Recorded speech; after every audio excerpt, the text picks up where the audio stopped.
You're also live here on your election command center. This is Ghana Decides, with continuous coverage of election 2024, the aftermath of the declaration of President-elect John Dramani Mahama and all that has been happening, plus the constituency results that are outstanding as we speak, and all the issues happening at the coalition centers right now. We have eyes on the coalition center that is taking place right now at the training. That's the Ghana Police Service Training School, where we understand the Suhum constituency, and then also we're looking at the Fantia North constituency as well. We understand some results coming through in there. Declarations have been made, but the losing candidates and political parties are not in agreement with that. They've raised questions about it. We'll tell you about what is happening in those constituencies here on your election command center. My name is Alfred Okanse. And I am Martin Esiedudati. Clearly, a lot is still happening, although the declaration has been made for who is President of the Republic. Those outstanding constituencies, we will be looking into them again, like Alfred indicated. Plus, there is also the question, why is it that some of the disputed constituencies in the eastern region are being resolved in the Greater Accra region? We'll try and give you answers to some of these nagging questions on the mind of some of the electorates in that part of the country. Later in the show, we'll find out how Ghanaians are thinking about the election that just went by. Ghanaians in the diaspora, many of them have also been sharing their thoughts on how Ghana conducted the elections and have been expressing their hopes ahead of John Dramani Mahama's swearing in, which is later on the 7th of January 2025. Many of that, and how the diaspora plus the other countries that have done business with Ghana in time past are relating or reacting to the election that just went by. Some have already sent in their congratulatory messages to John Dramani Mahama, President-elect. We'll try and take you through all of that, and maybe also touch base with the transition team, which held its second meeting today. I am Martin Esiedudati. A warm welcome to Ghana Decides on your election command center. Right, and the desk will follow suit with some conversations. Would also put a special focus on why the free senior high school policy didn't win the NPP this election and what it should look like under the new administration. I'm Kameni Amano.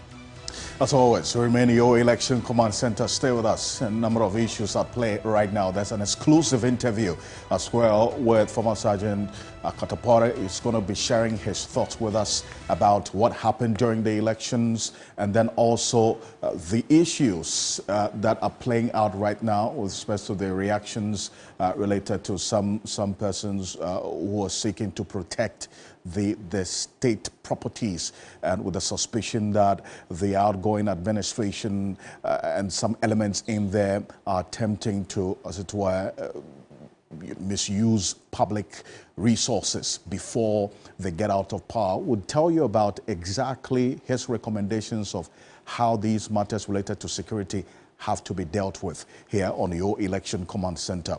As always, we're going to go straight into the magic wall, but while at it, we're keeping tabs on what is happening in the constituencies that we mentioned across the country, and also the coalition center at the police training school, where Afenyo-Markin, the leader of the MPP caucus in Parliament, the MP who retained their Futu constituency for the MPP, has also been talking about the constituencies that were earlier declared for the MPP. That's the Fantia North, and also we saw the Aquia constituency being declared for the MPP earlier today by the Electoral Commission in that particular coalition center. But 2 days ago, we saw the Ayano constituency as well, the MPP candidate there being declared winner. But that was not without some violence. The Electoral Commission office in the Ayano constituency has been burnt down as we speak, with all the ballot papers, ballot boxes in there, with some pink sheets as well burnt to ashes. Now, it raises fundamental questions. If this is a result that is being challenged, contested, what would be the evidence that both parties are going to adduce, and the Electoral Commission's own evidence as well? Martin, take us to the Ayano constituency. Right. This is in the eastern region. tell us what's been happening there, at least from the trends, and what the results have been declared, even though disputed, for this 2024 election. Right, so for the Ayano constituency, we already even have the numbers out, and like you're indicating that the results have already been declared. So, as we speak, it is the NPP's candidate, Ayano Esiedu, who has been declared winner of the Ayano constituency. She polled 18,229, giving her 50.26% of total votes cast, against the NDC's Adi Safori Teddy, who got 47.3%. His nominal figures, he got 17,182. So 18,229, 17,182 tells you just a vote difference of less than 1,000, actually, Alfred. So that is one of the seats the NPP would comfortably be happy with, considering the magnitude of loss they have suffered in the just gone by election. So that's the results we have for the Ayano parliamentary results. Let's look at the presidential as well in that particular constituency and how people voted. And again, it tells you that the results are actually quite similar. The NDC candidate, John Dramani Mahama, the incoming president, got 50.02% of total votes cast. The nominal figure is 17,886 against Dr. Mahmoud Bawumia, who got 48.4%. The key number here he got is 17,321. Now, pay attention to the nominal figure, 17,886 for John Mahama, 17,321 for Dr. Mahmoud Bawumia. Very, very close shave. So the NDC just inched it by just a few votes in the Ayano constituency. Also. So if this result should stand, we're looking at a skirt and blouse situation, right? Yes, but let's flip it to the parliamentary, because for the parliamentary, the NDC held this seat in 2020. In fact, they won this Ayano seat in 2020. So the man you're talking about, who stood on the ticket of the NDC, Adi Safori Teddy, was the incumbent MP, and went against this, that's Ida Ajua. But what is the situation right now is that the NDC is contesting the Ayano constituency results, as well as we've seen in these instances where the NPP is also raising some issues with the results that have been declared in other constituencies. Let's see how things play out there. But we'll visit that constituency this evening. We'll tell you about the latest with respect to investigations into what exactly led to the Electoral Commission office in that constituency being burnt as we speak, with all the ballot boxes in there, with the ballot papers all burnt to ashes. Let's go to the Fantia North constituency, or and maybe Aquia. Let's start with Aquia. Let's go next to Aquia. Aquia, meaning we are still staying in the eastern region, and we'll go straight to the Aquia constituency. Now, we know that, again, is one of the constituencies that over time, NDC has won it, NPP has won it before, so it tells you it is not a seat for any specific individual. And so we are trying to find out how things played out this time around in the Aquia constituency. And from all indications, it looks as though the NPP may have just inched it, but we'll give you the specific numbers in the Aquia constituency. Yeah, there it is. And we start from the parliamentary results. Aquia constituency 2024 elections.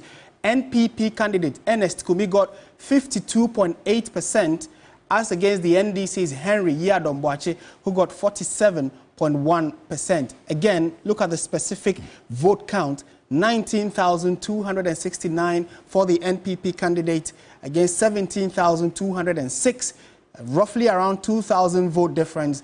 The NPP has won it quite comfortably. They will be happy with this win because of the numbers they currently have in Parliament. And in fact, this was the second disputed results.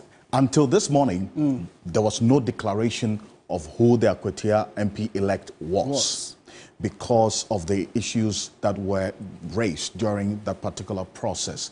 Now, according to the NDC, in fact, I just heard Dr. Peter Boama Otokono make the point that this declaration was made this morning without the presence of the NDC.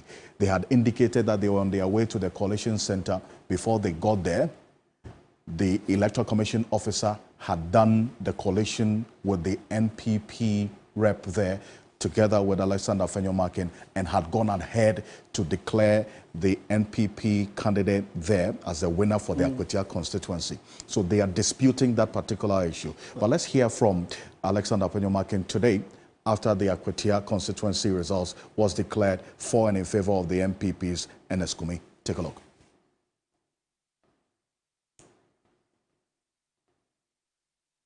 And we'll recall that interview that we had with Alexander Afenyo-Markin. So maybe while we wait today. for that, Alfred, can we look at the presidential vote as well? So clearly it looks as though the constituents of Aquia actually stuck with the NPP this time around. For the presidential results, they also won. The NPP candidate, Dr. Mahmoud Bawumia, won the presidential votes in Aquia. He got 49.7%. Roughly, you can say that's 50%. Against John Dramani Mahama, who got 48.9%. Again, if you round that off, that's 50%. But let's look at the nominal figures, and that's where the difference always comes in. NPP, although they won, got 17,948, 17,948. John Dramani Mahama came second with 17,685. Just about 200 votes, making the difference between Dr. Mahmoud Bawumia winning the Aquia constituency presidential results and John Mahama coming a very close second in that constituency. So they actually voted and stuck with NPP in the 2024 elections, Aquia constituency. And that's for the presidential. Exactly. Right? But for the parliamentary, it was this morning that the declaration was made by the Electoral Commission returning officer. And in fact, at that Collation Center at the police training school, without the NDC present. And that's where the contention of Peter Boamo Tokono is. This is Alexander Afenyo-Markin. Take a look.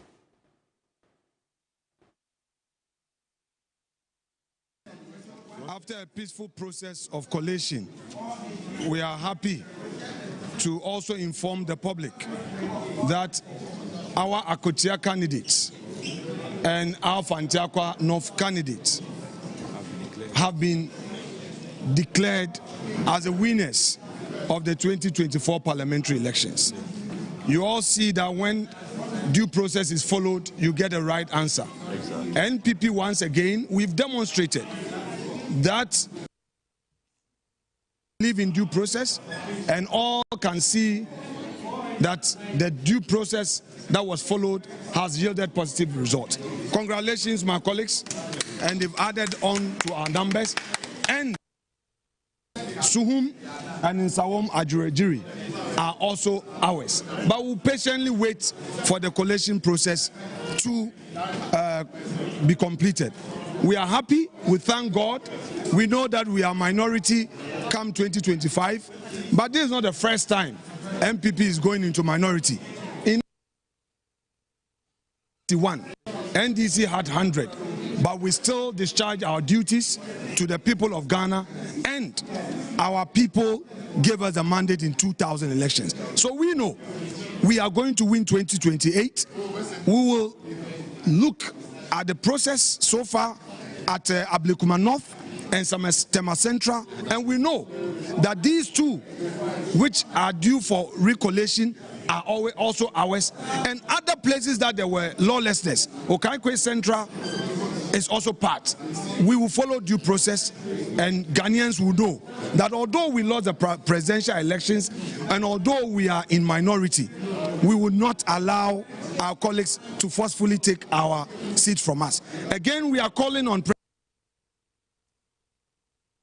and all the NDC senior executives to call their men to order. Let's allow a peaceful process to continue. Thank you very much indeed, and God bless you, the media, and God bless us all. Congratulations. Well, so that's the leader of the NPP group in Parliament, Alexander Afenyo-Markin. There's the MP, he retained the seat for the Futu constituency. But Martin, he mentions a number of things that we did not know until what he just said, that the Tema Central constituency and then also Afenyo North are up for recollation. Yes. That is one thing that we also asking questions of, because this is information that we haven't had any communication so far from the Electoral Commission on this matter. Because as far as we do know, the Afenyo North constituency, Rabna Oben of the NDC has been declared as MP-elect. And for Tema Central, Ebi Bright on the ticket of the NDC has also been declared as MP-elect. Yeah. Definitely there were some questions and concerns raised and contentions raised by the MPP. But this particular communication about it being recollated is one that we're also looking into to confirm. Yes. But then again, if you will stay a bit on the west, that's Eastern region, yes, there were 5 constituency results that we're looking at. 2 have come through so far. In fact, 3 of them, Ayano, and then Fantia North, and then also we have Aquia. But let's go to Fantia North. And you heard Alexander Afenyo-Markin there. He mentioned specifically Fantia North. And why was it another bone of contention for the parliamentary results? Maybe before we go to the parliamentary results, let's look at how they voted presidentially. Again, very, very close numbers. The NDC won all right. John Mahama got 49.89%. That is 50% if you ask me. Then the NPP candidate, Dr. Mahmoud Bamia, got 48.7%. So this is 50% against 49%. So clearly about a percentage point difference giving it to NDC. And if you look at the numbers again, 10,095 against 11,095, I should say, and 10,834. Very close margin there for the presidential.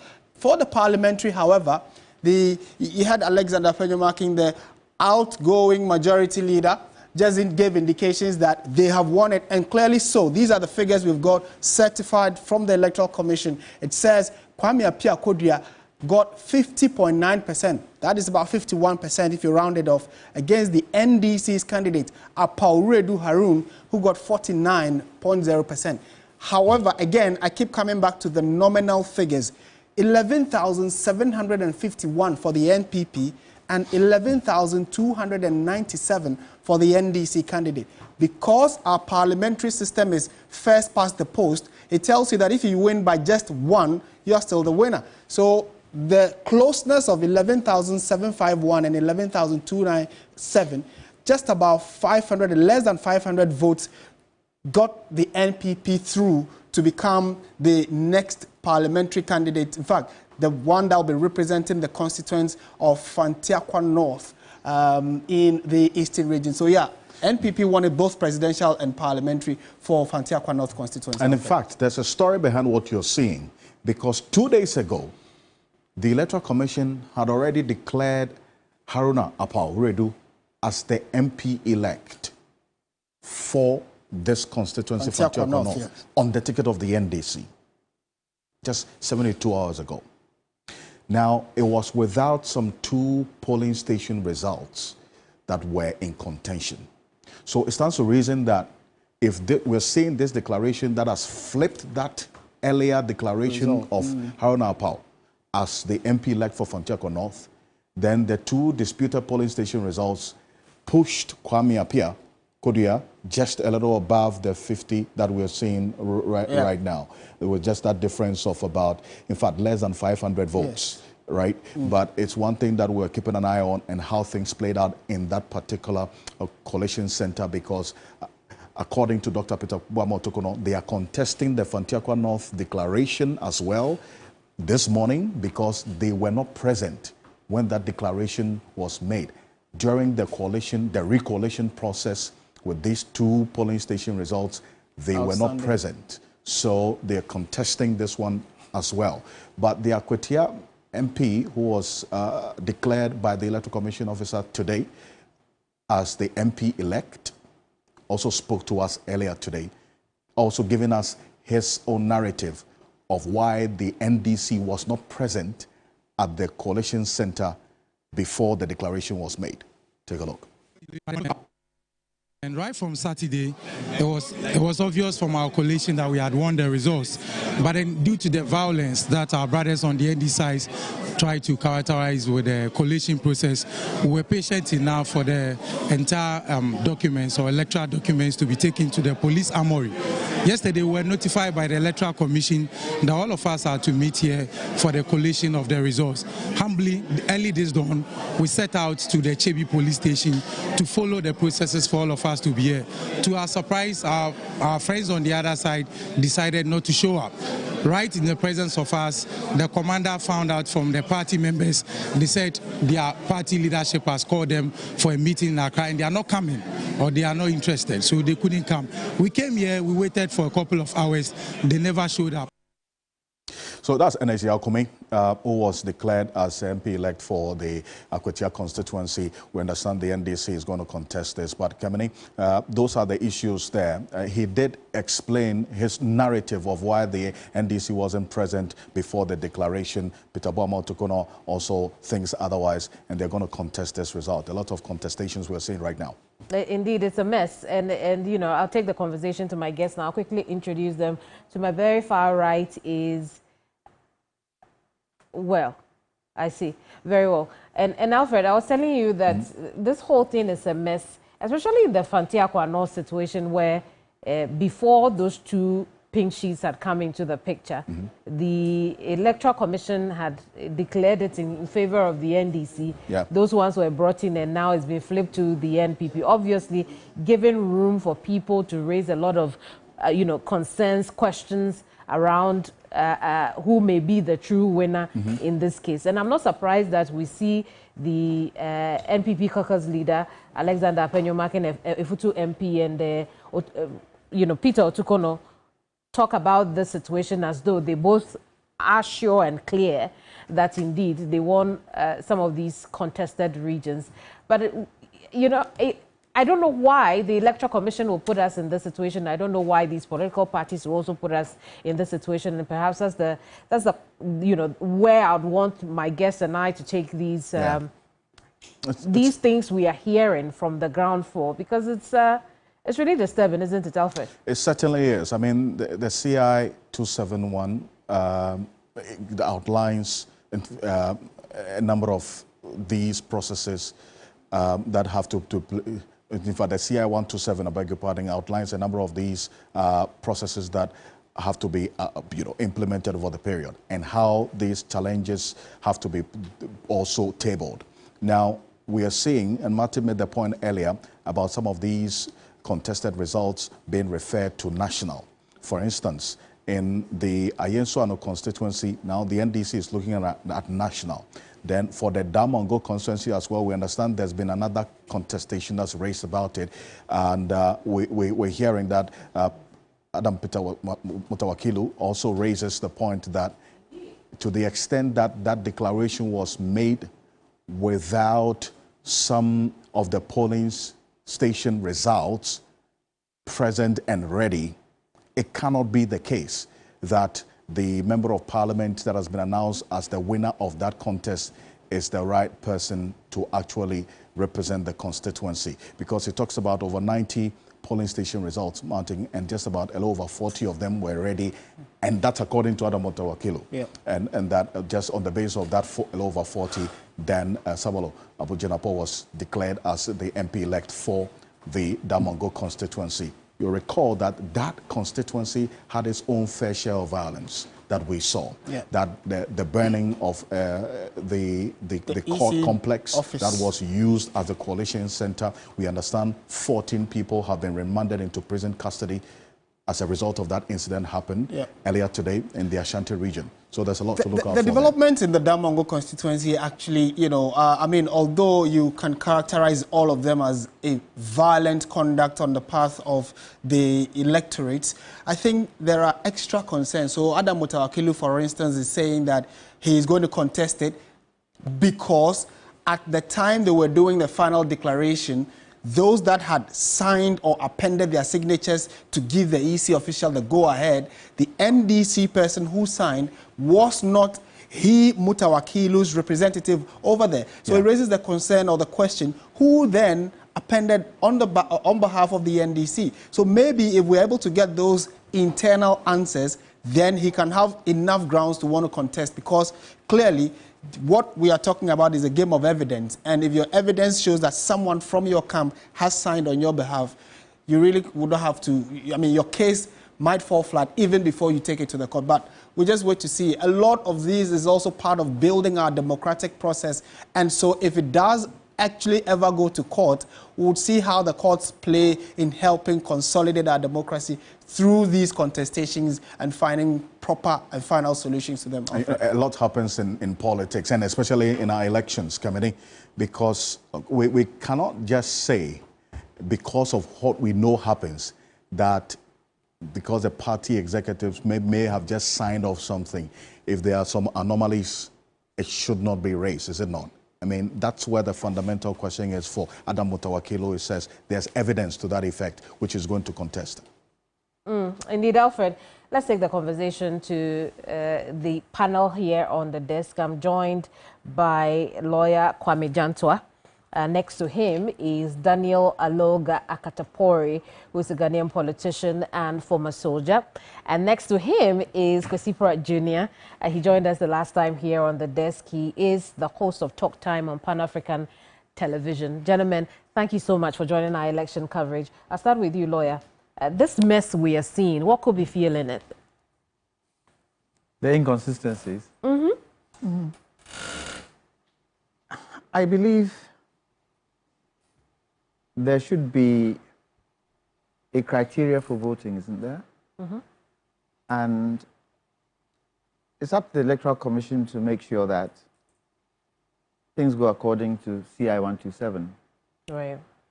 As to why things seem to be awry, I haven't been able to pinpoint my finger on it. But should it be that contestants should be the ones making the argument? I think it's up to the Electoral Commission to be able to clarify some of these things for the ordinary people of Ghana to understand what is going on. Because at this current moment, there seems to be a lot of confusion with regards to who has won what and who deserves to win what. So I think the Electoral Commission has a huge work to do to sanitize this particular situation. How many constituencies are we talking about? At the moment, I mean, the Fantia North one is been declared for the NPP. Of course, the NDC is contesting, but there's also the case of Ayano. Even Aquia questions have been asked. In Sawan Madreju, Suhum are still outstanding. The NPP is now also contesting the case of Okankwe Central. Ablekuma North, which was also dealt with only a couple of days ago or so, is also being contested by the NPP because it was declared for the NDC's Irabna Obin. And what is their reason for declaring? And these weren't constituencies that were invaded by thugs, was it? I don't think it's one of those. They are contesting that the elections that were given to the NDC or vice versa to the NPP were not right. But they have their pink sheets. No, but in many of these cases, like in Sawam, like Ayenswano, you know, there is the situation where people had gone in, destroyed the ballot papers, bent down the Electoral Commission's office in the case of Ayenswano. So in some of these cases, there's no trace of the pink sheets. But it has been declared. It's been declared in some cases, on yes. Which is a fair question. No, on what basis did they declare it if there are no ballot papers and there's no pink sheet? How was that declared? So some, again, I would have to go over each one of these cases, but I know that in certain cases, the NPP didn't have their pink sheets, perhaps the NDC and the Electoral Commission did, or vice versa in other cases. But in one particular case, I think we heard yesterday, even the Electoral Commission in Obuasi East, I think, the Electoral Commission themselves too had lost their own pink sheets because of the distraction of their office. The Electoral Commission should take control. At this current moment, the people of Ghana would like to know what is going on. I think the Electoral Commission should be able to advise us step by step what is happening in all these constituencies. But if they go silent, then it creates more challenges. It creates more problems. It gives those who want to create the problems that don't need to be created.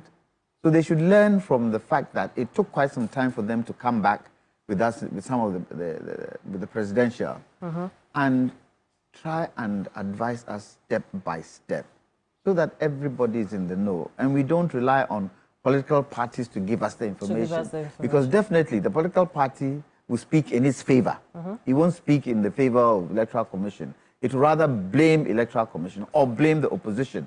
And really and truly, we don't need that. But the question I ask, all these seats that the MPP is contesting, how will it change where they are?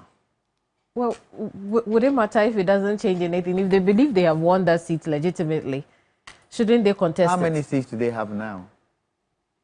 But they have about 70 plus. About 88? No, it's not up to 80 yet. I think about 72. It's not even up to that yet. Based on the 264 we have right now, yes. Yes. So, well, if they believe that they have won it, it's up to the Electoral Commission to come and tell us what is what. Because it's the Electoral Commission who has the responsibility to do what? To declare seats. So they should come and tell us where we are, what they're doing towards it, and how soon we can get this out of the way.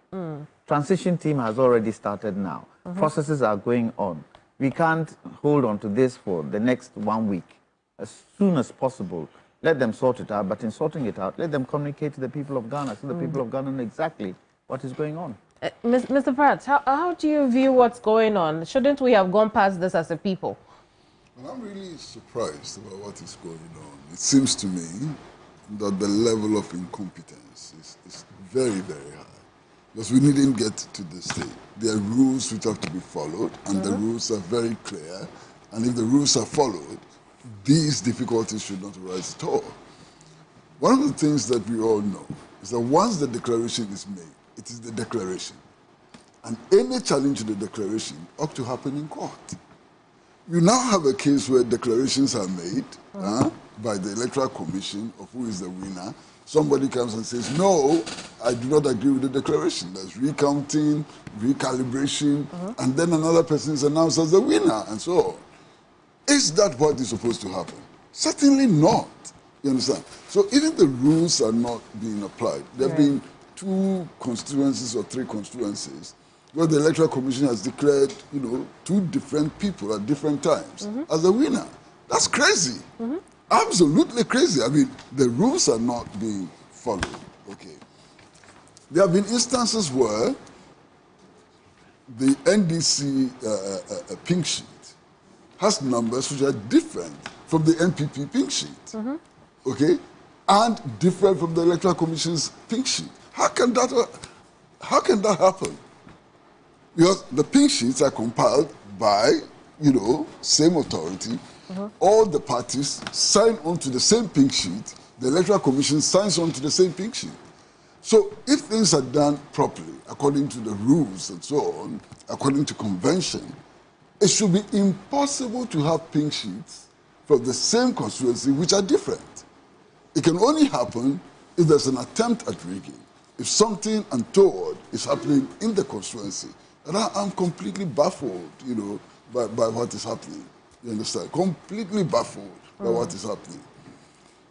But I'm not surprised because, signs of incompetence have been displayed over a very long period of time. On the part of the EC? Of course. I mean, in the 2020 elections, you had a situation where the first declaration made by the EC with regards to the presidential elections had numbers which exceeded 100%, which was clearly an impossibility. Now, that's a problem of addition. It's not even a problem of multiplication or division. That's a simple problem of addition, which we are taught in the primary schools. So if you have a whole electoral commission with all the machinery it has, and you cannot do simple addition, that's a problem. In the end, the results were declared, by my count, 3 times. Some people say 4 times. By my count, 3 times. You understand? So right from there, the signs of incompetence were showing. Okay, clear signs of incompetence were showing. And I'm really baffled about what is happening. Really, really baffled about what is happening. Look, there's the case of one of the constituencies in the Eastern region, that we just saw, where the declaration was done without the representation of one particular party. They were not there at all. You understand? Now, how can you do declarations based on recount without the other party? You obviously raise suspicions.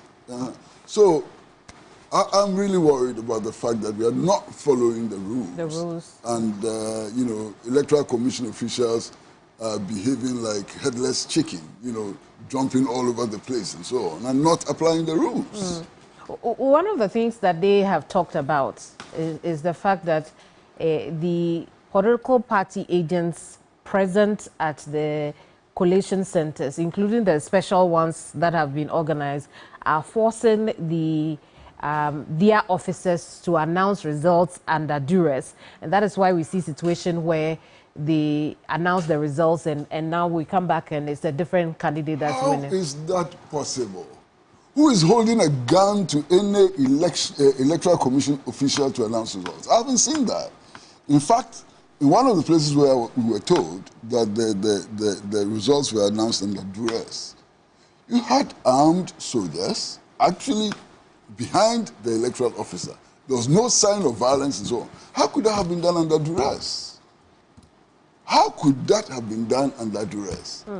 In any case, for me, the issue is the multiple different pink sheets which are being displayed. That's a sign of worry. That's a sign of deliberate collusion to subvert the election, to rig the election. It's clear. The only circumstance under which different pink sheets can be produced for the same constituency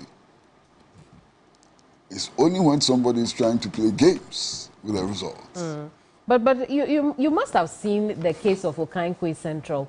The electoral commission, the EC officer was practically in tears, you know, when the pressure of all the party agents in the Greater Accra Regional Office, everybody was shouting. They could describe that as duress, couldn't they? Perhaps it's not a gun, but it's just the pressure of everybody being there. Well, that pressure is to be expected. This is an election. They are contending forces. You understand? I mean, everybody wants to get the right thing done. So if you go and appoint electoral officers who break down because there's contestation, you have appointed the wrong people. That again comes to the question of incompetence. I see. Mr. Katapori, this situation we are seeing, what kind of security threat does it pose to us? Let's have a security interpretation of what's going on. What would you say? Well, from the security point of view, I just don't understand what is going on because nothing has changed. All that we've had is an election, and we've got a president-elect, and we've got an outgoing president. But the security apparatus is intact. And when there's a change of government, it doesn't mean that policing stops. So I don't understand why the police cannot take action. You know, because under normal circumstances, if, for example, these things were happening, say, a month ago before the elections, we wouldn't be talking about it. There would have been action taken. So I don't understand why the police cannot continue to do their job. No one has, the president-elect has not said, don't do your job. Neither has the president said that as well. So I don't understand what is going on. You see, the point is, the EC has got three principles: fairness, act with integrity, and be transparent. Because they've not been anything about these three principles, they've not been transparent. That's the key one. Because they've not been transparent, nobody believes them, nobody trusts them. And therefore, whatever they say, no one actually believes that it is true. Because they've never been transparent. For over a year, I've been watching the space, and there's key stakeholders raise issues at IPAC, for example. And it just looks like, you know, the EC doesn't understand them, as if they are speaking different languages. People raise issues. We've had BVDs issues and so on. We've had calls for, you know, audit of the EC systems, and they've rejected it. So what do you expect? People don't believe the EC. They don't trust the EC. And like Kwesi Pratt said earlier on about the incompetence, it's all over the place. They don't, ordinary IT systems, their SMS verification system, for example, it's littered with viruses. And when you inform them, they don't take action. You write to them and they don't take action. So it's full of incompetence in that place. Look, if you ask me, I would say everybody there should resign, the whole of the EC setup.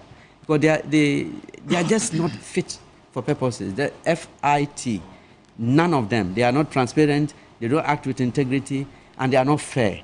Because if you create a situation in which some candidates are able to get the EC data, the electoral data, before other parties get it, you are not being fair to them. And the NDC may have won, but they've won because the numbers were just so huge.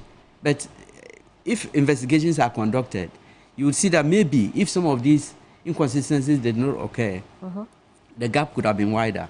That's what wider than it already is. Yes, in my personal view, because the shenanigans that the EC, was engaged in right from the beginning for 6 months up to this time has, for me, made the results not to be what they could have been. I see. But on the issue of the police being around, in fact, as of last night, the police released a statement to tell us how their post-election security arrangement is still in place. They talked about working with the military. They talked about increasing visibility day and night. But you say that the police is not doing what they are supposed to do. You don't see them around? Well, there is a certain view that, look, the MPP, by the way, I'm not an MPP member and I'm not an NDC member, but I'm being honest with you. Yeah, there's a certain view that the MPP has started a fight back. And one way to fight back is to make sure that there is chaos.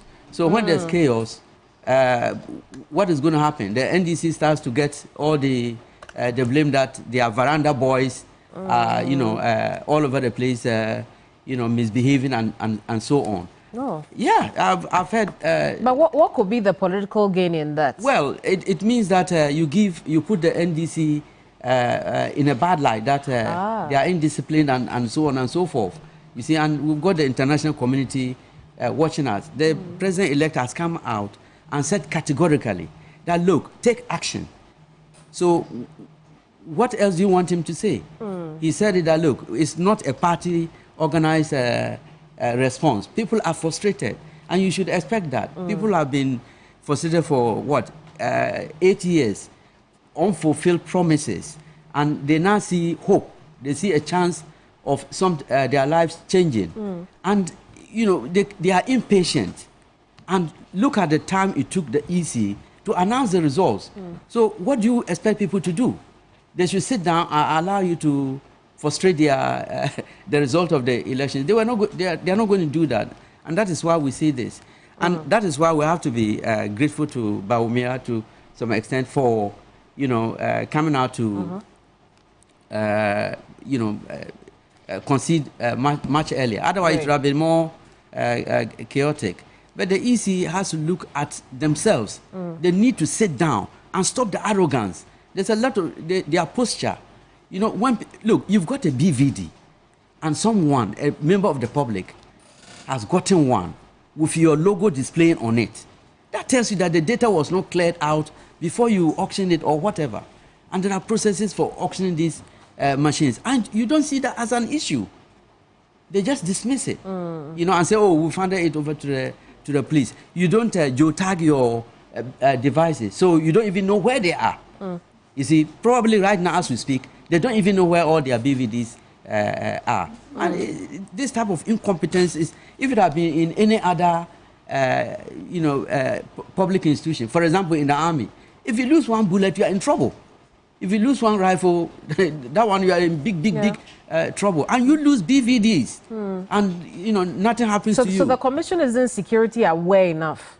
Look, I don't know how to explain it. They are just like the EC. Look, there is no security there in terms of cyber security, and it turns out that physical security even isn't there.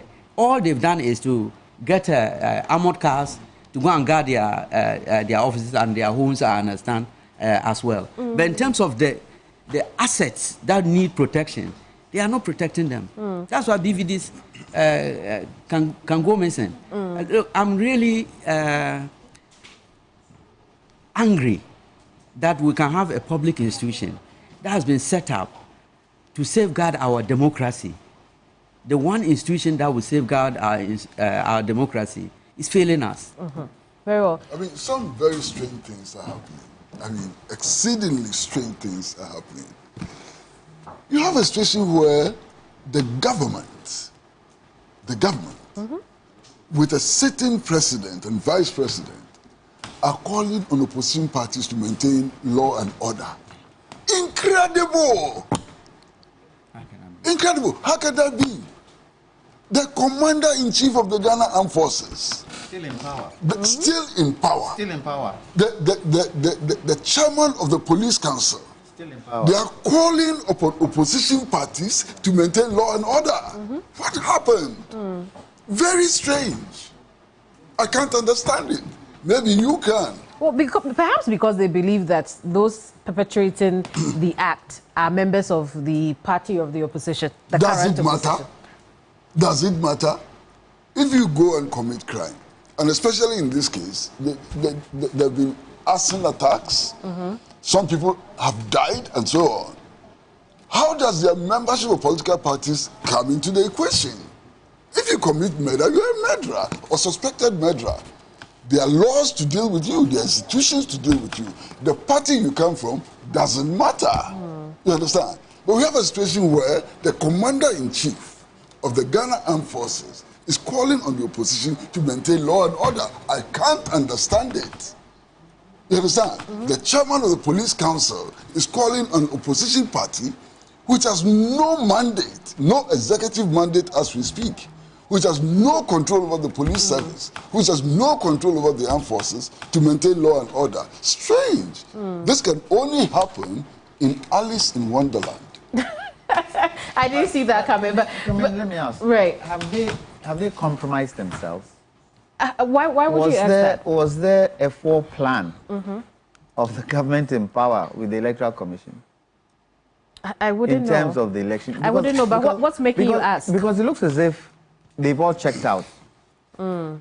What they were looking for, probably, if it's so, didn't go through. From all the other things we saw, fake ballot papers, all that kind of stuff, probably there was a plan to rig the elections, didn't go through, so they can't be bothered. It's not their party that's in power. But one thing they forget is that it's Ghana. Ghana comes first above all. That's why I tend to feel that if for nothing at all, the political parties should be able to work together. They work together at IPAC. They work together in Parliament. In situations like this, it's Ghana first before political party. So if they see these things going on, they should find a way of working together to help solve it and not be at each other's throats. That I don't understand. It's Ghana we are all working for. Hey, if you win your seat, isn't it Ghana you are going to serve? Are you going to serve your political party? But you see, you've seen that constantly, especially with this government. Party comes first before country. And it is showing. And it's showing. It is showing. It's showing. But you know, I'm trying to understand, Mr. Pratt, I'm coming to you with this one. The scenario that you have noticed, the fact that the incumbent government is asking the incoming government to do something about the situation going on. What does it tell you about the current administration as it goes into the end, you know, the end of its life? Well, first of all, the incoming president doesn't have any executive power as we speak. The elected parliamentarians are still not parliamentarians. They're actually just parliamentarians elect. They haven't even taken their oath of office and so on. So to call on them to deal with a security situation, it's extremely strange. You understand?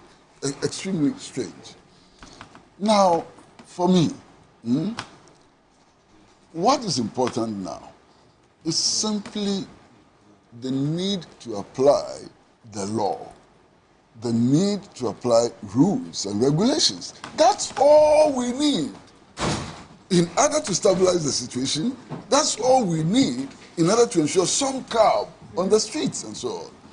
Then again, there are the different narratives that are coming up. I mean, when all this mayhem started, we were made to believe that it was NDC cadres and supporters who were causing the mayhem. Well, Mr. Pratt, I'll have you finish that point. We have to go on the ground. Some action is happening in Tesano. Alfred, Yes, talk to us about it. Some breaking news coming through right now here on your election command center. Incumbent Member of Parliament for Ayano constituency, Frank Onodompe. We're monitoring what's happening at that particular collation center. Let's cross over there right now for some more details on what we're hearing. This morning, we know that in the eastern region, the EC is to recollate results from 4 constituencies, which include Aquia, Suhum, Fantia North, and Suhum in the eastern region. Since morning, they've been able to announce the results from Aquia, where it went in favor of the New Patriotic Party. But at this point, there's some sort of misunderstanding coming from the camp of Suhum with a lot of confusion happening here and there. This has been the situation on and off since morning till at this point. We have some police officials who have been within the premises to also ensure that calm is being restored in here. The aspirant for that particular constituency has also been seated with the agents to ensure that the exercise will be fruitful at the end of the day and also go in favor of him as well. We've been told at this point that they are still left with about 70 polling stations that they are yet to collate to get the provisional results and arrive at a final conclusion, so that we'll get to know who will be winning in the Suhum constituency. It is not just there, we also have Suhum as well, and those are the 2 remaining constituencies that we are looking out for here in the room, where the exercise is still ongoing. At the moment, you can spot some party agents who have been throwing tantrums at each other for about 10 minutes, and it's still ongoing. But we are hoping that they will arrive at a conclusion so that the exercise will be able to continue. Like I indicated, it began in the morning around 7 a.m. and it's 7 p.m. at this point, and the exercise is still ongoing. And usually, if these results don't really come together, or it doesn't really settle in for a particular candidate, then it is sometimes possible that it will create some sort of chaos between the 2 political parties, which would bring some sort of anger or spark misunderstandings between either the aspirants or the party agents. We will get closer to get few reactions to know how this is going to end, and also to get to know if the exercise is likely to come to an end today or not. I will also try and get the views and opinions of some of the party agents or members who have been here from both political parties to know how they will be able to handle the situation, or how they are planning to handle the situation at the end of the day. Right, so let me just engage few people around to know how this will pan out. Good evening, sir. We are live on TV3. Sorry, I don't want to speak on that. You don't want to speak. I clearly understand that you have been really angry about the processes. All right. We were here since in the morning, and we saw what they were doing. I mean, everything was moving smoothly till the electoral commissioner started misbehaving. If you say misbehaving, what did he do? Before we entered, we saw them declaring Fantia North. Meanwhile, that one has been declared over there. They've already, I mean, how can a presiding officer declare somebody, say his assistant who should come in and declare somebody over here? Fantia North is one of the constituencies in the eastern region that the EC declared that won, and they declared the man winner over there. There was supposed to be a recollation here. They didn't tell them that they are going to do any recollation, so that's why they are not here. Nobody told them they should come and do something over here. You see, like we were here, Aquia, they were coming. You asked us to call them. We called them, and they were coming. Just before we hear, they say you have declared. Because the reason why I am saying this is that from the EC, they were supposed to recollate 4 constituencies in the eastern region. It was involving Aquia, Suhum, Fantia North, and in Suhum. We know of only 3, or we are aware of only 3. Nobody told us Fantia was part of it. You understand what I mean? We came here to find out that they are declaring Fantia North without our knowledge. But we kept quiet. We didn't raise any decision. We were here since in the morning. Everything was moving on. All right. You understand? So now that they have declared the results for Fantia, what is next for you? It didn't go. We wouldn't work with what they did. A presiding officer wouldn't declare for his assistant to come and declare. So we go by that one. We go and contest it in court. Already there is injunction on that. That means you are taking the one relating to Fantia North to court. You are not agreeing with the result over here because there was an injunction that they shouldn't do it, and they did it. You see, look, it's time that harassment and biases should stop. They've been, bullying us for quite too long, and we're quiet. But look at what is happening now. The wind of change is blowing. And everybody is seeing it, so they can't continue to be doing what they are doing. Which constituency are you at the moment waiting for again? Because Fantia has already been declared already. Suhum and how do you call it? And Insamam. Yes. Suhum and Insamam. Yes. And then, sorry. You said them. How can EC come with a photocopy of the print sheet? Why should he come with a photocopy of the pink sheet? And they were able, yesterday, the MPP people told us that they were not having the pink sheet. But today they went and make a copy and gave them a copy. I mean, how can we be reconciling this thing with a copy? You see? Thank you so much. So you just heard from him saying that they don't want to agree with the result and also the announcement in Fantia North saying that they will proceed to take the issue to court. But right on your screens, you can see the police also trying to calm tempers down to ensure that the exercise will be able to proceed in here inside the Tessanel police station. Where they are yet to project the provisional results and also get a returning officer to declare who will be winning at the end of the day. At the moment, they have been conversations between the EC officials together with party agents as well to get clarifications on the issues that they are getting misunderstandings on.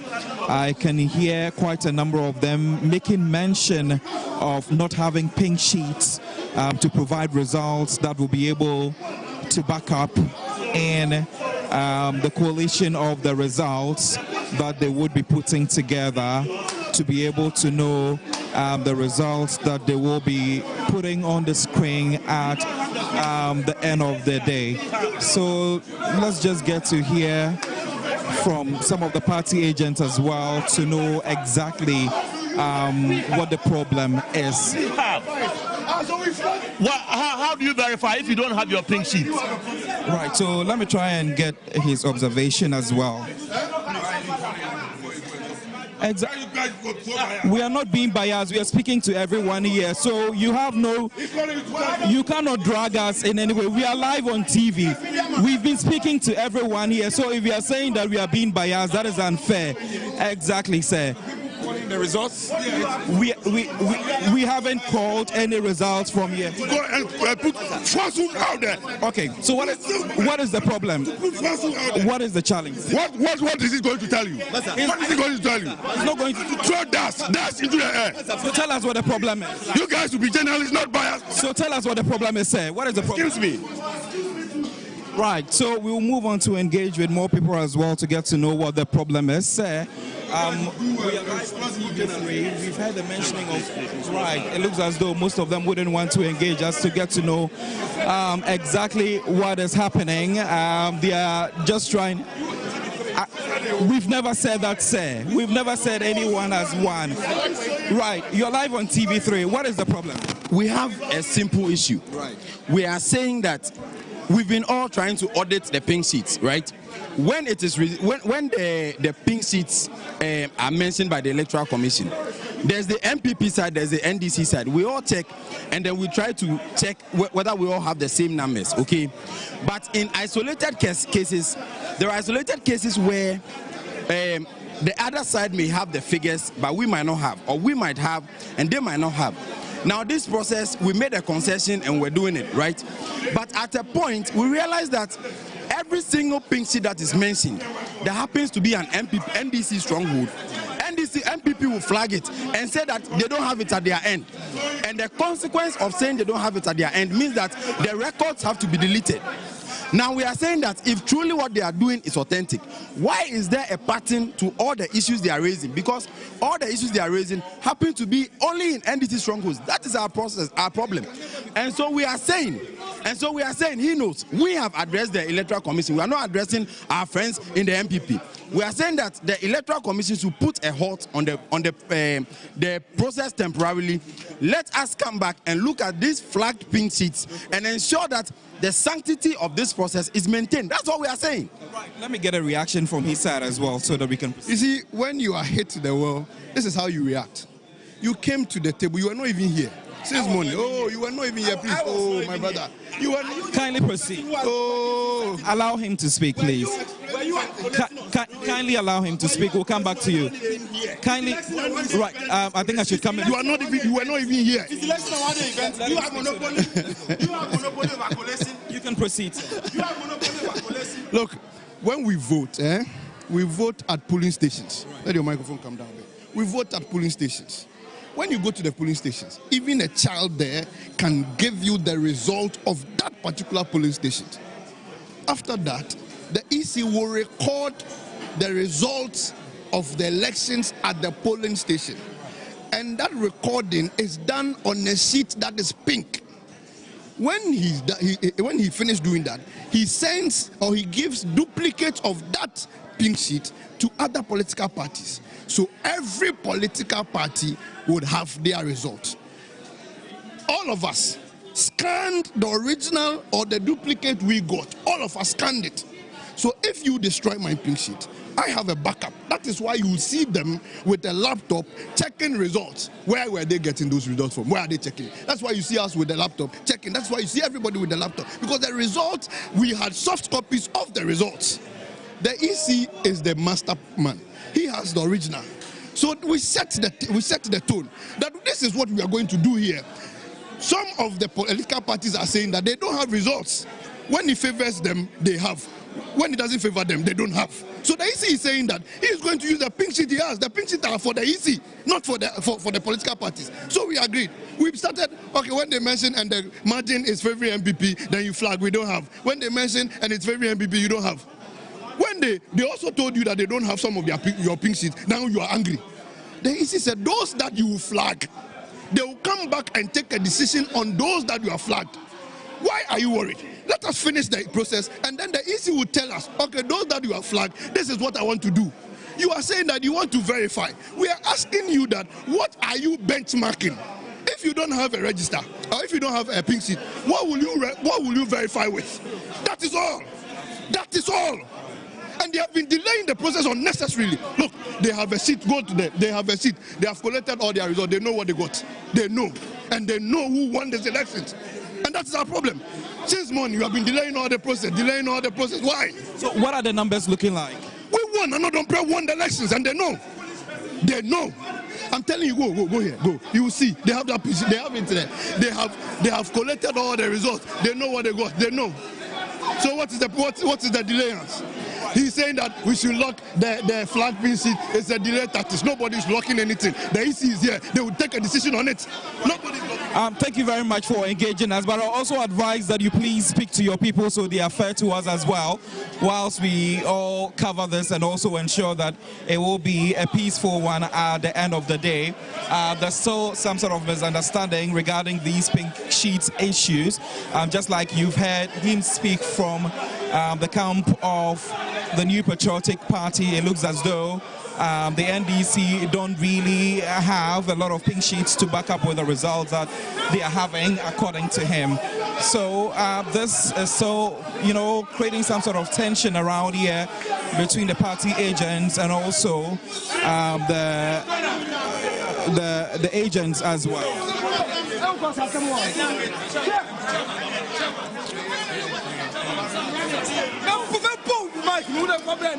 Right, so it's at the moment really getting really tensions because they are threatening me here, claiming that we've done things that hasn't gone their way. So I am putting this on record that if I am being beaten here at the Collation Center, then we should hold them responsible, because for what I am concerned about, this coverage about the presidential and also the parliamentary side as well has been a fair, a fearless and also a transparent one on your election command center. So trying now to get the opinions of people, mostly those who belong to the New Patriotic Party, and also wanted to threaten me, the journalist, also on ground, trying to uncover all the things that are happening here. I think it is actually really getting tensions and wouldn't really allow me to do my work freely as I am supposed to do. But aside that, clearly, just like I was saying, you can see most of them in there trying as much as they can to ensure that they would get the process in place. Hopefully, today we might get to hear the results that will be panning out at the end of the day from Eduejiri, in Suhum Eduejiri in constituency.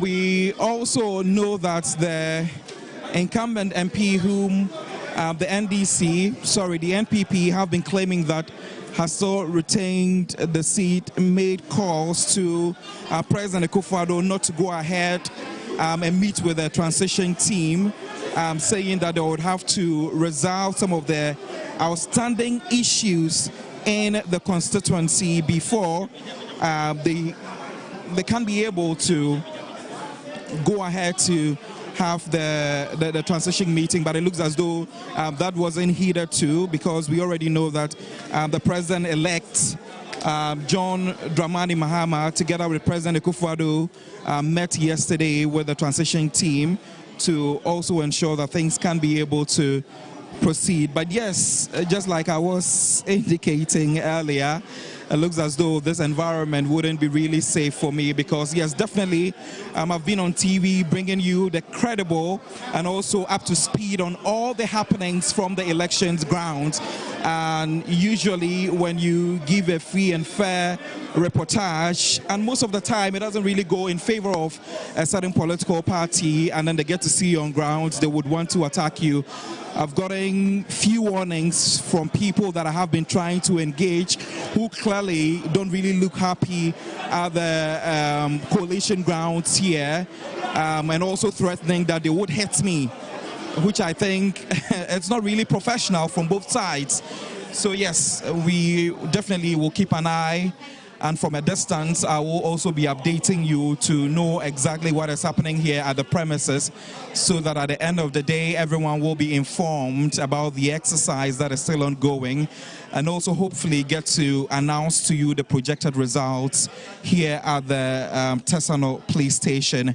We'll also move further to engage a lot more people to get to know exactly what their worries are. And just like I was indicating, they made mention of the fact that there were some missing pink sheets that weren't seen, but also different camps of people had numbers that were not backed by pink sheets, a reason why it has sparked this anger among most of the party agents here. So let's get to hear from them as well.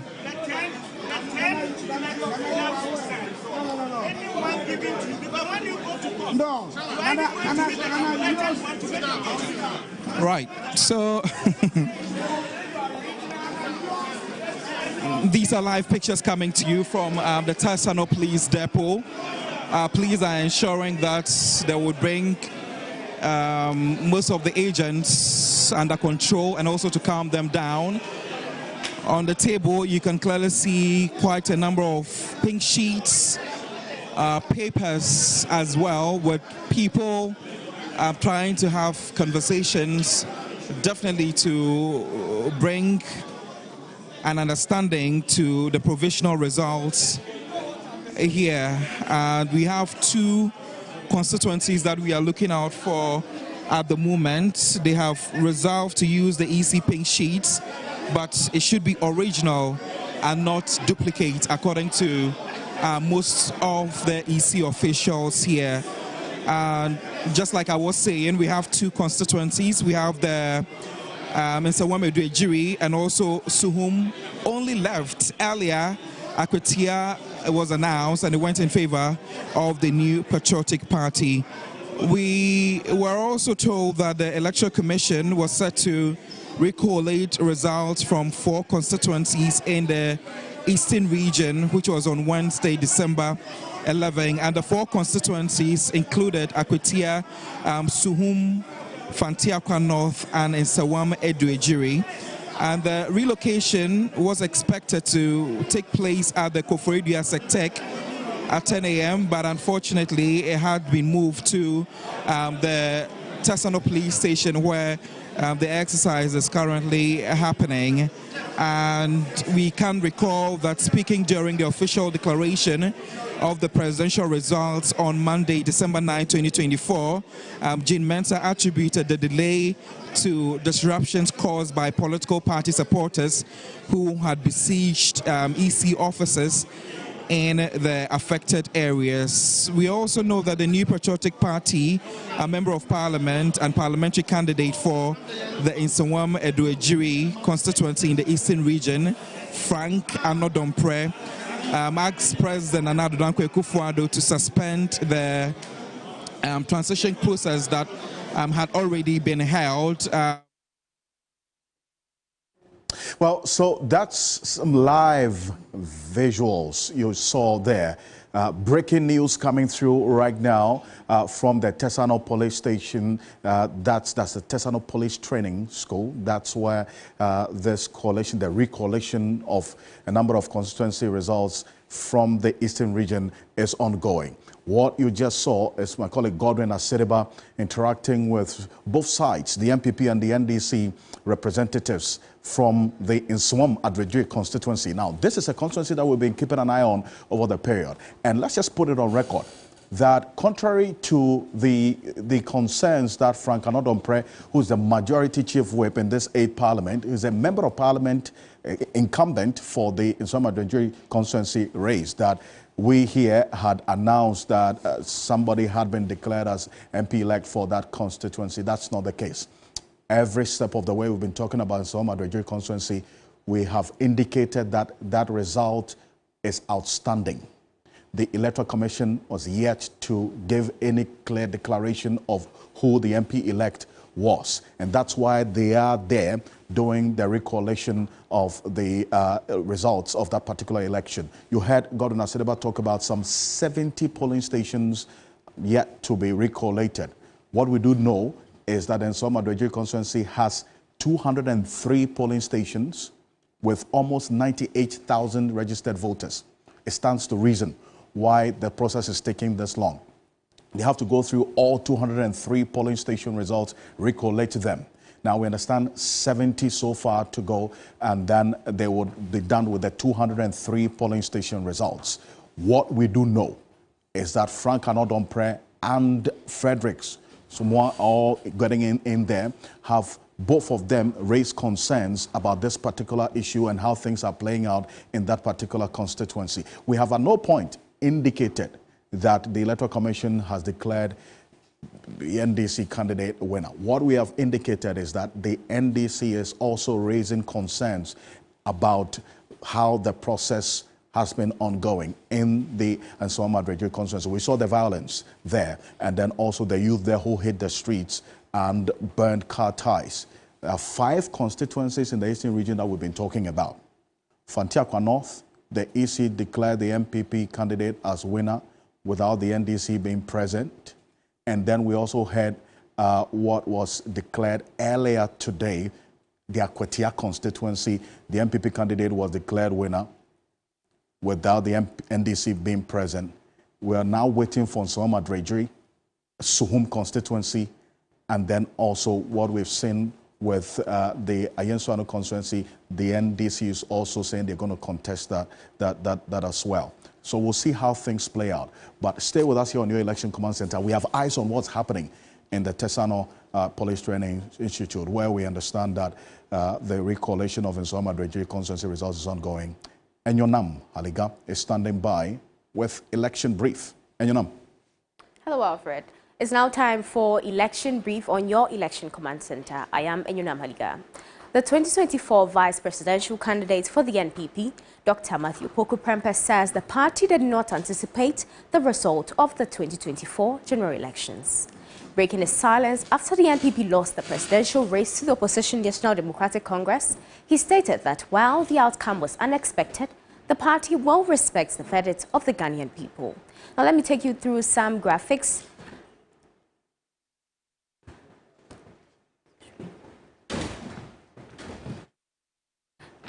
The 2024 presidential and parliamentary elections resulted in a victory for the National Democratic Congress. This was not the outcome we in the NPP envisaged, but we respect the verdict of the Ghanaian people. To Ghanaians, we have heard you clearly. With the humility we accept. We will work with you to get it right. I am grateful to the Lord Almighty, the giver of life, for bringing me this far and for honor the opportunity given to me to serve the party and Ghana. I have had extensive discussions with our flag bearer, Dr. Mahamadou Bawumia, to reflect on the outcome of the elections, and in good time, we shall reflect further on the party as the case of the 2024 general election loss. I am grateful to His Excellency the Vice President for nominating me as his running mate and to the NPP leadership for overwhelming support I receive. I thank the party faithfuls, my team, family, friends and countless supporters for the confidence reposed in the ticket and for the enterprise. I believe in the NPP's values, ideals and decisions. As we go through this period of honest introspection and reflection on this electoral verdict, I am confident that we will emerge stronger and bounce back to win the trust, confidence, support, affection of Ghanaians.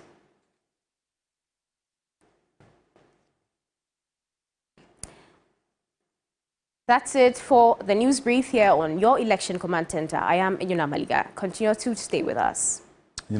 Thank you very much. And stay with us here on your Election Command Center. A number of you asking questions as to why the recollation of the Ayano constituency election results is taking place in Accra, specifically the police training school here in Tesano, but not the region. What we got information of is that the recollation was supposed to have taken place at the training school, the Koforidia Sectec, at 10 a.m. today. That was the earlier communication that was going to take place at Koforidia Sectec at 10 a.m. today, only for us to get an updated information that the recollation had been brought to Accra for the process to take place here in the Greater Accra region.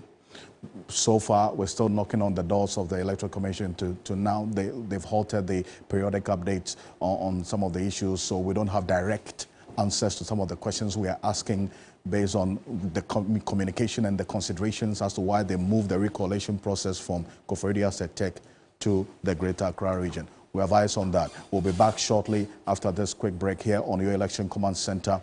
Kemini still seated with our guests to get into this particular issue and others that we are keeping an eye on. Stay with us.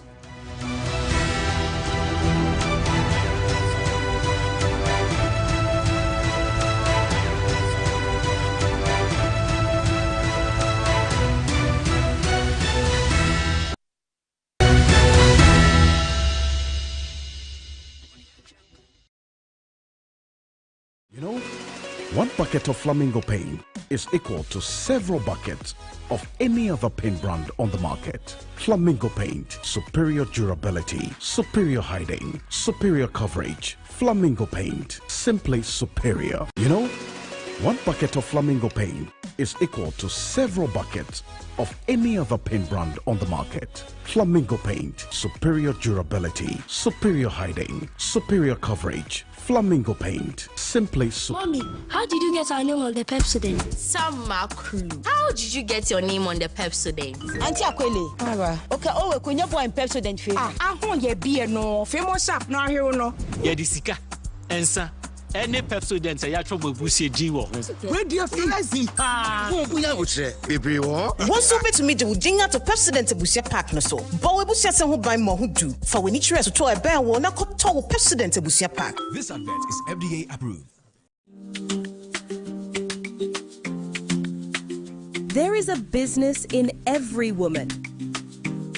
And then she works, juggling all that matters to her in seeming effortlessness. One thing is for sure, there is a business in every woman. Introducing Telecel Women in Business, our initiative to empower women-led and women-owned enterprises. Accelerate your growth with finance and investment initiatives. Extend your reach with a free business website, access to digital and physical marketplace. Be empowered through exclusive networking and thought leadership platforms. Enjoy bonus reward with our Red Loyalty and lots more. To benefit from this initiative, be a female-led business and a Telecel business customer. Visit telecel.com.gh/business to register now. Telecel. Connecting energies.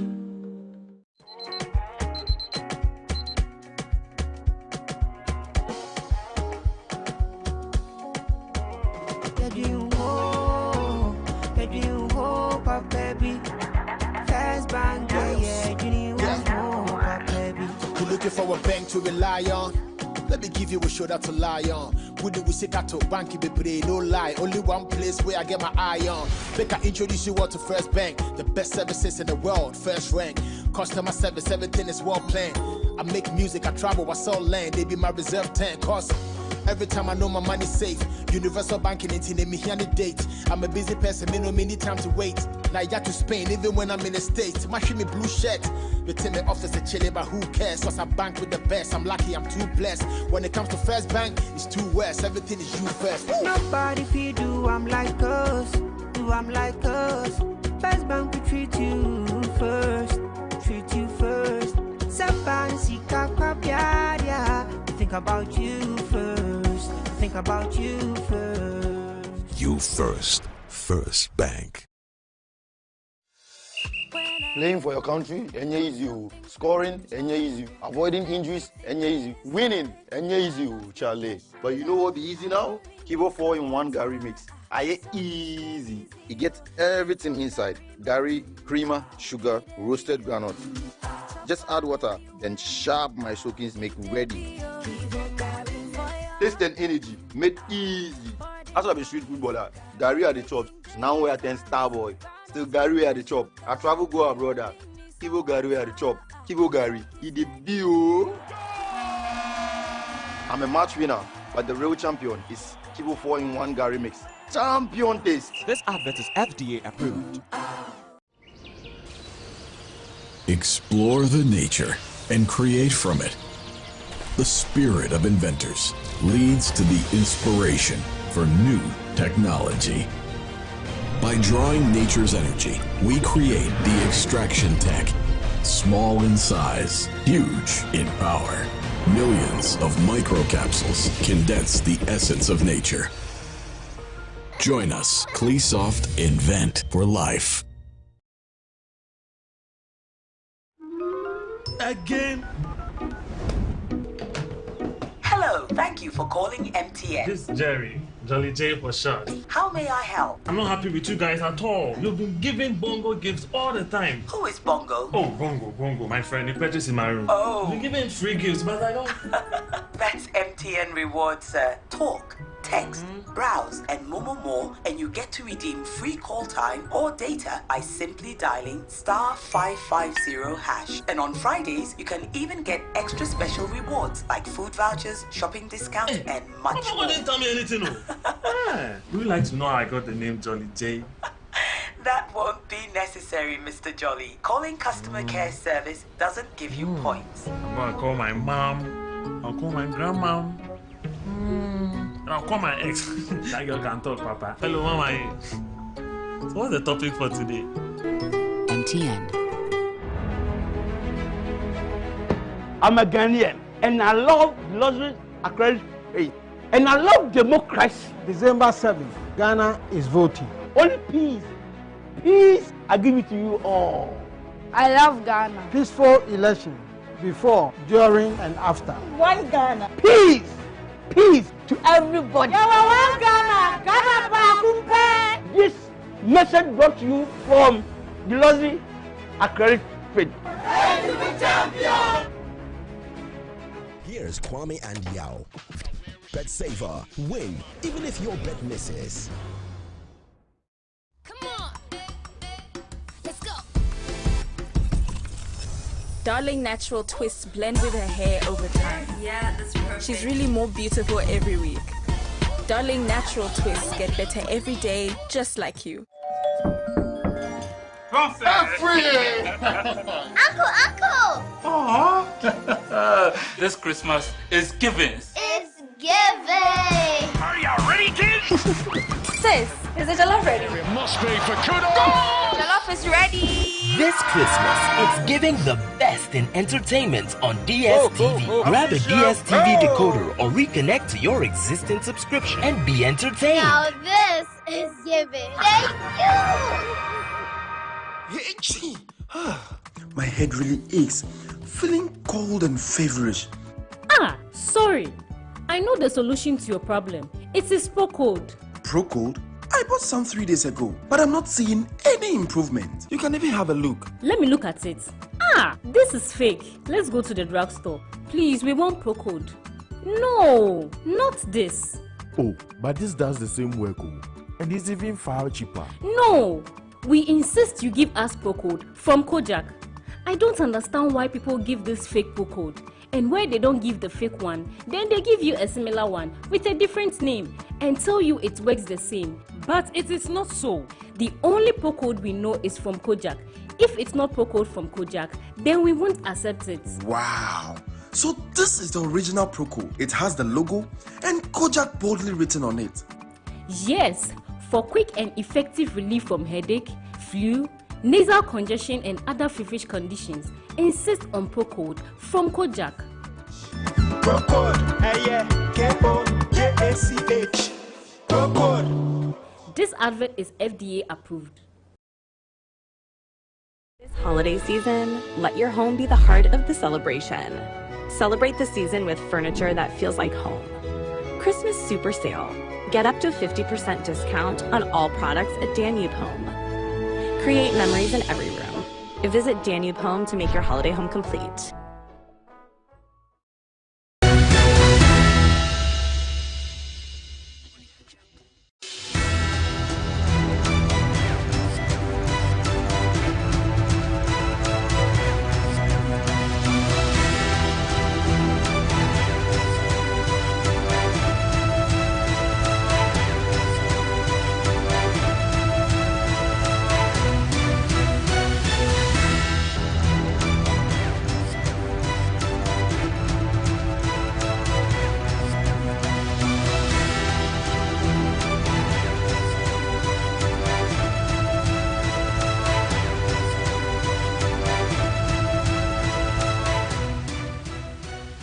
Welcome back. It's all live here on your Election Command Center. Ghana Decides 2024, the continuous coverage of Election 2024. A number of parliamentary results that are still outstanding for the Eastern region. There are two outstanding in Suhum constituency and the Suhum constituency, where the incumbent MP on the ticket of the MPP, Kojo Asante, is contested, as a matter of fact, as an independent candidate. We're looking at the results as well there and how things are playing out here on your Election Command Center. But Kemini, as we heard Gideon, that's Godwin Asediba earlier, we have to put it on record that his safety is a priority to us as well. You know, so we're just responding to those security concerns that were put out earlier by him. But we advise on what's happening at that coalition center as well. We understand some 68 so far polling station results out of the 203 are outstanding to be recollated, and then we'll get to know the true picture of Insoma constituency. As to whether that will be done before end of day is another question that we don't know as yet, because the NDC wants the process to be suspended. But question is, why not Koforidua said take in Accra? And absolutely, and I wish we could get some answers to that, because even here on the desk, we were asking the same question: why this? Even if it was coming to Accra, why not the regional office of the Electoral Commission by the police training school, where they have all gathered to do this? Anyway, let me bring the conversation now to the desk. Lawyer Jantua, you saw what happened over there when we went to the Fantia North training school, police training school. What did you think of what you saw? Look, the first thing that came to my mind was CI 127. What does it state? It states that after collation and pink sheets have been given, a pink sheet should be stuck on the polling station. Was it done? In many cases, we have learned it wasn't done. Isn't that against the CI 127? It is. Whose responsibility is it? Isn't it the Electoral Commissioner or the Electoral Commission to make sure? But why wasn't it done? Because if you lose your pink sheet, you can go back to the polling station and see the polling station, the pink sheet that has been stuck on the wall. Why wasn't it done? Why was it abrogated? Isn't it the responsibility of the EC person there to make sure it's done? So the EC gets one, the person standing gets one, the party gets one, and then polling station gets one. 3. Where's that third one? Where's that third pink sheet? It's become chaotic. And as Kwesi rightly said, this is a question of court, isn't it? You don't agree, take it to court. How can, what do you call it, an agent, or was it a party, decide that they should what? Suspend it? How? I don't understand it. At this point, we don't even know whose decision it was for them to meet at the... we know that the Electoral Commission has thrown invitations to certain candidates and their agents in some of these contested areas. But we don't know if that decision included meeting at the training school to have all these results looked at. Shouldn't it come back to the Electoral Commission? I would think so. So why is it, what is it doing there? But you see, when you say it, people say, why have you said it? I blame the president. Why? That far? Why not that far? Far up the chain. When he came, what was the first thing we said he should do? Constitutional review. Constitutional review. How would it have dealt with today's problems? The president does what? Nominates how many people, including the Electoral Commission? We should look at that particular provision in the Constitution. Because if people were to bring their CVs and they stood tall and they were chosen by publicly the Public Service Commission, and they were chosen, would we not be able to hold them responsible now? All this nonsense is going on, excuse my English, all this nonsense is going on. Electoral Commission, who is going to hold her? Who? And you see, the irony is that instead of protecting some of these things, they are rather protecting Electoral Commission. Walking around with Sojaman. The Sojaman, what has he got to do with civil duties? It's the soldiers who are what? Patrolling them and... Who is walking around with Sojaman? The Electoral Commissioner, isn't she? Her bodyguard is a Sojaman. For security reasons. Shouldn't it be the police? Shouldn't it be a soldier? What are soldiers' responsibility? I thought it was a police. I didn't know it was It's a soldier. Haven't you seen? Okay. Oh, soldiers. I don't understand it. It doesn't make sense. It doesn't make sense. And if we had a situation where it was by merit that we choose an Electoral Commission, we would hold that Electoral Commissioner responsible. So maybe I should plead. Afrejan, where are you? Please come help us. Because it doesn't look as if the, what do you call it, the current Electoral Commission can handle this. And they come and tell us everything is ready. We are ready to do everything, and then you see problem. Do they know what they are supposed to do? This shouldn't happen. It shouldn't happen. When has such a thing happened in our elections in this Fourth Republic? When? When? And the powers that be are sitting, just watching. Okay, let's go on like that. Mr. Katapori, could the reason they are doing this at the police training school be for the safety and security of everybody involved? Yeah. And would that make sense? Well, you see, maybe it's part of business continuity planning. Maybe in their operational manual, they've got it somewhere, because they must do it according to something. Someone cannot just get up at the whim, just say, let's go to Tesano. So maybe it is possible. And then, you see, this is where I come back to the transparency issue. If the EC is transparent and comes out to say, look, we had intelligence that there was going to be an issue, and because of that, this is what we, according to our business continuity planning, this is the alternative center, and that's why we went there. You see, everybody will be okay. But it looks like we are not hearing anything. We are not being given an explanation. And that is a form of arrogance, you see. You are not talking to the people because you claim you've got your independence. No one can interfere in whatever you do. But you are doing it on our behalf. And at least talk to us. Let us know why you are doing certain things. And then it will relax everybody. I just come back to this same issue about transparency. If there's no transparency, nobody trusts anything. Because look, 8 people died last time round, and no one has been held accountable. This time we've got 4. And I hear some people are, critical. We don't know how many will end up being the total of deaths. And no one is taking responsibility. The EC came out to say that she wasn't responsible for security. Yes. You are inviting us to the party, and then you are saying that you are not in charge of the security there, and you expect us to be comfortable within that party. How is that going to be? So everybody is taking their own security into their own hands, and that is what we are seeing now. So the EC can make everybody relax tonight by issuing a statement as to why they've moved from Nsawam to Tesano, and it will relax everybody.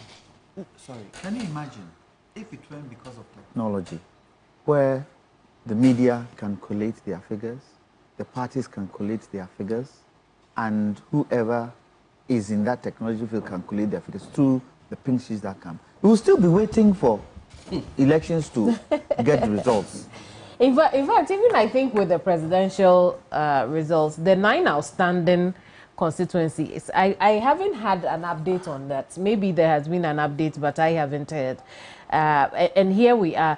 Mr. Pratt, we saw the way the parties themselves were conducting, their own selves in the at the, I don't even know what to call it, makeshift collation center or so.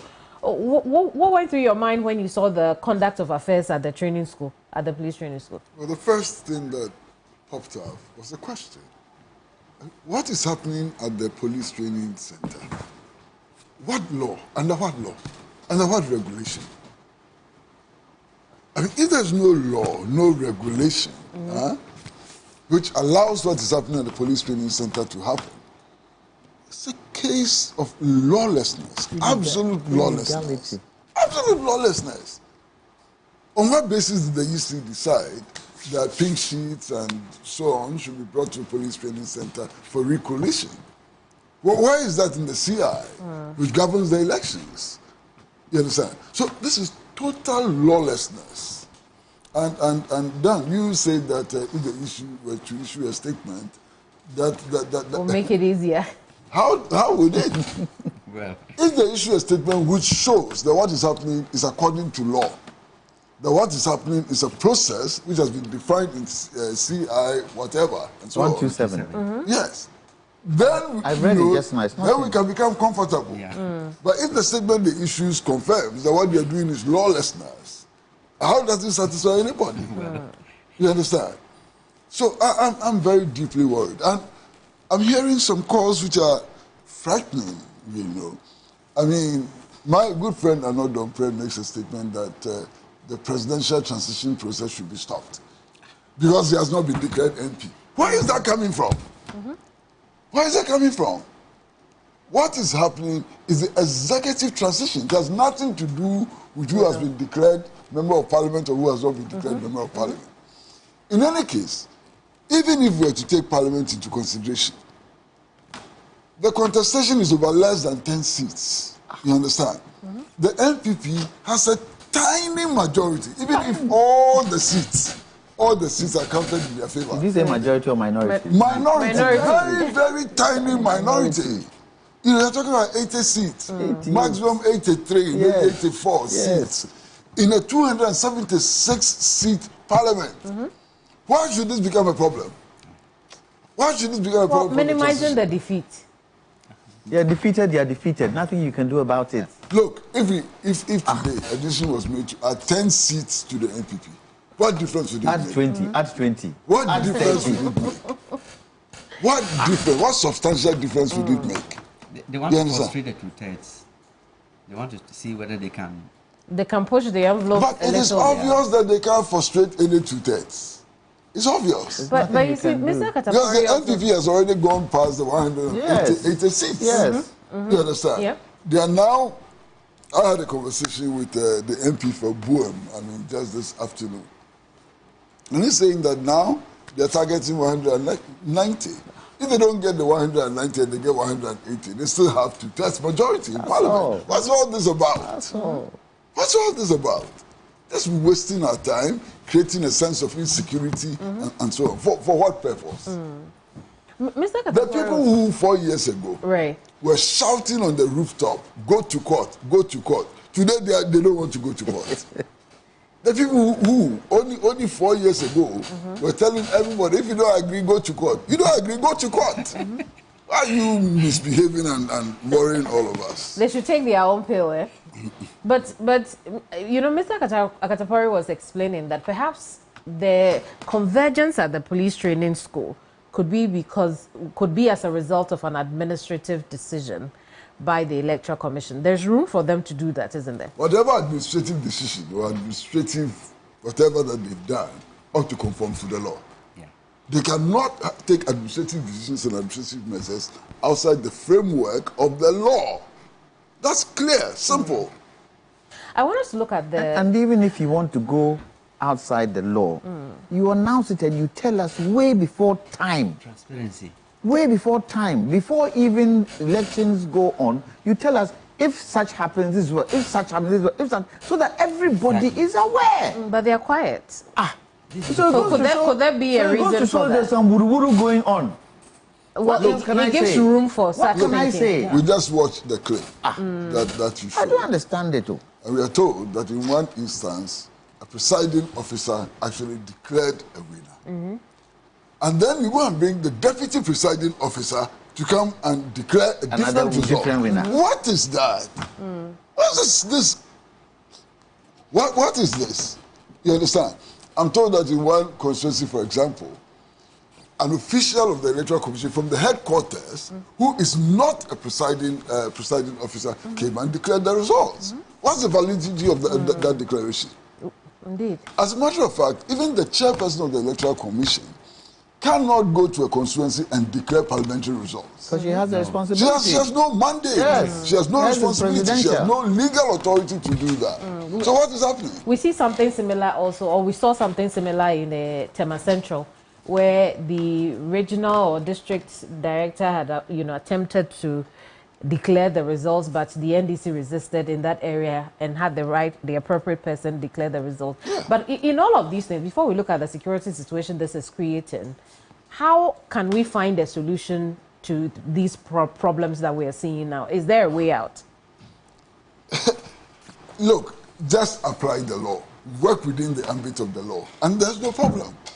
Just work within the ambit of the law. So, I mean, they are not doing it now. Is that something that could be done at this point to ensure they do it? The only thing which has to be done is to work within the ambit of the law. Finish. Nothing more. What else can you do? Well, I expect, if for nothing at all, the leader of this country should call people to order. I expect him. It's been days now. We've been calling on him to say something. He sees what is going on. He should call them to order. This is where you bring country first, not party first. How many days has he got left? He should bring the EC to order. Be transparent. Let's have this thing done and done well so that we don't get into any kind of upheaval.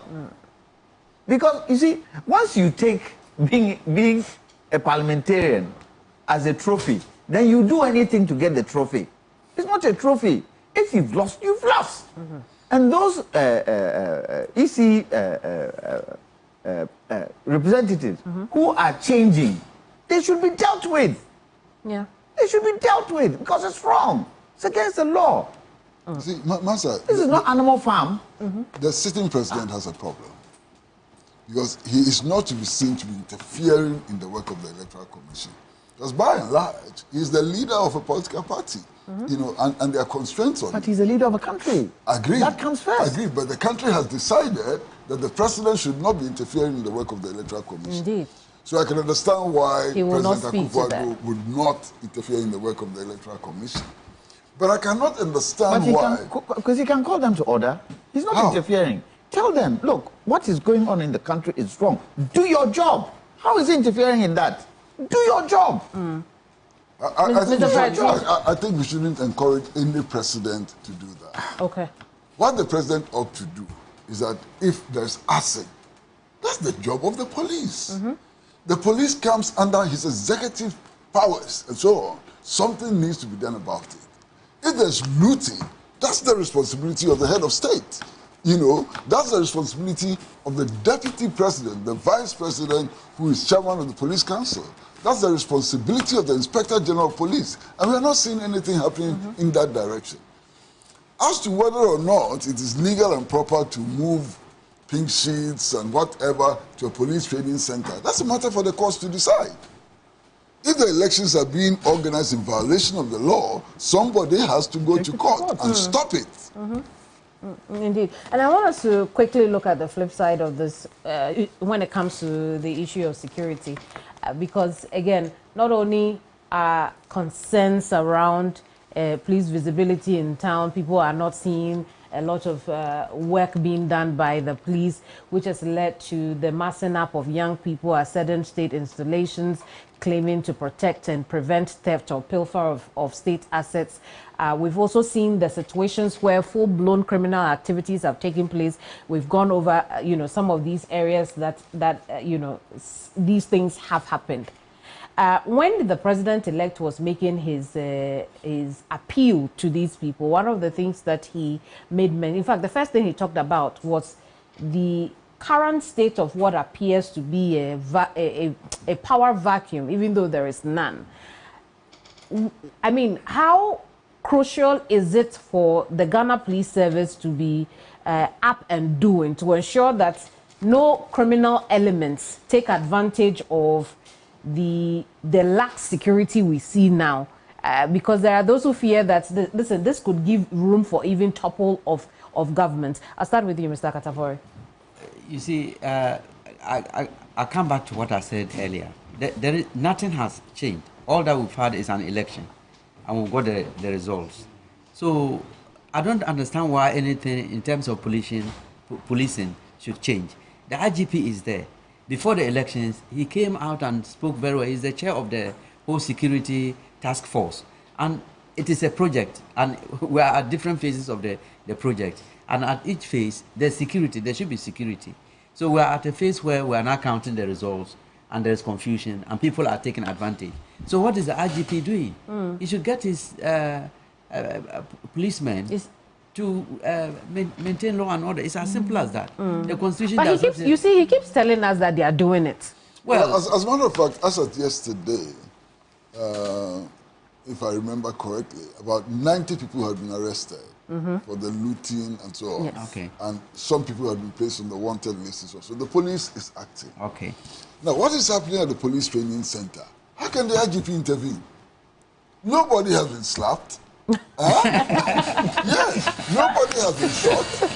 No grievous bodily harm. It's just people shouting at each other.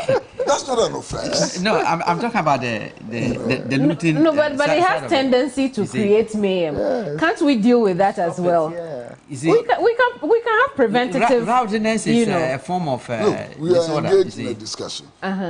This discussion can turn into an argument. The argument can lead to anger and so on. as we sit here, we haven't committed any crime, even though there's a potential that at some point, Lawyer Jantua is going to slap my face. Exactly. You understand? So, when he gets prevention is better than cure. Preventative measures. How about that? If you think that way, then we better stop all discussions. We better stop all contentious issues as well. It's not possible to do that. So what we expect is for the police to act, and the police is acting. You understand? What my worry is that those who have ultimate authority, do not appear to understand what the situation is on the ground. And they are making appeals to wrong quarters, wrong centers for the resolution of a matter that is within their ambit. President calling on an opposition leader to deal with looting. Incredible. Vice President calling on President-elect to act. Act in what way? You have the power. You are sitting there as chairman of the police council. The president-elect has no executive powers as we speak.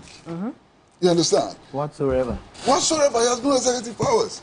He cannot call the IGP and give orders. Indeed. You understand? He cannot ask the BNI to investigate any matter. So he's waiting for 7th January. And until 7th January, he cannot resolve these problems which are happening on the street. He can't do nothing. You understand? I see. Lawyer Jantua, you want to say something? We're also in a transitional period. Indeed. So maybe the team, you've got all the key players there. So security has to be one of the things that... The top things they discuss. That they are dealing with. So that is something that they can also look out for. For example, the two presidents are actually the chair of the co-chairing the transitional team. So all the power is there for them to cooperate and then see what is actually happening. Because I'm really confused. I don't understand why we're having the situation that we have at Tesano, except to say that it is the EC that has brought this about because of lack of transparency.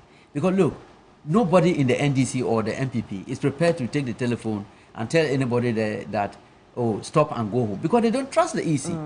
See, so they want their people there to see what is happening. You see, that is the problem. And the EC has brought this upon itself. And at the end of, when all this has happened, the EC has to be called to account for it. I see. But you see, if we have a commander-in-chief who is not speaking to the matter, and it's been days now, and we have the police, yes, they have engaged in some arrests. I think that at last check, about 115 people had been arrested, right? And we have registered cases of mayhem in parts of the country. We have politicians, because of votes, who are also engaged in activities of behavior that will raise tensions or rise tensions among their support base. Then there is concern, there will be real concern about a power vacuum, because nobody appears to be taking charge, wouldn't it? Yeah, that what you're saying is true, but there's no power vacuum. There's somebody in charge. There's a president. The president has got a minister of Interior. The perception perhaps is all someone needs. The perception of a power vacuum is all someone needs to misbehave. There's no, look, the president-elect stated categorically that he wasn't president yet. He was president-elect. And that at any one time, there's only one president. And that is Nana Akufo-Addo. So he's still being paid for as president, right? So he has to act as a president instead of abdicating his responsibility to a president-elect that hasn't got any executive power, like Kwesi pointed out. It means you are deliberately creating a situation in which the new incoming president will look bad, like he's got indisciplined followers and so on. And that is the part that really concerns me, that they are not taking action when it is appropriate, you see. And I just don't understand it. Where is the Minister of Interior? Well, he's part of the transition team. If you look at the tenor of statements which have come from government, the intention is clear. Paint the incoming president and his followers as hooligans, as rowdy people, as people who do not respect the law and so on. That is the tenor, of the statement which are coming from government, and that's the problem. we need to move away from this propagandist, approach and tackle the problem as it is. In any case, as I was saying, I mean, earlier on, the reports were that all these attacks were being organized by the NDC and so on. Now we know that that's not the truth. At least in some places in the central region, the people who went to cut away fertilizer and cement and so on have been clearly identified as NPP activists. Right. Some NDC people have also misbehaved. I mean, the people who attacked the NADBO office were clearly NDC people.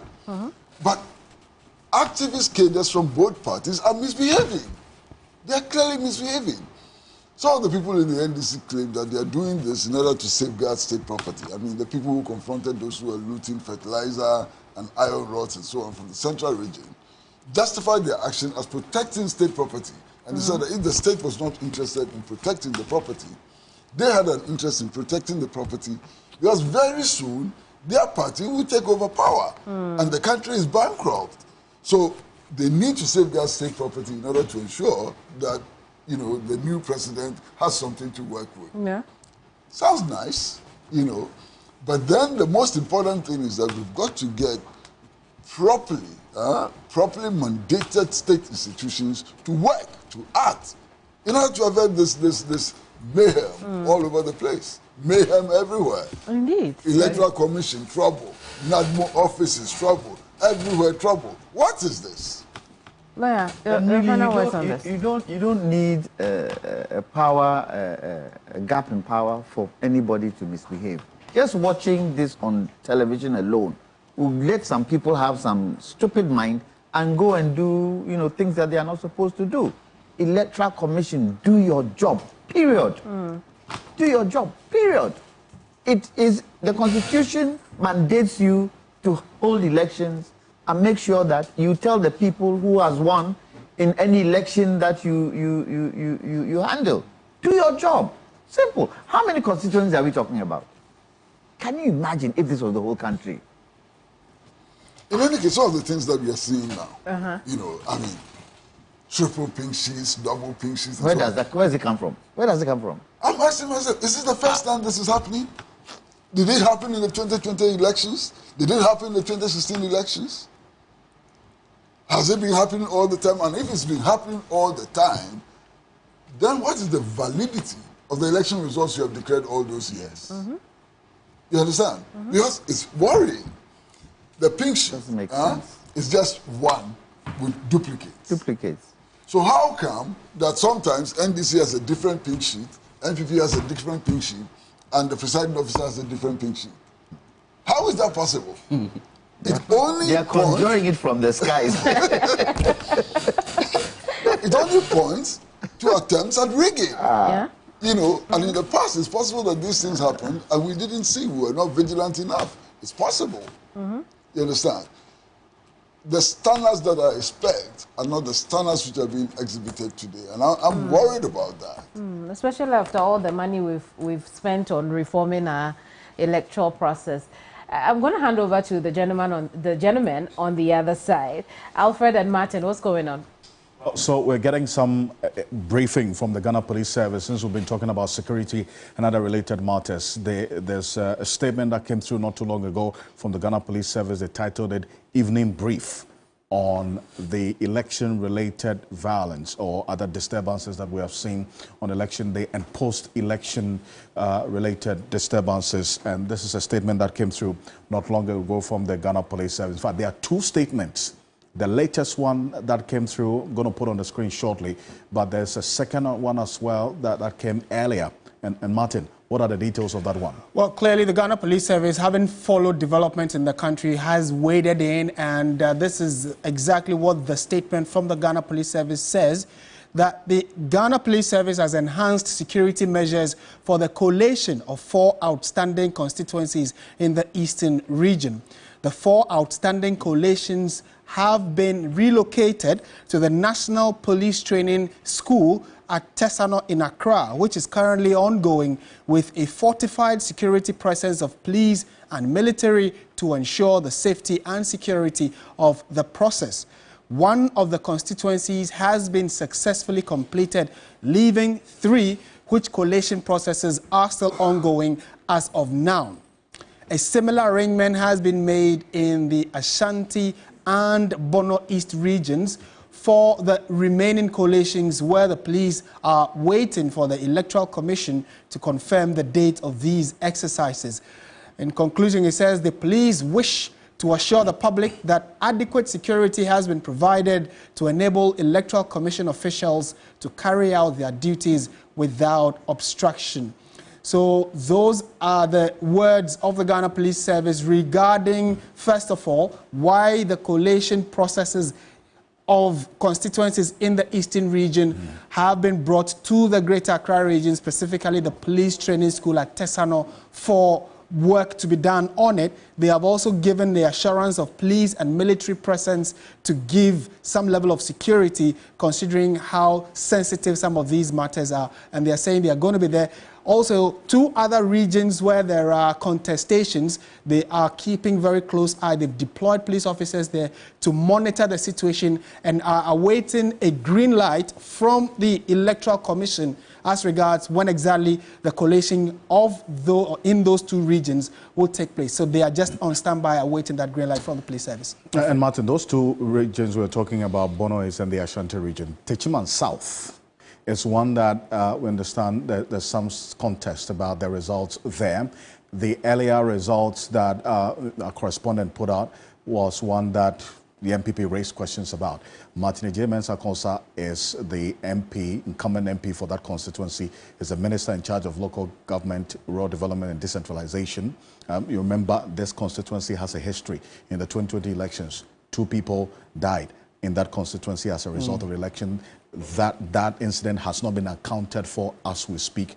Nobody has been held responsible for that, for as far as we do know. Now, fast forward to this moment, it lived up to its description as a flashpoint going into this election.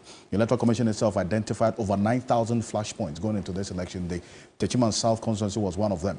And with the violence that we saw, our correspondent had to run to take cover in the washroom with the incumbent MP. That was serious. And we saw videos as well of some of the ballot papers that were burnt after, in fact, during that process of counting on that same day after the polls closed. The next is the Ashanti region. You have the Afenyo Southwest and Afenyo North constituencies. Those 2 constituencies' results are also outstanding. In fact, the Afenyo Southwest has both parliamentary and presidential, we understand, and then the other has the presidential results that was declared added to the ones that were declared as well by General Mensah, putting John Dramani Mahama 56.55%. That was 267 constituencies, 9 outstanding. So far, if there's anything to say about what we are seeing right now, the 2 results have been declared so far out of the 9 that were outstanding. We've seen Aquia, and then also we've seen the Ayano constituency as well. And then we're looking at how things will play out with Suhum, as well as in Suhum Adwedri. But the second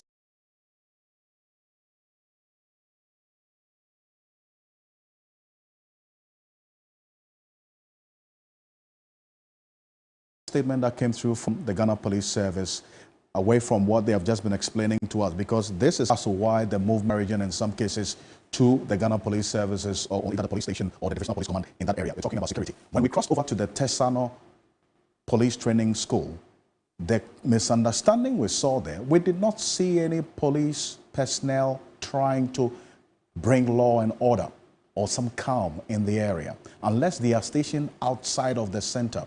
But as we speak, we do not know that as yet. But the second statement, Martin, has the evening brief on the election and post-election related incident in the past 24 hours. The Ghana Police is giving some details. What are they saying? Well, they are saying that the Ghana Police Service, in collaboration with other security agencies under the National Election Security Task Force, continues to provide security to ensure that Ghana remains at peace with itself. over the past 24 hours, there has not been any major security incident across the country. We urge the public to continue to go about their normal socio-economic activities as the police continue to implement stringent security measures to ensure their safety and protect their properties. The police wish to inform the public that the 123 persons so far arrested are being taken through the due process of the law. Out of the total number of suspects arrested, 49 have been processed for court, with 16 granted court bail, while 33 have been remanded into police and prisons custody to reappear on a later date. Additionally, 70 suspects have been granted police inquiry bail in compliance with the constitutional requirement to process suspects for court within 48 hours. 4 other suspects who were arrested within the last 24 hours are currently in police custody and will be put before the court tomorrow. The police are working on these cases with the Office of the Attorney General. With regards to the incident involving the whereabouts of the Efutu National Democratic Congress constituency second vice chairman, Mr. Abraham Atuanan, we wish to state that the chairman is in good health and with his family and in contact with the police. We therefore urge the public to disregard the misinformation and disinformation regarding his whereabouts. Once again, we want to assure the public that the police remain committed to ensuring peace, security, law and order in the country. So those are the words again from the Ghana Police Service regarding all the skirmishes, the post-electoral skirmishes that have happened across the country and how they intend to ensure that calm is restored, at least in those places where some violence broke out. Now, we've stayed the same on the Efutu constituency situation regarding that NDC first vice chair in that constituency who went missing as of Saturday up until yesterday. We called Gabriela Tete, who was part of the executive of the NDC in the Efutu constituency. She did confirm that they had contacted him and that is in good health, but he was receiving treatment for some wounds that he sustained because of the attack on him. And some executives of the NDC in their Efutu constituency, some of them were attacked when they've sustained machete wounds as we speak. They went to the hospital to get some treatment. Then the assailants accosted them there as well. So the understanding is that he's gone into hiding to seek some medical help. What the police is saying is that they've got an update. They are in contact with him. Right. The information we've been giving about this Efutu situation has been consistent right from last night up until this morning. That as we speak, the family says they do not know where he is, even though they've spoken to him. He gets phone calls, they're able to speak to him on phone, but he hasn't told anybody where he is as we speak because he feels unsafe. Yes, and the police statement actually more or less buttresses that position. However, they also give indication in the statement that they, the Ghana Police Service, also know where he is and are keeping close tabs on him. Clearly, it tells you some level of security will be provided for him because he is already receiving treatment, and because of security issues, that is why the family and Gabriela did not want to disclose his location to the public. So it is good that at least the Ghana Police Service is aware of where he is and say that he is receiving treatment, he is in good health, and also goes to, say the number of people who have been arrested now, 123 for different infractions of the law. So the police gave a breakdown. Even within the last 24 hours, a group of 4 people have also been arrested. So at least it gives the impression the Ghana Police Service is working. They are trying to be on top of all the security concerns that have been raised across the country following last Saturday's elections. As regards how far they will go in terms of prosecuting these people and actually letting them face the full rigors of the law is another conversation we'll be having. But trust your election command center that in as much as we are working with the police, we would also be very keen on these issues and update you subsequently, especially as the police says they are working hand in hand with the Attorney General's office. Some prosecution must go into this lawlessness that breaks out almost every election cycle. It is unfortunate. It doesn't bode well for the democracy that we are building as a country. Well, so some prosecution is ongoing, at least as far as we do know. Earlier today in the Ashanti region, some 16 people were arraigned for their suspected involvement in the burning of that circuit court building that served as a collation center in the West Gonja area, that's specifically for the Damango constituency. So 14 out of the 16 have been remanded. The case is going to be heard again on the 19th of December, so we'll keep an eye on that one. So, Kevin, that's the latest from the Ghana Police Service. Indeed, it's good to know that the Ghana Police Service is watching us and giving us responses to some of the questions we have raised every now and then. I'll take the conversation now to my panelists here on the desk.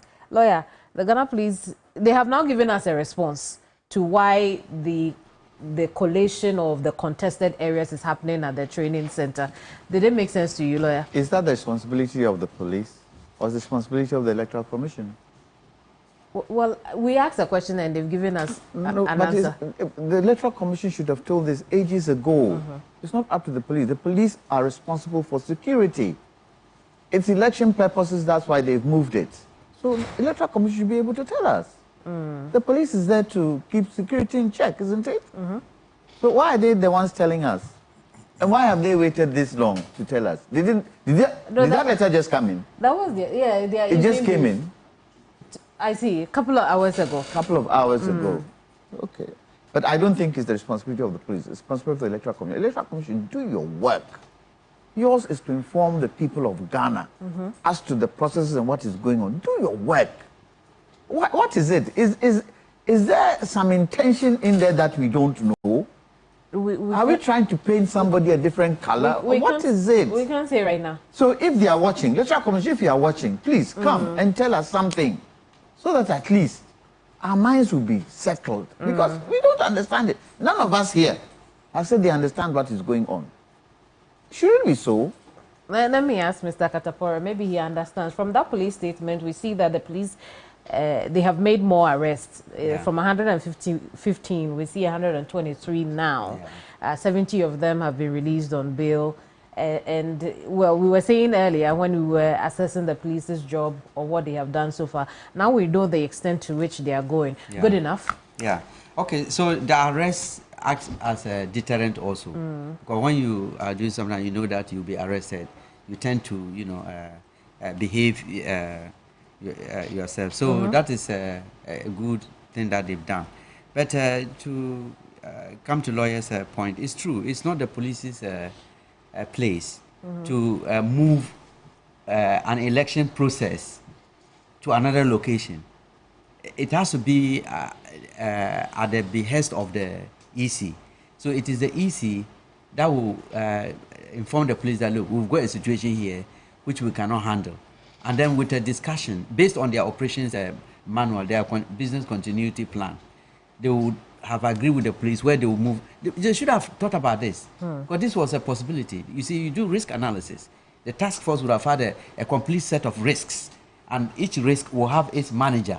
You understand? They will assess it, and then they will have a manager for that risk. And this will be one of them. If it isn't there, then there's a problem. Well, which is the concern of a lot of security people that we have spoken to. The fact that it would seem that the police is very much focused on the arrest rather than preventative measures. Yeah, so that's what I'm talking about, the risk planning. The task force, the first thing they should have done is to come up with a comprehensive list of risks. And those risks, they will assign people who will be managing those risks. This would have been one of them. Would you go as far as say that they feel that their job this time on election the thing is, security? here again, the transparency issue. We don't know what happened there. We don't know how they were operating, and rightly so, because it's a security sensitive matter. And the IGP is a very intelligent person, is well qualified. So I'll be surprised if this was not covered. But what I'm saying is, the responsibility, the EC should not come and tell us that she is not in charge of security. She is the president of these elections. Yeah, she is the president of the, when I say she, I'm not talking of GMS, I'm talking of the body. Okay. Yeah, so sometimes I mix it up. Yeah, so basically what I'm saying is the EC is the presidency of the whole election. Any other function comes below her. It's complementary. Yes, it's complementary. So there's no way the police can relocate this counting to Tesano. Why not Bema Camp? Yeah, if you are talking of this, why not Bema Camp, Bema Hall? Yeah, it's a much bigger place and the space and things like that. And I'm sure there are more fortified places. So whose decision was it to go to Tesano? Was it the ECs or was it the police? This is the key question. So the EC has to come out and tell us, look, we faced this incident, we had intelligence, we consulted with the police, and then we decided that we will look. Yeah. So the statement should have been coming from the EC and not the police. Then we could just say the police is doing its job. Mr. Farrat, I promised that I'll keep you here till 8:30, and I've done well. So I want to give you the last word on the segment. Well, I mean, look, it's all right for the police to give us periodic briefings about the security situation.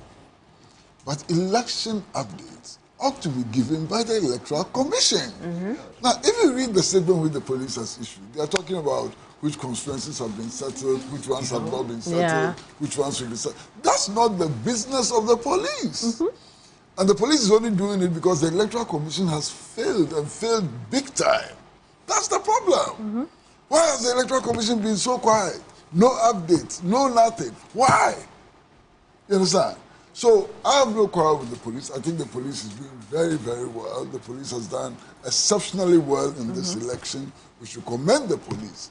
The problem ought to be with the Electoral Commission and its failings throughout this period.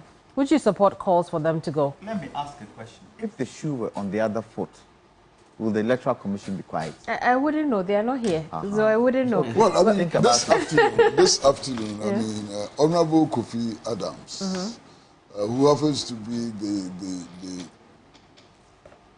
parliamentarian-elect for the Buem constituency, has made a categorical statement that the EC members have to go. You know, and when asked about how they go, he says to take lawful means and so on. Well, this is some of the evidence which should be gathered, you know, in order to see what can be done, you know. But at the end of the statement from the Electoral Commission the other day, when she gave the presidential... the announcement of the results. In the end, what did she say? It is finished. What did she mean? the voting and the you know the announcement. That's returning officer. She had done her job and it's finished. Yes, it's the rest. There's one comment I want to make very, very strong. Yes. Look, all these politicians and electoral officials and so on are so busy insulting God. I don't know what God has done to them. I mean, this period has been a period of insults. If God really exists, he must be suffering because so much insult. Everybody is claiming that God is partial. MPP, they score some small victory, say, oh, it is the work of God. NDC scores some small victory, it is the work of God. Is God an NDC member? Or is God an MPP member? You see, the problem with this recourse to mysticism is that it does not enable us to examine our problems on the basis of empirical evidence. You understand? It does not empower our people. It does not make our people feel that they are strong enough and that the power to resolve the concrete problems that face them lies within their hands. This recourse to mysticism is so detrimental to the national development effort. It is negative, it is bad, it is wrong. What? We are all talking about trying to build a secular state. We are all trying to build a secular state. That is the objective that the Constitution says for us. And all our leaders, whether they are NDC or MPP, are singing the same chorus. God, God, God, from morning to night. God, spirits, and so on. I mean, the former majority leader actually told us that all this contest about who sits where in Parliament is spiritual. Yes. So now we are reducing everything to the spirit and so on. And nobody is thinking. Because you are reducing everything to the spirit, there's no critical analysis. We are not looking for empirical basis for our actions and inactions and so on. I'm worried about this. This is not a theocracy. But if nothing at all, the people voted, didn't they? And at least we saw some positivism in the voting that they gave. They don't give any credit to the people at all. Now listen. But I was going to ask. Can I just Now listen, they don't give any credit to the people who stood in line and voted for them. Yes. The people don't exist. Yes. You know, some spiritual powers, you know, and so on, got them there. Yes. But you see, there's something interesting. The same politicians turn around and tell us that people voted as a reaction to the level of inflation, as a reaction to gross domestic product, as a reaction to increase in fuel prices and so on. Are they saying that God is responsible for the increase in those prices? Are they saying that God is responsible for the inflation? Because how the people voted is the reaction of concrete things in their lives. Yes. So then God must have been responsible for the high inflation. God must have been responsible for the increase in petroleum prices and so on. Why do you insult God all the time? You claim that you believe in God. You claim that you worship God. And yet every opportunity you get, you attack God and insult him. You even make vows to God and you can't fulfill them. Is God so partial? I mean, could it be a cultural thing? If there's a God who is an NDC member, I'm not going to worship that God. If there's a God who wears the colors of NPP, it's a very bad God that should not be worshipped. What is this business about the partiality of God? It could be a annoying all of us. It could be a cultural thing. And then perhaps that's why we see some of the candidates prior to the election. Even a cultural thing has to have validity. I mean, some of our leaders are so backward, it's unbelievable. Look, I've been involved in political campaigns for a long time. And I've seen some of the things that happen. And I'm sure that Mr. Dantua may know. These politicians, you see them in their fine suits and so on, pretending to be statesmen and so on. Do you know what they do when election time comes? Some of them actually bury live cows. Yes. They have more belief in burying live cows than convincing the voter to vote for them. They do all kinds of silly things and so on. And it's about time we tell them that, look, these spirit things should be put into the dustbin. We need empirical evidence. What are you going to do about the free SHS program? What are you going to do about concrete? Come and tell us and stop this God business. Come and tell us what you are going to do in order to bring down the city dollar rate and stop this God business. We've been doing God. The city is still falling. You even promised to build cathedral for God. You didn't stop the city from falling and so on. And you're still doing this God business. And now everybody has joined this foolish God business. What is this? Then you must be really peeved about, you know, all the prophecies about who's going to win and the candidates going to the prophets and receiving prayers. First of all, many of the predictions didn't work. There was one priest who came up and said that Professor Nana Jane-Opoku-Agyemang would die before the election. Has she died? She's still walking around. There was one woman who came and said that Bawumia will win by all means, and that if Bawumia did not win, she will go back to worshipping the fetish. On Sunday, she was waving the NDC flag all over the place. These charlatans, these are complete charlatans. These complete charlatans. These are criminals, you know, playing with us and so on. We should not allow them. Now, when all our leaders fall into line, and all these people who wanted to be president, they'll go and kneel before these charlatans for these charlatans to pour dirty water on their heads and so on. And they think that that is what they're going to... Dirty water? Yes, dirty water. It's holy water. It's not holy water, it's dirty water. Pour dirty water on their heads, and they think that this dirty water is what is going to make them win elections. This country is in trouble if these are our leaders. Our leaders who have stopped thinking. Look, when leaders make spirits the center of everything, they stop thinking. Because recourse to spirit has no empirical basis. They stop thinking completely. And our leaders are stopping to think. That's the danger for this country. They should stop this nonsense. Anyway, thank you, gentlemen, for talking to us. I'm going to hand over to Alfred and Martin. When we come back to the desk, some of our panelists will take leave of us. But I'm so grateful that you could join us here. Mr. Pratt, Managing News Editor for the Inside newspaper, former host of Hot Issues here on TV3, and Talk Time host on Pan-African Television. We also had Daniel Akatapori, who is he himself a politician and former soldier. And then we also have lawyer Jant, A former member of the PNDC. a former member of the PNDC, which is why I was pushing a lot of the security questions and then issues around the power vacuum to you. But thank you so much for talking to us and joining us here on the desk. Alfred. Sergeant Akatapore retired is a walking history of our when it comes to democracy and issues related to some coup d'etats in this country. I think the next time he should make some time and come. Let's talk about it and see the security of our democracy. Because as Martin, the most secure democracy is that which is able to meet the basic needs of its people: food, water, shelter. So how secure is our democracy? Yeah, he's the best person to help us get some answers. Certainly. But while we are at it, and you're still live here on your election command center, the coverage continues. And we're keeping an eye on how things are playing out in a number of the constituencies. As we speak, the Ghana Police Service statement indicated there are 4 results that are being recollated at the Ghana Police Training School at Tesano. 2 of them have been declared. The NDC is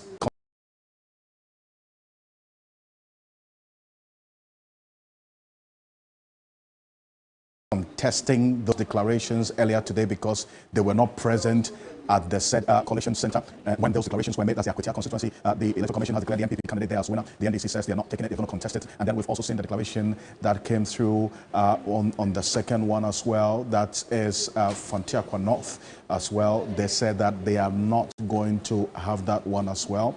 They're going to contest it. We will see how things play out here on your election command center. The 2 that are standing are Suhum and then Suhum at rhetoric constituency. We're keeping an eye on that one as well. But our attention has been drawn to a post on social media, which we want to state categorically here that this is fake. It is not coming from us here on your election command center. We're going to put what is circulating on social media right now on the screen. This is not a production from here on TV3. What Frank Anodompre referenced, the reason why our colleague Godwin Asediba received some verbal attacks and he being shoved around at that police training school where this recollation of Inzoma results is taking place is fake. And we're just putting that on record. Would have him also have his people check it. It is not coming from TV3 or any of the media general outlets. And so just to put it on record, this is it. Right. This is what is going around. Right. Now we have a video of exactly what we put out there. Beyond we disputing that this is fake. This is exactly what we said on TV3. Take a look. In Sawam Adoejiri constituency, where we have the majority or minority chief whip, Anodompre. What's the latest regarding his constituency? We also heard of some gunshots there. Can you update us? Well, from the Saturday evening till Sunday, when the coalition was going on, it became a very tensioned environment because of the close marking of the result between the majority Anodompre and his close contender, that's the NDC candidate there. Unfortunately, the result they couldn't finish collating the clean sheet. In the midst of that, the youthful agitator that the EC was taking a long while to declare the result besieged the coalition center, that is the St. Martin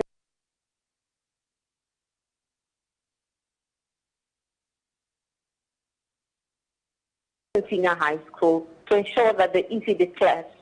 Unfortunately, the EC could not finish. In the midst of that, we're seeing violence breaking into the coalition center. People had to flee. Again, ballot boxes, ballot papers, and pin sheets were destroyed. And so we do not have a clear winner as of now. The majority chief whip has been making a number of press conferences to state his position that he believes he has won, but the NDC is that constituencies 2 days ago also bent ties to protest that they believe that the pin sheet they have declares their candidate as a winner. So it's just a mixed and complex issues we're dealing with, and that's 4 constituencies in the Eastern region. It's really, shocking to hear that the results were that close between Ayano Dompreh and his closest contender, because I do recall that in the run-up to the elections, Dr. Mahamudu Bawumia visited that constituency, and there were hundreds, if not thousands, of NPP supporters who were actually following Ayano Dompreh and Dr. Mahamudu Bawumia. So if that was anything to go by, you'd have... did anything suggest in the run-up to the elections that Ayano Dompreh was unpopular on the ground?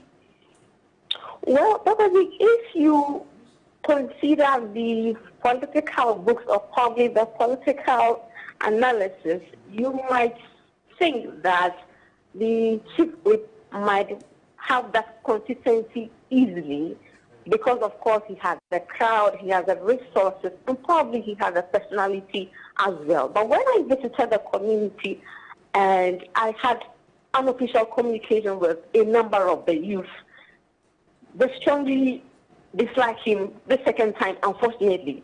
Reason why we cannot tell, but for them, the process is that they believe that a far better, youthful person than him should lead them.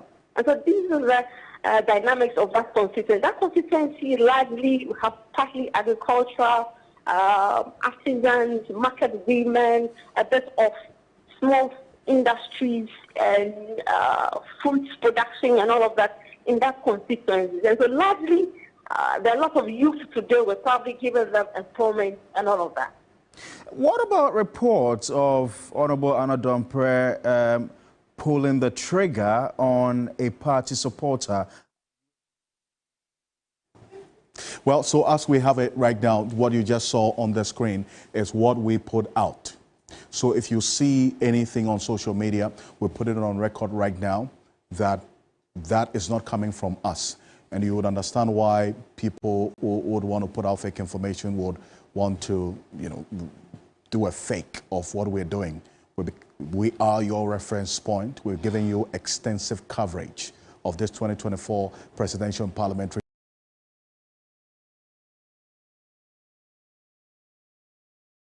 elections. We want to put it on record.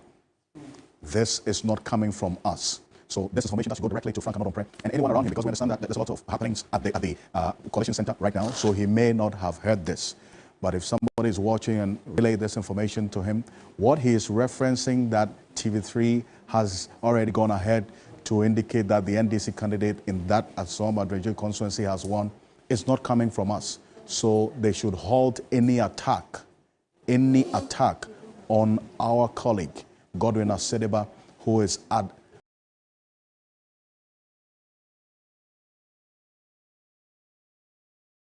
the Collation Center.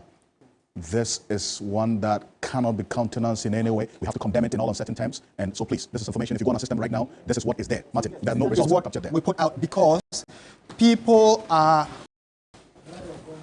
actually screenshot it and then change the figures on it. So what you see on your screen was what exactly was played out during that interview with our Eastern Regional correspondent when she was speaking to Pakwesi earlier in the day. This output was simply to tell you that as of the time we were speaking to our reporter, no figure had been placed into or had been keyed into our system as far as in Suhum Adreju constituency was concerned. So some miscreants took a picture of it and then went to put in their figure. Now let me tell you one interesting thing that the fake miscreants did not know. When you put the right figures in the system, whoever is the winner will automatically come on top. So the figures you see there, although they say the NDC candidate had won, the NDC candidate is actually second, which is fake. If you look at the original template that was out there, it was as a result of how the EC balloting was. And you know across the country that NPP was #1 on the ballot paper.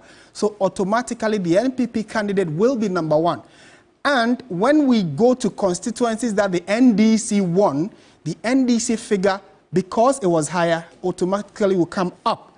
But the fake miscreants who are incompetent at even faking content, did not know that we had put all those security checks and balances in place and took this screenshot, keyed in their figures. Even the font they are using is not the font we use. So we would want to beg all our viewers and listeners on 3FM 92.7 to keep very close eyes on how we are doing or covering this election. We want to help avoid mis and disinformation, so you want to cross-check every information. If you see these figures and you want it authenticated, go to our social media handles and you'll get to understand that none of these pictures, especially what you're seeing on your screen, is ours. Now let me go through simple mathematics with you. Hold on a bit for me. There's some breaking news coming through right now. Let's go straight to the Tesano Police Training School, where the recollation of Ayano constituency results is happening. Gordon Asideba, take it over. What is this?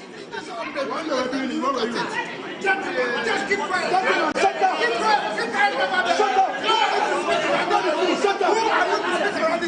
Shut up. Who are you to speak around this table? Who are you? Get out. Leave this place. Are you an agent? Are you an agent to speak around this table? Are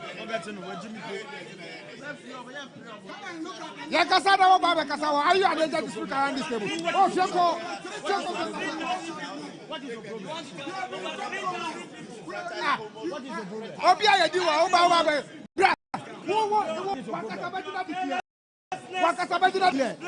Come and take it and declare.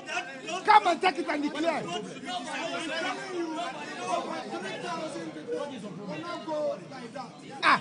We are building a consensus here. You come and aggravate issues. We are building consensus. You come and speak rubbish. We are collating. We must collate together and find a figure.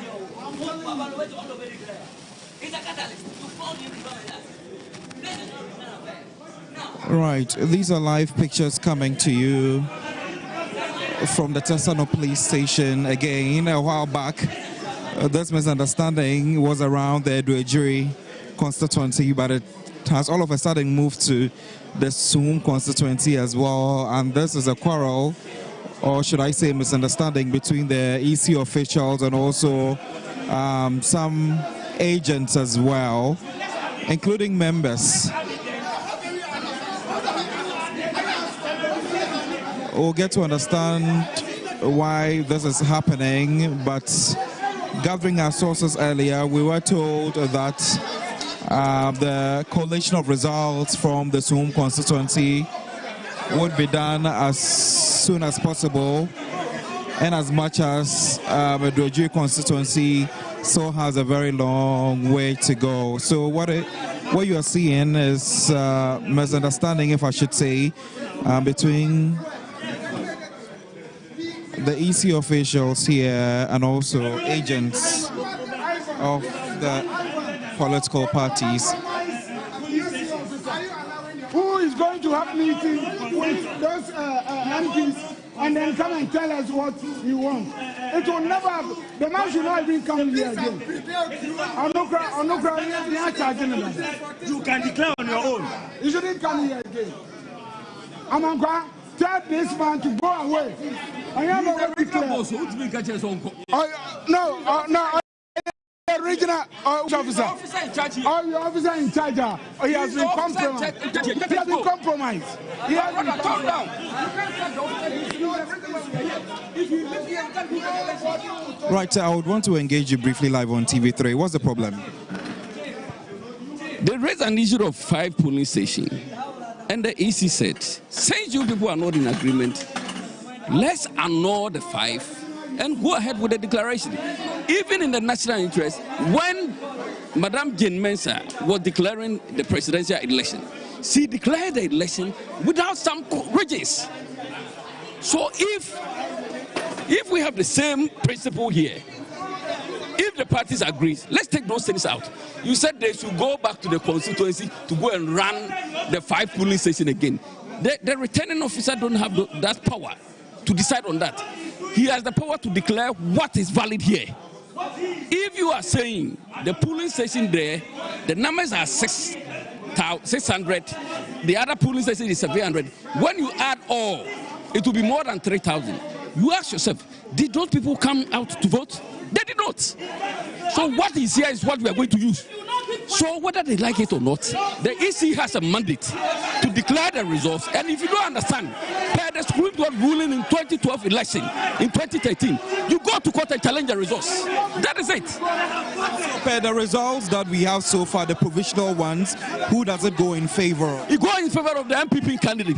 Even per their own collation that they've done on their laptop. What are the numbers? Per their own collation, they have the MPP candidate having over 17,000 and their candidate 14,000 and the NDC candidate 15,000. That is their own collation. So they are just dilly-dallying with the process. They are just delaying the process here. Where they are telling us that their supporters are waiting for them outside. So if they don't get anything to tell them outside, they will beat them. The law does not permit anybody that power. If they have any power, they should go and talk to their followers. The process was fair, we have lost. So let's go back and reorganize ourselves and come back. But you cannot usurp the power of the EC officer or the powers of the law. The laws are clear on those issues. Looking at the misunderstandings that are coming from here, is there a possibility that they would have to go back to the constituency again? We are not going to the constituency. The results will be declared here. You were equally having a misunderstanding with an EC official. The results are here. We've collated them. They know everything that we are doing here. Why are they running? Now the EC has engaged the leadership of the NDC, and the EC has come to engage the leadership of the MPP. Both have agreed that there are 6 polling stations that are being contested now. Whether we add it or we do not add it, our parliamentary candidate wins over 1,600 votes. So what is the difficulty in declaring it? This is the bone of contention. And now the EC is telling us that from the NDC point of view, their foot soldiers are outside, angry at them. That once they allow the declaration to go on, their foot soldiers will come after them. Do they also know our foot soldiers are also outside? If we should continue this, where are we setting the country to? And for how long can we continue to entertain this kind of foot soldiers and then the vigilante groups for them to continue destroying the country? You are seeking to come and rule this country. What has been built already, you are destroying it, you are setting fire, you are destroying everything. Then what is the motive in coming to the government? This is what we are telling them. The EC must come and declare that of Suhum and go ahead and do that of Suhum. Because we know these seats are ours. We have won decisively, we have won clearly. From which political party? From the New Patriotic Party. Yes, New Patriotic Party. Our parliamentary candidate, Fantia North, Protozoa, has won over 1,000 votes. Nothing will change. Whether we add the 6 polling stations or we do not add, nothing will change. Our candidate is the MP elect. Do you think it's a call in the right direction that you go back to the constituency, as the EC officials are saying, since they are much experienced? Determination by the law court. Whether we even go into the ballot box to even count the actual what is in, it is the act of the court, the by court order. That is the only way to go. And if anything at all is going to do, that is how you have to go ahead and do it as well. So if you have to go into the ballot box, it is by court order. If you have to add or subtract and you do not understand, it is the court order that will determine. However, the commissioner must take a decision, and we have agreed. Why haven't we spotted any of the aspirants here? We have our aspirant here. So other aspirants, it is their choice. They have representation here. You've seen Alfred Agbesiwoyomi. You know, I'm coming. You've seen Alfred Agbesiwoyomi of NDC. You've seen their former regional chairman. You've seen Peter Tukono and Co. I don't know NDC people to represent them. They have their constituency officers here who are also doing the coalition. We have our parliamentary candidates here, and that is Fantia North. He's the one standing here. We have our parliamentary candidate for Suhum, Honorable Frank Anodompre. Earlier in the morning, we have Kwame Apekodua, Honorable MP elect for Fantia North, and then we have Honorable Neskumi, MP elect for Aquia. We have all our parliamentary candidates here because we know we have won and we are coming for our victory. We are hoping that this will be resolved amicably. Nothing will change. Right. The bottom line is that nothing is changing and nothing will change because we have won. Whether we add the 6 police station or not, nothing will change. That is the bottom line and the message you should carry about. Yes. Yes. Right. So we will get to engage the parliamentary candidate as well for Suhum, so that we don't say. let's just have a brief conversation. You're live on TV3. We want to have a brief... I'm not speaking now. You've been here for a very long time and you are not really happy with what is happening at the moment. Right, so one of the aspirants for the constituency, you can clearly tell that the environment is really heated and he wouldn't want to engage us.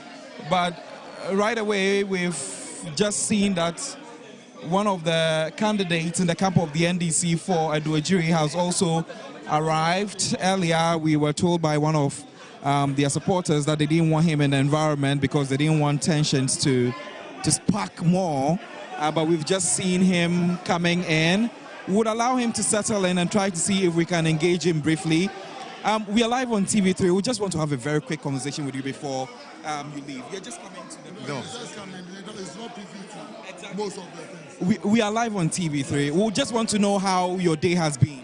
My day has been hectic, but I can assure you that after all this, I'll be declared a winner. Right. So no problem. Right, I'll come.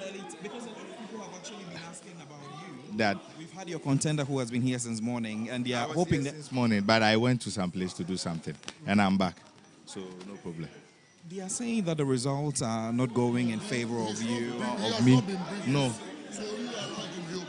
Right, so we would allow him to settle in more so that we can get to hear his side of the story and what he's also expecting at the end of the day from the Aduajiri constituency, but around the Suhum table as well.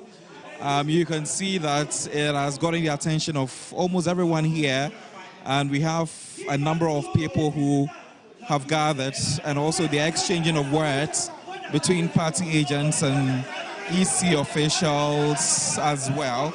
I'm hoping that I will be able to drag one of them out so that we'll get to know exactly what the Awara is and why at the moment they are exchanging words. But that has been the mood in here inside the Tassanok police station between party officials, party agents, I beg your pardon, and EC officials as well. But we were told earlier that the results that they have been gathering around this premises, which is the Suhum area, might be declared soon. But looking at what is happening, it will be delayed a little while.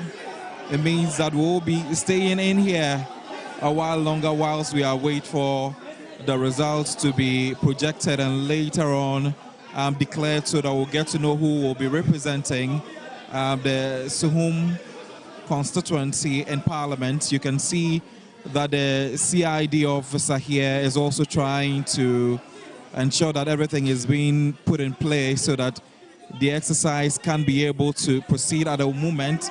There are some exchanging of words between the CID officer and also an EC official as well.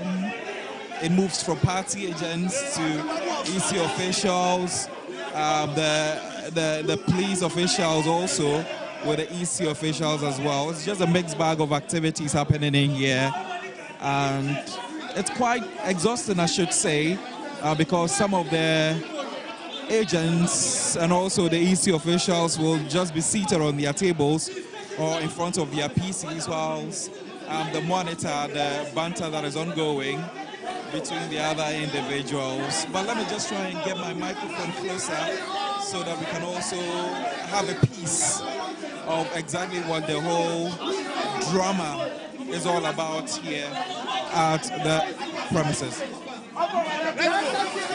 The tables are still, and we are all watching. I am telling you, the tables are still, and we are all watching. You just be playing, don't play to the gallery and be doing what you are doing. We are all watching. 20 days.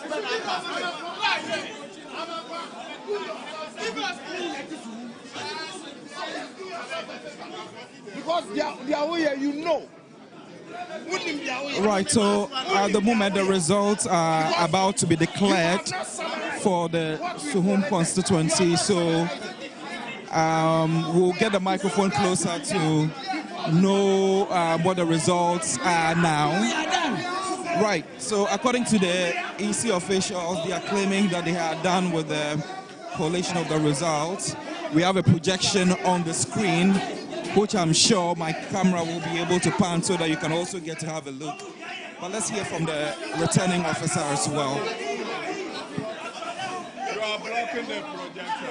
Sorry.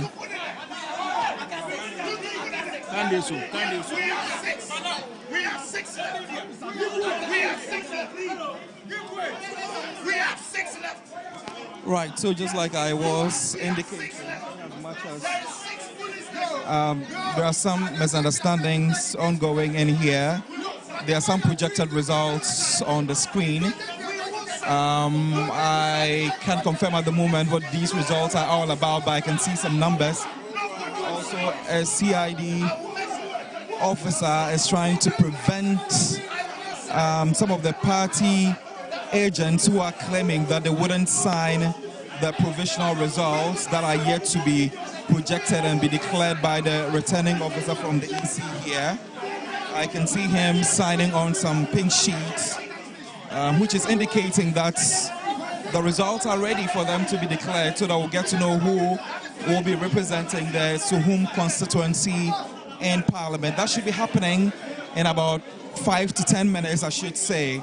In as much as some of the people are claiming to be disagreeing with the results, we can see that some police officials are forming a circle to protect the returning officer to be able to proceed with what he's supposed to do here. And all of this is happening inside the Tesano police station.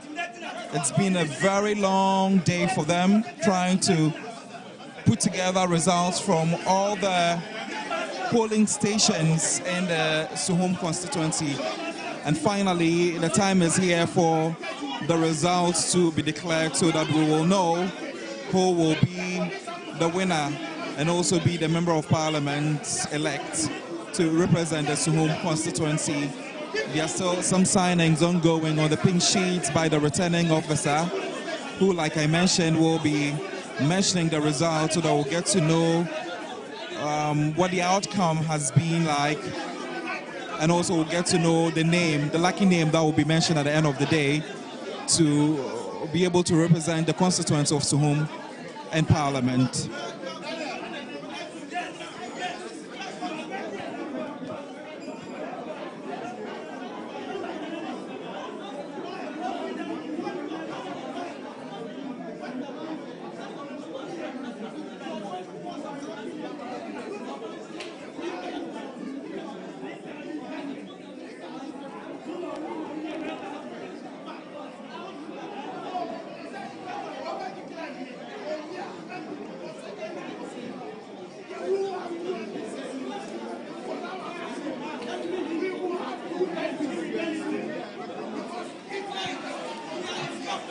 Right, so before the declaration of the results, let me just try and engage an individual who has been claiming that he has not signed any of the papers in front of the returning officer. Let's get to hear from him exactly what the problem is, to know if they belong to the camp of the NDC or the NPP.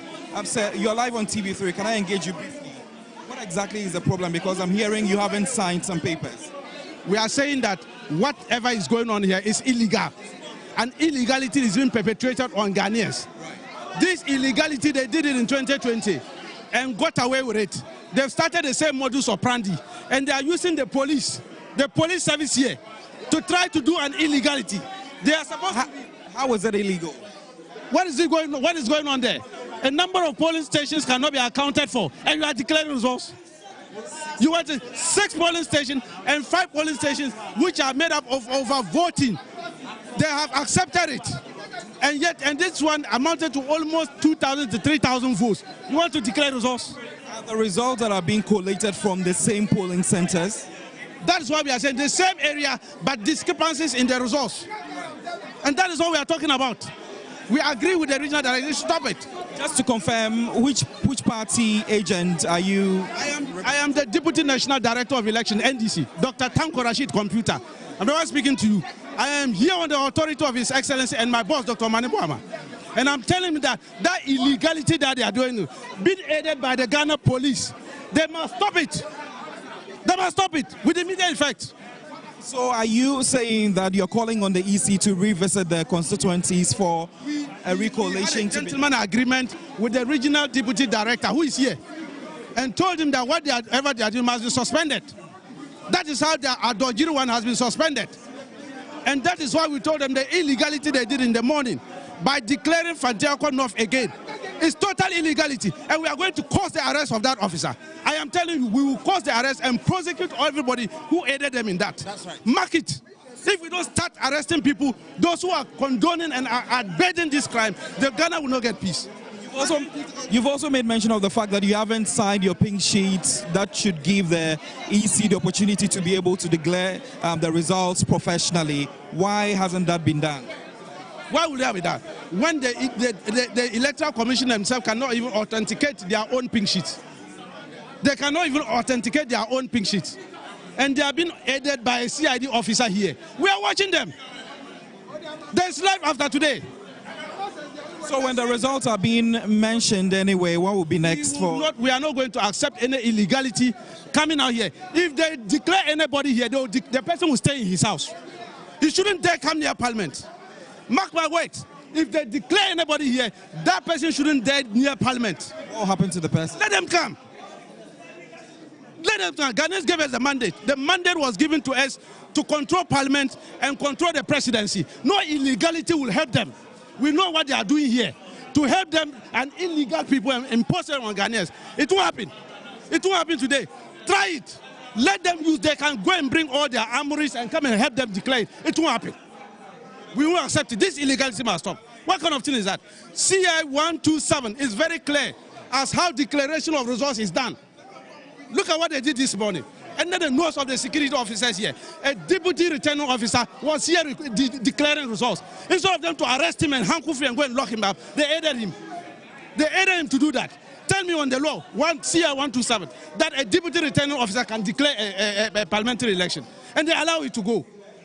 Is that how we want to have free and fair elections in Ghana? Is that how we bring peace in Ghana? These are the things they do and create anarchy in Ghana, and then people will be blaming NDC for trying to bring people. If I knew, I would have amassed people here. If the one would have created instability for them. These are the things they do. You sit behind the house. We're at the transition meeting. When they call me to come and see what is going on here, only for me to arrive and I see that security officers are aiding illegality. They are aiding and abetting illegality. Intimidating our agents and another thing. That is unfair, and we will bring it on board to the presidency. This is what we are going to bring on. Right. We have been speaking to Tanko Rashid Computer, who is the Deputy Director, IT and Elections for the National Democratic Congress. You are also a party agent. I've spotted you in here for a very long time. It got to a point where you were exchanging words with some other agents as well. What is it looking like at the moment, now that it looks like it has come to an end? So what I can say is that the EC officials are in bed with the security, and they are actually intimidating us. We started this collation from Suhum on the 7th throughout the night to the 8th, and as we speak, the EC director has not even yet helped us to collate and summarize the presidential results. I don't know why he's in a hurry to do that for the parliamentary, because the presidential actually precedes the parliamentary. And we came here since morning. It's been peaceful, but at a point we realized that the EC officials only take directives from the NPP. The NPP are not the commissioner, so they take directives from them and come back to us to say that from the commissioner we have to do this and that. The independent candidates have some concerns. We NDC also have some concerns, and at this moment I don't think that we are going by whatever they are doing back there, because it doesn't look like we've had a consensus or we are doing it together. So is this to say that EC has not been fair when it comes to working with you? Is that what you're trying to say? He hasn't been fair, and would also say that not only has he not been fair, but he's been compromised. I don't care if someone says that I'm alleging, but he's been compromised. Thank you so much for engaging us as well. We have been speaking to the Council for the National Democratic Congress, and she has also been here since morning.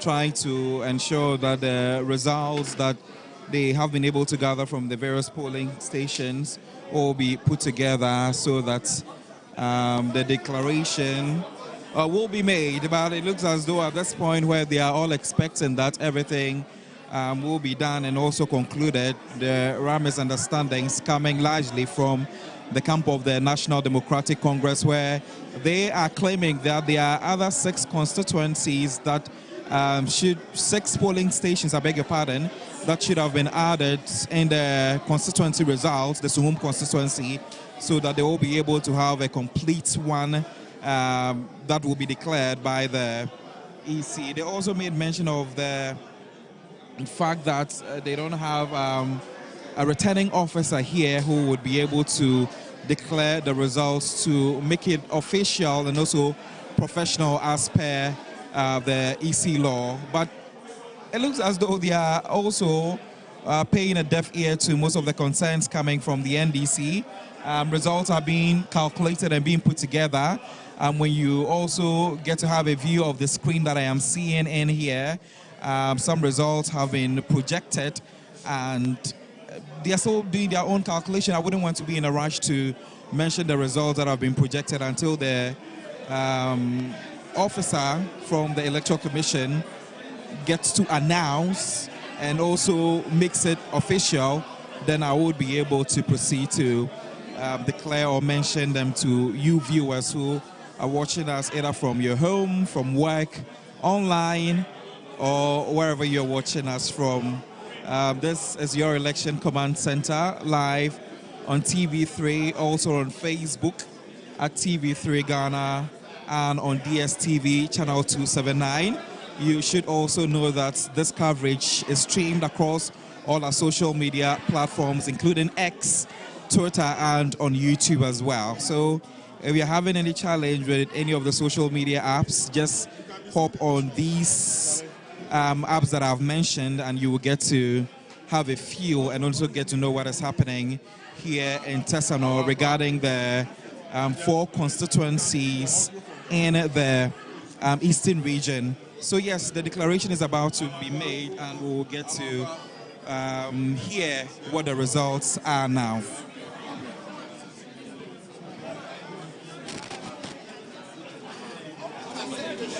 After I have a took voice. After the correction from Suhum constituency, 6 polling stations were annulled by all the candidates' agents. Therefore, results from 160 polling stations. Total vote cast. The results from 160 polling stations. I mentioned the name according to the candidates as they appear. Frank Esedu Bakwe, pulls 16,855 votes. Prince Adam pulls 15,259. Emmanuel Dede Yafi pulls 159. Kojo Asante pulls 14,860. Total valid votes 47,133. Total rejected ballots 671. Total vote cast 47,804. Therefore, by the power invested in me as the returning officer for Suhum constituency, I hereby declare Frank Esedu Bakwe as MP elect for Suhum constituency 2024 election. Thank you. Thank you. Thank you. Right, Honorable, congratulations to you. I'm sure it's been a long day for you. Very, very long day. It's great, and thanks be to God. What should your constituents expect from you, Honorable? Service with integrity, like the police. There have been a lot of things that happened in your constituency. Right. Media, where's media? Come. Regional chairman. Wait. Senior Obi. Right. So, just like you have heard from the declaration by the EC, Frank Esiedu-Bekwin has been declared as the MP-elect for Suhum constituency, which goes in favor of the New Patriotic Party. You've heard from him that the constituency should expect quite a lot from him, as he has been declared as the Member of Parliament-elect. We are also going to be getting a brief address from the NPP to get to know how they feel about this. Most of the officials have been here since morning, ensuring that everything will be collated and also done very well. And at the end of the day, it looks as though their waits at the Tesano police station inside the Collation Center has not been a waste at all. So they will be engaging us briefly, so we get to know what will be happening. We are live on TV3. You can take it away. So, again, we, the MPP, thank God once again that after patiently following due process, we have gotten our third seat for the day after following due process. In all the collation, we patiently went through the pink sheets. The NDC and the independent candidate rejected 5 polling station pink sheets. We said no problem. If they are rejecting the inclusion of those 5 polling stations plus another polling station pink sheet that could not be found, we will still yield to them. That said, we still won by a comfortable margin.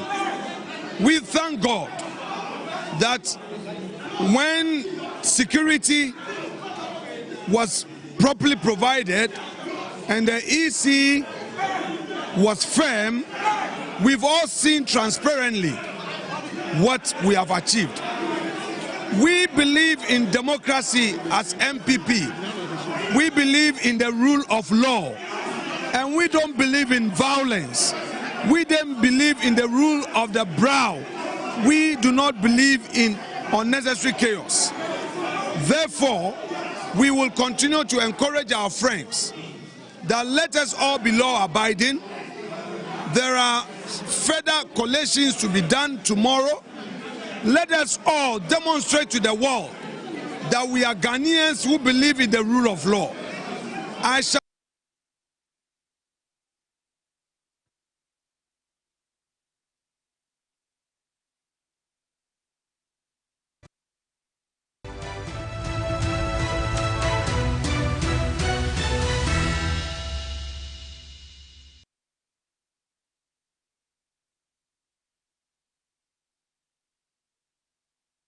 This is your election command center, and that what we just saw there is a live coverage of the declaration of the Suhum constituency election results. And this is one of the constituency's results that's been outstanding. That particular venue, that's the Ghana Police Services Training School in Tesano. We're going to go back right now to hear some more. And that they don't want honorable and not on press collation to proceed, because they think that there's tension out there. With tension, we are done with 3. We have to proceed with honorable and not on press collation, which is the 4th for the day. It is almost done, and Anodon Prayer has won. We have all our collation. We have done it. We have the figures. The NDC is aware they have lost. In fact, they have their own collated results, and the kind of thing they are saying is not good for democracy. It is not. They cannot say that because their foot soldiers are not happy with them, they, the leadership, cannot boldly go and tell their foot soldiers that indeed they have lost. If Dr. Baumia was sensitive to the reaction of the foot soldiers, I'm sure he wouldn't have conceded, because many in MPP are not happy that we've lost. But we are listening to our leaders. That is what our leaders are telling us, that look, the election did not go well for the presidential contest. We have accepted it. We are going to reorganize our party for the future. I don't understand why the NDC, after winning the presidency, cannot boldly tell its party members that some of these seats indeed are not their seats. We have Afenyo North, we have Tema Central, we have we have Obuasi East, we have Afenyo North, Afenyo Southwest. All these seats are pending. We have Techima South with proper coalition under security protection and with open table for all to participate. Ghanaians will see the outcome. Again, we have seen a lot of intimidation, frustrations, and undue delay on the part of the NDC. Ladies and gentlemen of the media, I think that our colleagues must be gracious in defeat. This is not about fighting, unnecessary argument, shouting on top of your voice. They have won the presidency. There are seats that they know they have lost. They should stop the intimidation. They should stop the violence. There are people who are amassing at the gate, should be dispersed. They themselves should go and talk to them. This is not the Ghana we negotiated for. This is not the kind of democracy we want. And I am happy that our candidate for Suhum has finally been declared the winner. We know that Ghana has won. We are going to champion our democracy, the rule of law, and we believe that all shall be well should our friends in the NDC decide to understand the issues, follow due process for Ghana to move on. Thank you very much indeed. Agents of the independent candidates are raising concern that the 6 police stations left, if declared, would, in a matter of fact, have some consequential effects on what has just been declared. No, they themselves, please, let me put out the fact well.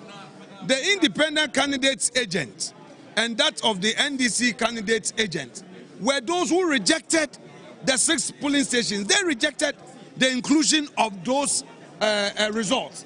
We only yielded to their rejection. They said they would not allow the inclusion of those results. So it cannot be that they are saying that they would turn around and say that the result should be added.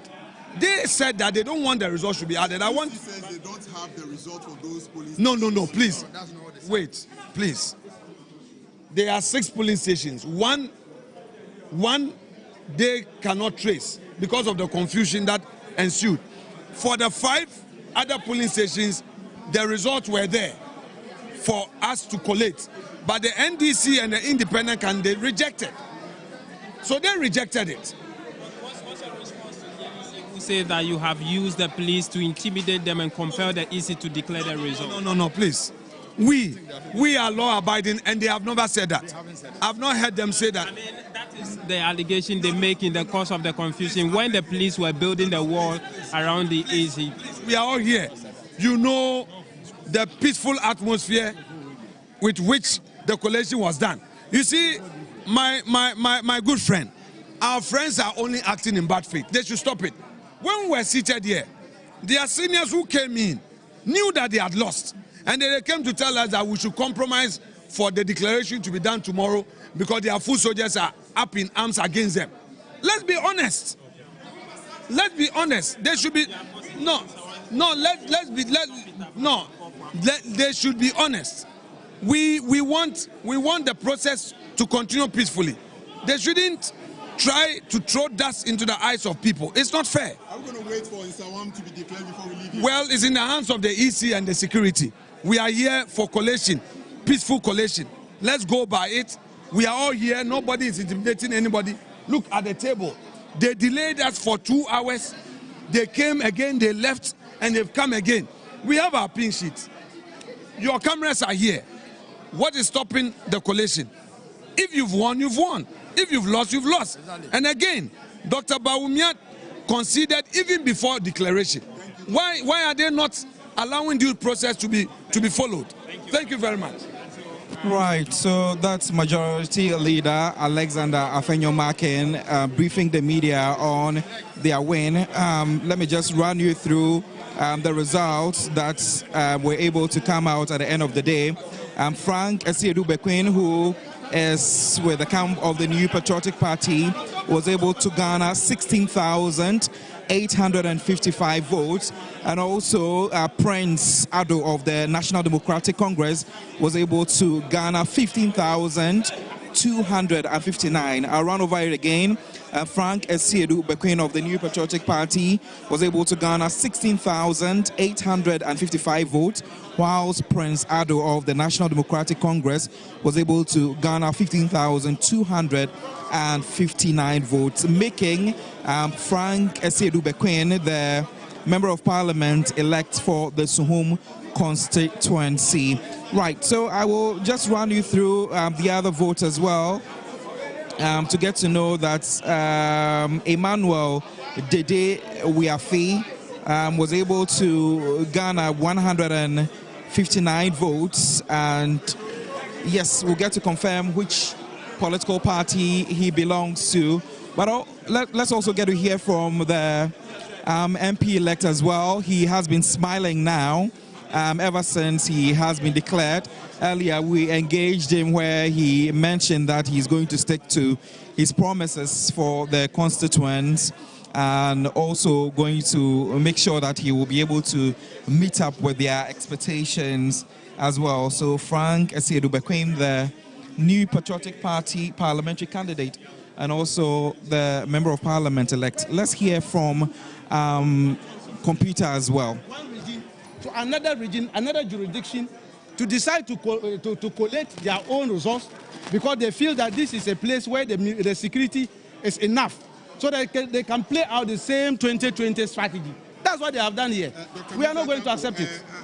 Sitting through the process, and I saw your representatives and your council present, they've been able to collect a number of polling center results. So far, what are the figures pointing to? I am saying that yes, they were following through the process, and they came to realize that almost 3,000 votes were about to be rejected by the returning officer due to some anomalies caused by they themselves.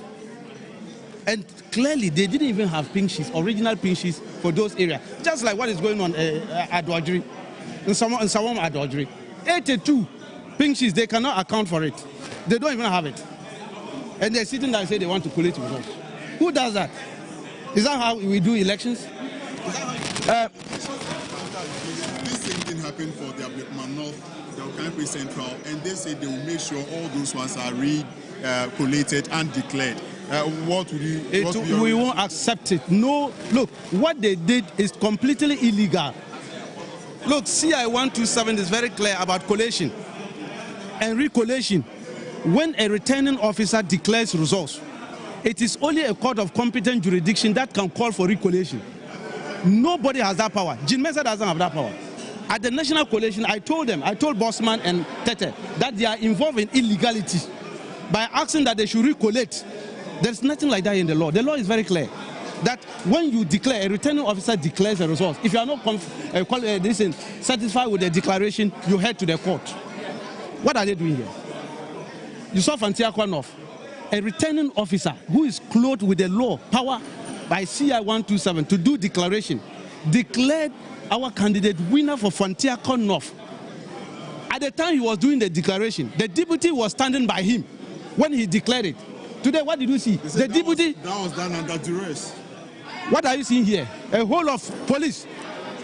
We are under police premises, training school. How will you describe this one? They are providing security. We're not providing security over there. There were police there when the declaration was made. All the other areas. I saw that was at Domi Kwabinya. Military men and police were there. You describe it as duress? Is that how you describe it? And I'm saying that is illegality. Our government will not respect it. Whilst preparations were underway, you expressed your displeasure, hoping that they would halt the pronouncement. Now it has been pronounced and it's official from the camp of the EC. What is next in line? It's not official. We rejected it. We rejected it. You saw me. I was very emphatic, and I'm clear in my mind that we are not going to respect what has happened here. And nobody should hold himself having been elected for that area. We are not going to accept it. What will you do differently when the next line of action? Our next line of action is under our sleeves. You wait. I've always been telling you, we have other plans for them. That's the plan we use in defeating them 56%. We have other plans. We are not going to respect this thing. What is the plan? I am saying we won't respect that decision because we won't disclose our plans for it. We have our other plans for them. You lay the emphasis that in the other constituencies that the EC returning officer declared, the NPP had the option to go to court to challenge that, but they called for recall, and that anytime a returning officer declares, the only option is to go to court. Why would you say you not respect this but not ready to go to court based on the emphasis you have laid? This one, the parameters were very clear. The collation had not concluded because we have identified almost 3,000 votes that has been taken out, and we think that is illegal. You cannot just disenfranchise them because you cannot get your own pink sheets. That is wrong. Right, so Dr. Rashid computer there, but also there's some sort of chaos erupting from Aduajiri again. It's the only constituency standing here at the moment, but there's some heated tensions here between... I'm talking to you! I'm talking to you!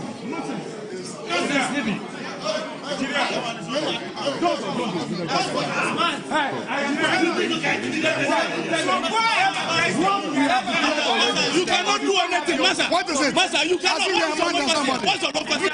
What is your local thing? Who are you here? What is your local thing? You have one power, so what? Power will be given to you on the 7th. Until that, you can't come here and intimidate anybody. Why do you want to intimidate someone? Easy. You have the mandate. Please, act and let's go. The constituencies that, listen, journalists, listen, constituencies that have been declared already. The minister is bringing them here tomorrow to redo collation and count. We are saying that the police people should not get involved. If they bring it here, it will not happen. You try it. Try it. No Ashanti is coming here. No Greater Accra is coming here. If you like, try it. I am saying this to tell Jean. I will make sure.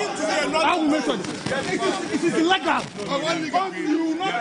You will not ban this country. This one we do it tomorrow. This one we will do it tomorrow. This one we'll do it tomorrow. The tension is too much. We will do it tomorrow. That's it. This one we'll do it tomorrow.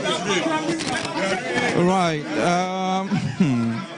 So tensions brewing up here in the Aduajiri, in Suhum Aduajiri constituency, which is also involving members of the NDC as well. They've been able to put things under control at the moment. And a few moments ago, you've heard the results from Suhum as well, where the NPP came tops, and you also were informed about the winner for the constituency, Frank Asiedu-Bequin. And just like I was saying, or have been saying, he has been here for a very long time, hoping that the results would go in his favor, and luckily it did go in his favor, and he has been declared as the Member of Parliament elect.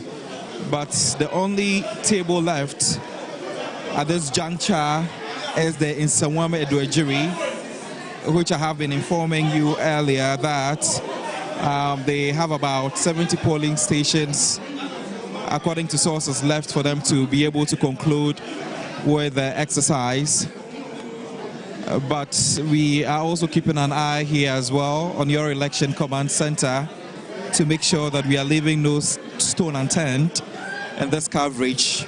We have been able to bring you details on Aquia, Suhum as well. We were also able to bring you the updated results from Fantia North as well. So the only constituency standing now, just like I have been saying, or ringing into your ears, as the Afenyo-Markin constituency. We already have the incumbent MP who has been here to monitor the happenings and also get to ensure that the results are being collated fairly. But he's also hoping that it will go in his favor at the end of the day. And I am talking about Frank Ano-Dompre.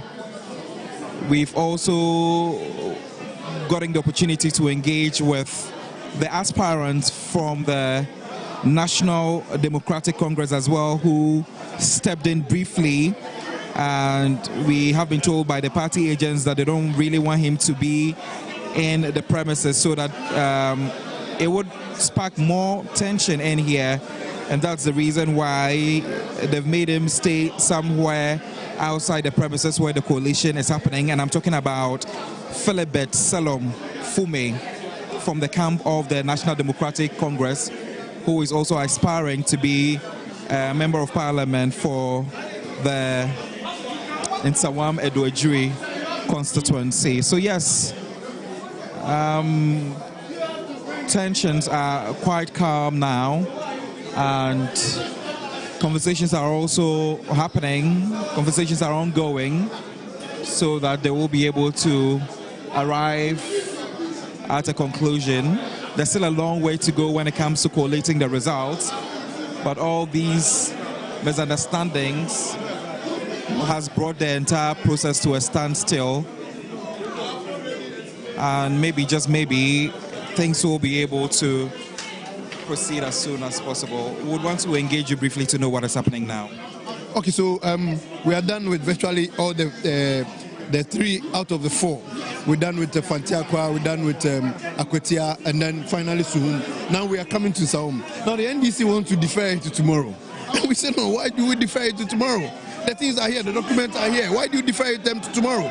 We have all the documents here. We have started. When we came in the morning, we started with the pink sheets that the EC has, and we also do. We've done that. 81, I think 79 of them, the EC has, we don't, one way or the other, they also don't. The point is that if the EC has his document, it is not his business that we don't have our document. Let us verify if the figures are correct, then the EC go ahead to work with his documents. I don't know why they want us to go home and come back tomorrow and start the whole process again. When we started this process, we stopped somewhere around the line. We came back. They insisted that we have to start back again. Tomorrow when we come, they will do the same delay tactics. It is just a pure delay tactics that they are doing, and that is our problem. Have you arrived at a conclusion yet? Do you have the numbers? It's supposed to do. When we were leaving, when we were truncating to go and finish Suhum, the agreement was that finish with these ones that we all have, then we'll come to the ones that we are flagged. So we are done. The ones that we are flagged, let's go and look at them and take a decision. But point is that, okay, what decision is the EC going to take? When the EC decided we are going to add all of them, they are all the police stations. We add them. Their problem is that because they don't have that pink sheet, the EC who has the pink sheet, who conducted the elections, cannot use them. That is not their business. Listen, no, hold on. The EC is supposed to, have you spoken to the EC? Have you spoken to the EC? Oh, hold on. Have you spoken to the EC? When I allege, they also allege who is the final arbitrator? The EC. So wait, so when we are doing the process and we mention those pink sheets or those polling stations and the EC doesn't have, we all see, we all know. It doesn't lie in your mouth to tell us that the EC doesn't have. It doesn't lie in your mouth. Right, we'll get to hear from the NDC as well to get to know the NPP is already hopeful that it's going to win the parliamentary seats in Afenyo-Markin. You've heard their members speak, but let me just try and get some views from the camp of the NDC as well. What is happening at the moment? Yeah, at the moment, the EC wants to engage in illegality. Since morning, we've been here. They brought the deputy returning officer for Fantia North to come and declare their candidates the winner. Meanwhile, last Monday, the returning officer declared our candidates the winner. He has the authority and the mandate to declare whoever wins at the constituency. They decided to bribe the deputy returning officer, drag him here to come and declare for them. As for that one, we will handle it later. Did you say they bribed them? Oh, yes. How can you confirm that? Why can't we confirm that? Because as a deputy director, we've heard a lot of stories around it. We've heard a lot of stories around it. Because what stories have you heard? As a deputy director, as a deputy returning officer, you don't even have the power to even engage in that. So why do you allow yourselves to be lured into declaring somebody a winner, knowing the fact that the person has lost? Knowing the fact that the person has lost, knowing the fact that your boss, who is the returning officer, has declared the winner for the past 3 days. So from the camp of the NPP, they are already saying that they are okay with the results and hoping that the EC will get to declare. But what exactly is the NDC looking for at this point? Which of the results are you talking about? The provisional results from the EC. Which constituency? From Edo-Ejiri, somewhere Edo-Ejiri. From the EC or from the NPP? From the EC. From the EC. The EC says what? He has what? We don't have provisional results. We have only tallied 121 polling stations. So which results are they talking about? So what are you calling for now? We are calling for we want to authenticate 82 of them because the EC itself, they even agreed to us that they don't have 5 pay sheets. So now the 82 pay sheets, we realize some of them they are not original. We need to authenticate those pay sheets and find out where they got those pay sheets from. Other than that, this process may not continue, because apart from that, we need to look at how we can manage the whole process, because we started from around 9 a.m. It's almost 10 p.m. So how do you intend to get the other pink sheets from the 5 constituencies, since they are not available at this point? So that is the responsibility of the EC to do that, not us. So it means we might not be leaving here today. That is why we are calling for postponement of the whole process, so that we come back tomorrow, we convene tomorrow and find out, and we'll be able to authenticate. We can't do that tonight. It is late. All the police officers are tired. We started from in the morning. All of them are tired. Even the EC themselves are tired. Why are you in the rush? We need to at least go rest, come back tomorrow and continue. Right. Thank you very much. So just like you heard from him, they are calling for a postponement of the exercise to be shifted to tomorrow, where they will be able to energize themselves and come back again and continue with the entire process. But also the NPP is saying that they are not going to agree with that, because the results that are here currently shows the numbers and it goes in favor of them, and in that way they would want it to be declared for the Nsawam Edo-Ejiri constituency. Right, a lot of drama still unfolding here at the Tesano police station, at the Collation room, and we are also here to bring you up to speed with all the happenings in here, the chaos, the misunderstandings, and also the banter between party agents and also party members as well. Quite a number of dignitaries, if I should call them, including the majority leader, Afenyo-Markin, who was able to engage us after the wind went in their favor for the Nsawam constituency, made mention that they are calling on members of the NDC to be disciplined and vigilant here and leave the whole process for the EC officials to handle, so that at the end of the day, correct results will be able to be declared. We also got to hear from the Member of Parliament-elect, Honorable Bequin, who has also mentioned that one of his targets, or one of the things that he's looking at achieving, will be able to get to do what the constituents are looking for. So right, we are still here at the Collation Center here in Tesano. We've been here since 7 a.m. till at this point. It looks as though the only table or constituency that is left is the Nsawam Edo-Ejiri constituency, where there are so quite a number of misunderstandings and also claims of some pink sheets from 5 constituencies that are still not being found to be able to help in collating the final results to declare who will be the Member of Parliament elect for the Nsawam-Edwejie constituency. But yeah, calms have finally been restored. The police officials are also around to ensure that everyone is safe in the building. And yes, at your Election Command Center on TV3 live on DSTV channel 279, also live on radio 3FM 92.7. My name is Godwin Asideba, and we are here to also bring you all the details that you need to know regarding these 4 constituencies in the Eastern region. 3 that have already been pronounced, leaving the only one standing.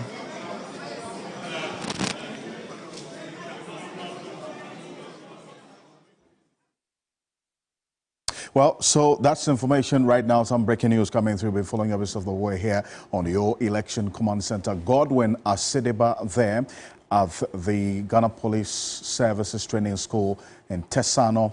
The information, according to the declaration by the EC officer there, Frank Kessie, this is for the Suhum constituency.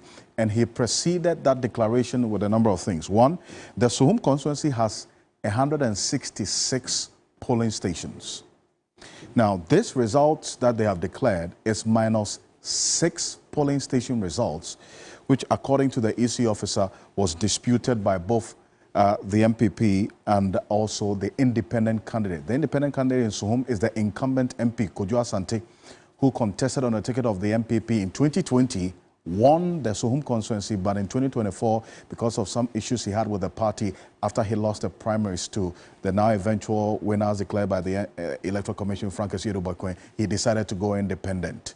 Now, according to the results, as declared by the EC, Frank Kessie 16,855 of the valid vote cast, and Prince Ado, who is the NDC candidate, 15,259, and then Kojo Asante, who is the incumbent MP, who on the ticket of the MPP but contests as independent, 14,860.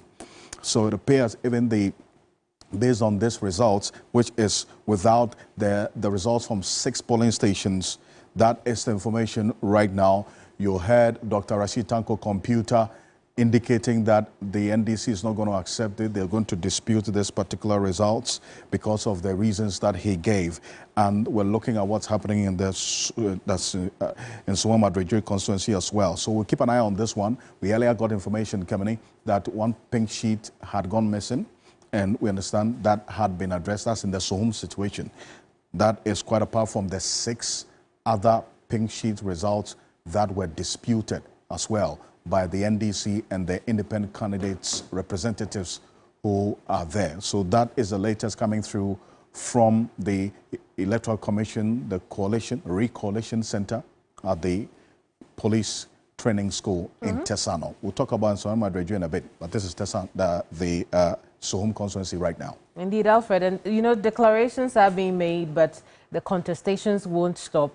And if you were listening to the Efutu MP, who is the MPP caucus leader, he also, you know, makes mention of the fact that they will be going after places like Ayano South and Techiman South as well. And you know, I'm thinking how long this might take us to know the true size of our parliament, you know, come January 6th midnight, because we're going to see a lot of contestations there. I can't wait to see one seat being contested by 2 MPs. On January 7th. It will be very interesting to see. But let me bring the conversation to the desk now. We've seen what has happened in the last 30 minutes to an hour or so at the police training school. And just before we get into the conversation proper, just a quick introduction. I did tell you that some of our previous guests were taking leave of us. We have 2 new joining us. There's Beatrice Annan. Beatrice Annan is deputy spokesperson for the JM campaign. Next to her is Bolsa South MP and MP-elect. I don't know why we like to say both at the same time, but he's Bolsa South MP, Dr. Clementa Park. Lady and gentlemen, you're welcome to the desk. And this is our election coverage. We've been doing it for the past week. And we are glad to have both of you here. But I'm going to start with you, Beatrice. What we've seen so far at the police training school, your thoughts on that? Okay, so before I even come to what we were seeing early on, I just want to commend TV3 for what I have described as a CNN kind of production. I think you guys have done the Ghanaian people a lot of good. What we haven't seen in this election is a kind of misinformation and some misrepresentations as we saw in the 2020 election. So I think that it's important that we commend you, just like we would criticize you if you hadn't done that. But for what we are seeing, I think that Afenyo-Markin, if you ask me, lacks the emotional intelligence of a leader. And here's the reason why the MPP has lost in the most abysmal manner what we are seeing. The MPP group, at best, can be described as observers in the 9th Parliament. So whether they work virtually, they come to the House, or whatever, maybe at best they can be heard. It is important to also let viewers know that when it comes to parliamentary election, it is the returning officer who has the right to make a declaration. Not even the chairperson of the Electoral Commission has that right at law to make the declaration. And so for a seat like Fantia North, that a declaration has duly been made and the returning officer has declared the NDC to be, or the PC to be, the MP elect for that constituency, that declaration is conclusive unless otherwise determined by a court of law. And so the MPP's remedy is not to carry Afenyo-Markin to be walking around constituency and what they have described as Collation center. I don't know of anything like that in our electoral processes.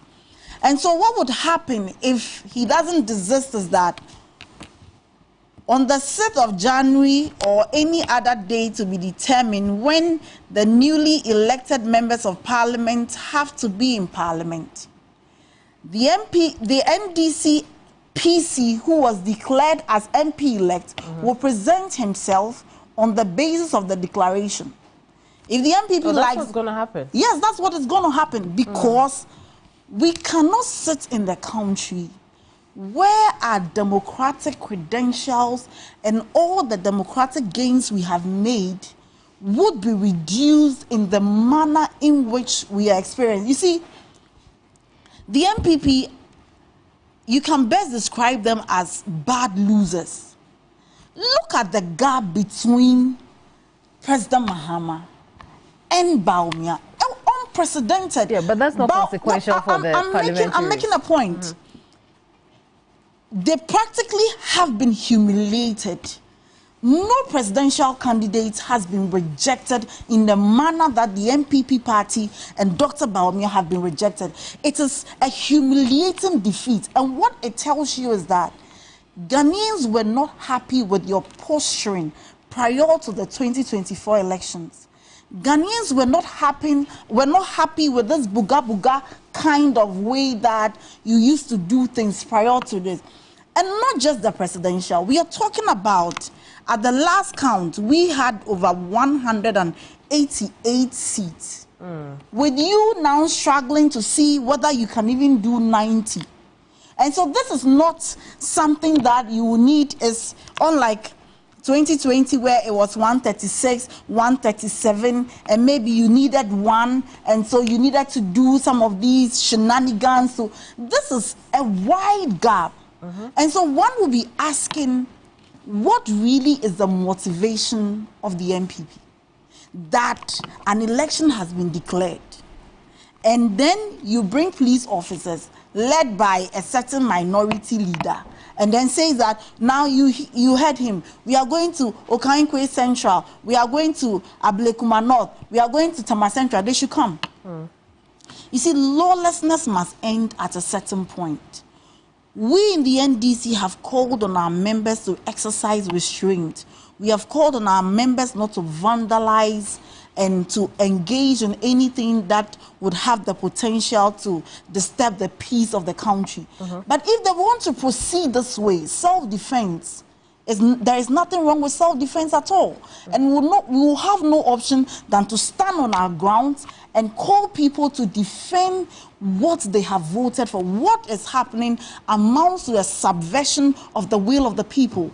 The people have rejected you, and not just rejected you in an overwhelming manner that has practically dazed you. And so what discussion we should be having is looking at a party that, like Napo said, maybe you should be doing some introspection. But what we are seeing in this Buga Buga lifestyle, if that is the way they want to go, they should know that power has changed. We would not use power in an arbitrary manner. We do not think that power is possession, and beyond power nothing exists. And that is why we are exercising the restraint we are exercising, and we are trying to respect the laws of this country, and we are trying not to do anything to upset the system.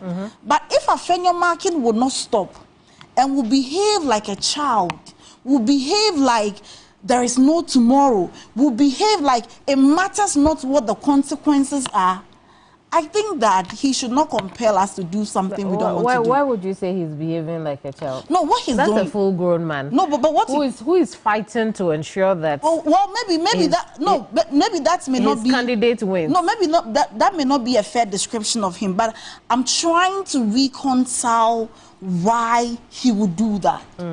I'm trying to come to... So, because you see... Well, it's the same reason the NPP the NDC, excuse me, were amassed at the original office of the Electoral Commission to ensure that Okaikwe Central and Okaikwe North, indeed, and Ablekuma North as well will go as it is on the pink sheets that they have. Let me let you. What's the difference? Let me let you know the difference.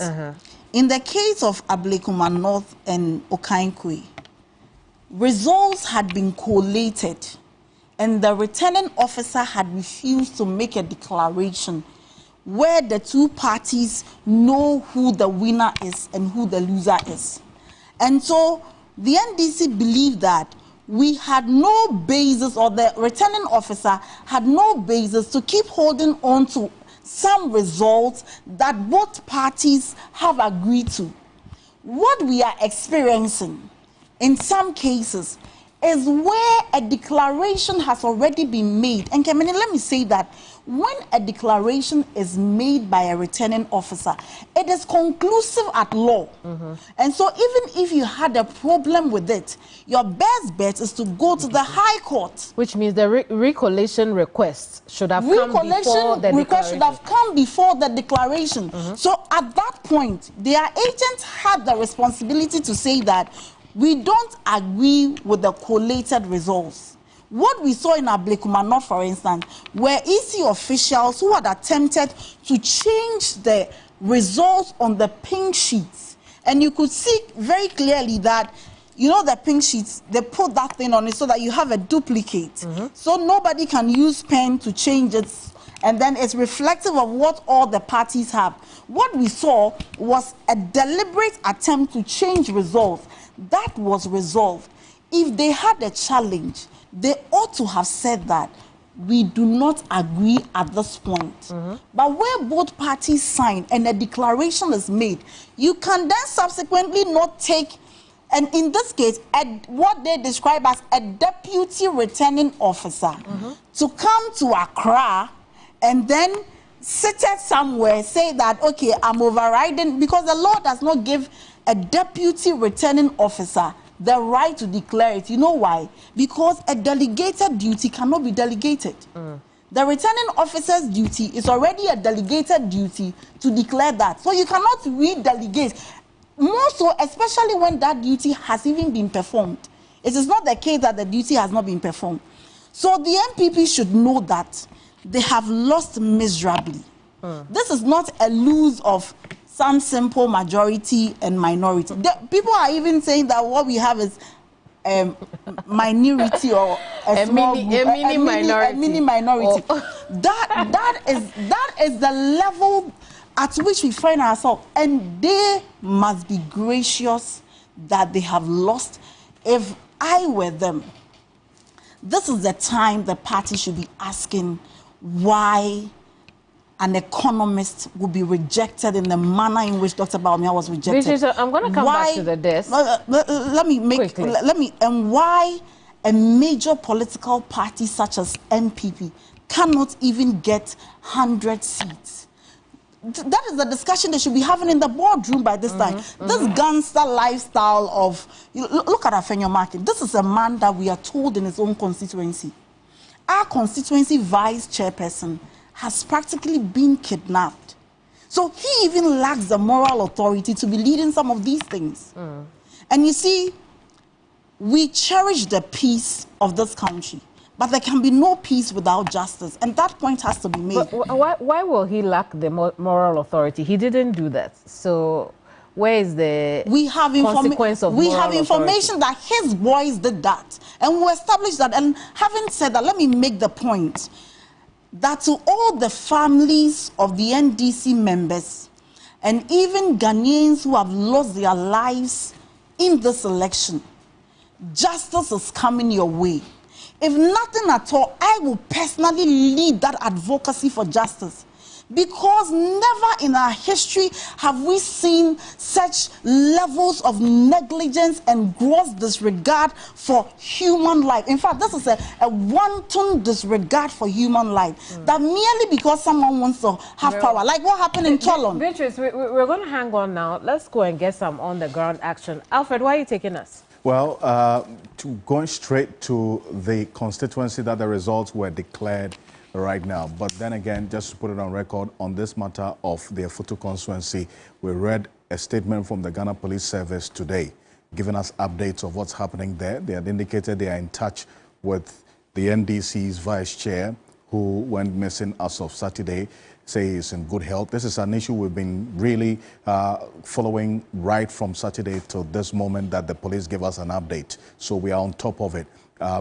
We don't have any records of whether he was kidnapped or not. What we do know is that according to even the communications director for the NDC in the central region, they had gotten in touch with him on phone, and he had indicated he is fine, but he is hiding to seek medical attention. That's what we do know on this matter. But let's go to the Suhum constituency right now. Frank Esiedu Bekwin, they call him Protozua, works for the Jubilee House at some point, is been declared, according to the Electoral Commission, the MP-elect for the Suhum constituency.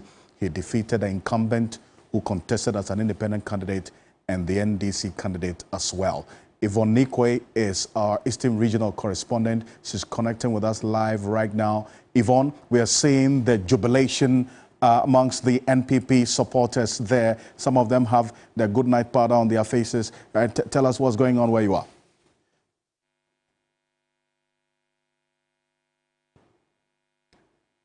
Hello, Yvonne.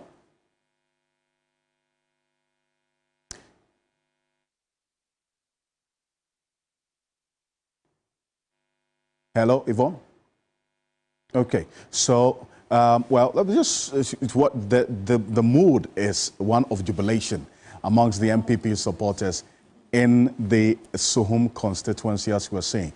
But this declaration was not without the contestation. The NDC has indicated. You heard Dr. Rashid Tanko Computer there, the Deputy Director of IT and Elections for the NDC, indicating they are going to indeed contest this particular result. Now, this Suhum constituency declaration, Kamini, brings to 3 out of 4 Eastern Region constituency results that were being contested or that had not been declared as of today. So we have Fantia North, which has been contested by the NDC because their candidate was first declared as winner on Monday by the returning officer for the constituency. Then Thursday this morning, the deputy returning officer for the same constituency comes to declare the NPP candidate as winner here in Accra. The second we saw was also the Aquia constituency. The NPP candidate has been declared winner. The NDC says they're going to contest it. And then the third candidate we are seeing is the Suhum constituency as well. The NDC has served notice. They're going to contest this one as well. So this is not the end of the story, I think. It would seem so, and I'm surprised to see wild jubilation in Suhum, mostly because I thought people would be worn out from the long wait, but it would appear that people are still very much interested in the outcome of you see the powder on their races. faces. The good night powder, the one. I don't know why you are calling it good night. What is good night powder? Alfred, which generation are you from? Oh, I mean, good night powder. Yeah, you don't know that one. You put it on your face. It scares mosquitoes away. Yeah. My guess is that Saturday night powder. You also say good night. We'll find both versions of the powder, but most importantly, at least it's 50-50, right? Yeah, it's good to know that people are interested in the outcome of these contested areas. But it also bothers me to see the conduct of the agents and the political stakeholders involved, because if people are this interested, then you can imagine the emotions, the words they use when we go to them, how it's also riling up the base in these contested areas. And so it's, it's a 50-50 around that, in terms of good or bad. Let me bring the conversation now to the desk. Beatrice, you were on, but I'm going to come back to you on that Efutu matter. But let me move on to Doc now. Yes. On the same matter, contested areas, the kinds of things we are seeing at the Collation Center. By the way, do you know why the Collation has been moved from the eastern region to Tesano Police Training School? Well, first of all, let me say good evening to you and to our viewers. Excuse my voice. As you know, we can understand. I just arrived from Bulsa South, and of course, I must thank my campaign team and the good people of Bulsa South for reposing their confidence in me and the NDC yet again. I wish I had a ready answer to your question, but I want to believe that the Electoral Commission has failed to meet its obligations to the people based on the laws that govern the conduct of our elections. As Beatrice eloquently indicated, the rules of engagement are very clear. The returning officer for parliamentary elections are the district electoral officers. So the processes ought to begin and end at the constituency level. They ought to begin and end at the constituency level, not at the regional level, and certainly not at the police training school in Tisano. So why this is happening raises a number of questions. And that is why I think that if we were to follow strictly the rules of engagement, the declarations that happened in the various constituencies should be what should hold sway. If anyone, for whatever reason, had a disagreement, the right thing to do is to go to court. You don't have a re-collation at a different place and a pronouncement made, and in some cases, by persons other than the recognized returning officer. So there are a lot of serious issues that I think we would have to, contend with as the days go by.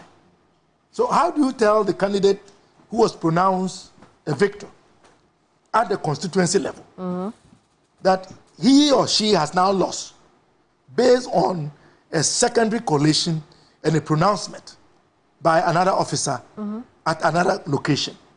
So this is not right. It doesn't sit well with me. You experienced that also? No, not in Bulsa South. Oh, okay. In Bulsa South, although there was a delay, the declaration was done by the district electoral officer at the premises of the Electoral Commission in Fumbisi. And that was the right thing to do. So I do not believe that what we are seeing in terms of these declarations, where it is happening, and those who are making the pronouncement after the fact, would go unchallenged. And to me, that is worrisome. But you see, I must also comment on the conduct by Afenyo-Markin, the minority leader, as we speak. Oh, he won't agree with the minority leader of the 8th Parliament, as we Even speak. after the Supreme Court's ruling. Well, we are yet to go to Parliament, and we have said time leader. without number. We don't take instructions from the Supreme Court. What the Speaker of Parliament says is what we go by. What is his business? Hopping around, acquiescing upon him, onto himself, powers that he doesn't have. And this is the same minority leader who has accused our party of hiring and paying tax to attack members of the MPP. Unfounded, well, the argument... despicable, unacceptable. And you see, he is one of the reasons why we are where we are. He ought to know his boundaries. But you see, the argument will be that that is also the MPP's vigilance, isn't it? Vigilance that you did not effect at the constituency level. You are now flexing your muscles at an off-site, illegal collation center. Is that where you ought to show vigilance? The vigilance ought to have been at the polling station, at the recognized collation center. So what do you think is happening now? Well, it is clear that the MPP has lost miserably. The data is there to show at both the parliamentary and the presidential. They are trying to claw back somewhat seats that they claim to have been won. And even in doing so, they have violated and, in fact, encouraged lawlessness. And that is what we are witnessing. What happened to go to court, go to court? Are they now afraid of going to court? So today, Afenyo-Markin doesn't want to go to court. Yeah, but we have said the election is won at the center, not in court. Yes, but once somebody has been pronounced a winner... They also know that. Once somebody has been pronounced a winner, the only place to seek redress is in a court of law. And that is what we expected them to do. But be as it may, we have told our people to stay calm, to continue to stay vigilant. We believe that the seats that we've won. Certainly we are going to challenge these secondary declarations, and it is within our right to challenge the secondary declarations because we believe the rules are in our favor. And that is what we are going to do. But you see, when he makes those kinds of pronouncements, he must be called out. When you say that the NDC has hired tax to attack the MPP and all MPP officials, on what grounds? And he's been allowed to get away with it. That ought not to be the case. He is a leader, albeit a minority leader in parliament. He must show responsibility. In times like this, you don't make such pronouncements. And look, let me tell you the truth. A lot of the so-called, and I use the word vandalism advisedly because I am a vandal. And our definition of being a vandal does not connote what he was referring to. I didn't see it going there. What has been going on is orchestrated from within. I can give you the example. From within where? From the MPP. I can give you the example of Bulsasau. Way before the results were declared, my opponent, information reaching me, had fled town. The next day, we started jubilating because one of the polling stations had not sent in their results in good time, Bachomsa, which was a major polling station. So by the time that the returning officer had declared, it was the next day, which would have been the 8th of December, around 8 a.m. So when it was declared, naturally so, my supporters and the people of Bulsa South were jubilant. While we were busy jubilating, MP MPP members, some of them party executives, had gone to loot the residence of my opponent, who is also the sitting DCE, who had fled the previous night. I see. And yet that same DCE who fled had the audacity to call the district police commander to tell him that our supporters were looting his residence. How did they come to the conclusion that the thieves exactly were members of the NPP? Exactly my point. And that is why I am saying it is a setup. No, so no, I mean, how do you know that it was his own people? I am narrating. That went to, right. I am narrating. Okay. You had fled. You are not even in the constituency. Yeah. How did you know that your residence was being looted? And how did you know that the looters were members of the NDC? So when we heard that, my chairman and some of our people then decided to go and to see whether the allegations of a looting were true. Indeed, it was confirmed. At that time, all of our boys were with me, we were jubilating. We had won. We didn't have time to go and loot anybody's bungalow. And then, when we started tracing, because this is a small community, we know each other, we started finding out that the flat screen TVs, mattresses, what have you, we are now locating them in the homes of recognized MPP members, including the executive. I see. We even went and found mattresses in the home of a watchman. The watchman who was supposed to be watching the residents, an MPP member. The mattresses were in his house. How do you know the watchman is an MPP? Because we know each other. Okay. So we went around with the police. We were now taking the police around, lo and behold, to the homes of MPP members and supporters. And that is where we're retrieving the stolen property. I see. So it is clear that they orchestrated this just to give the NDC a bad name. And they ought to be called out for that. The same evil intent informs the pronouncements made by Afenyo-Markin to the extent that we had hired and paid tax to attack them. For what benefit? We have won this election hands down. It is in our interest that law and order is maintained. It is in our interest that public property is safeguarded. We know the economy that we are going to inherit. Why would we go about destroying public property and looting public property when we know that we would need all of this to reduce the cost of governance, especially so when we are inheriting an economy that has been decimated as a result of gross incompetence as well as blatant barefaced corruption. In which of these contested areas do the NDC believe they won? Well, all of the pronouncements that were made before now, we believe we won. So we are going by what was pronounced at the constituency level, not what is being pronounced artisanal. Okay, I see.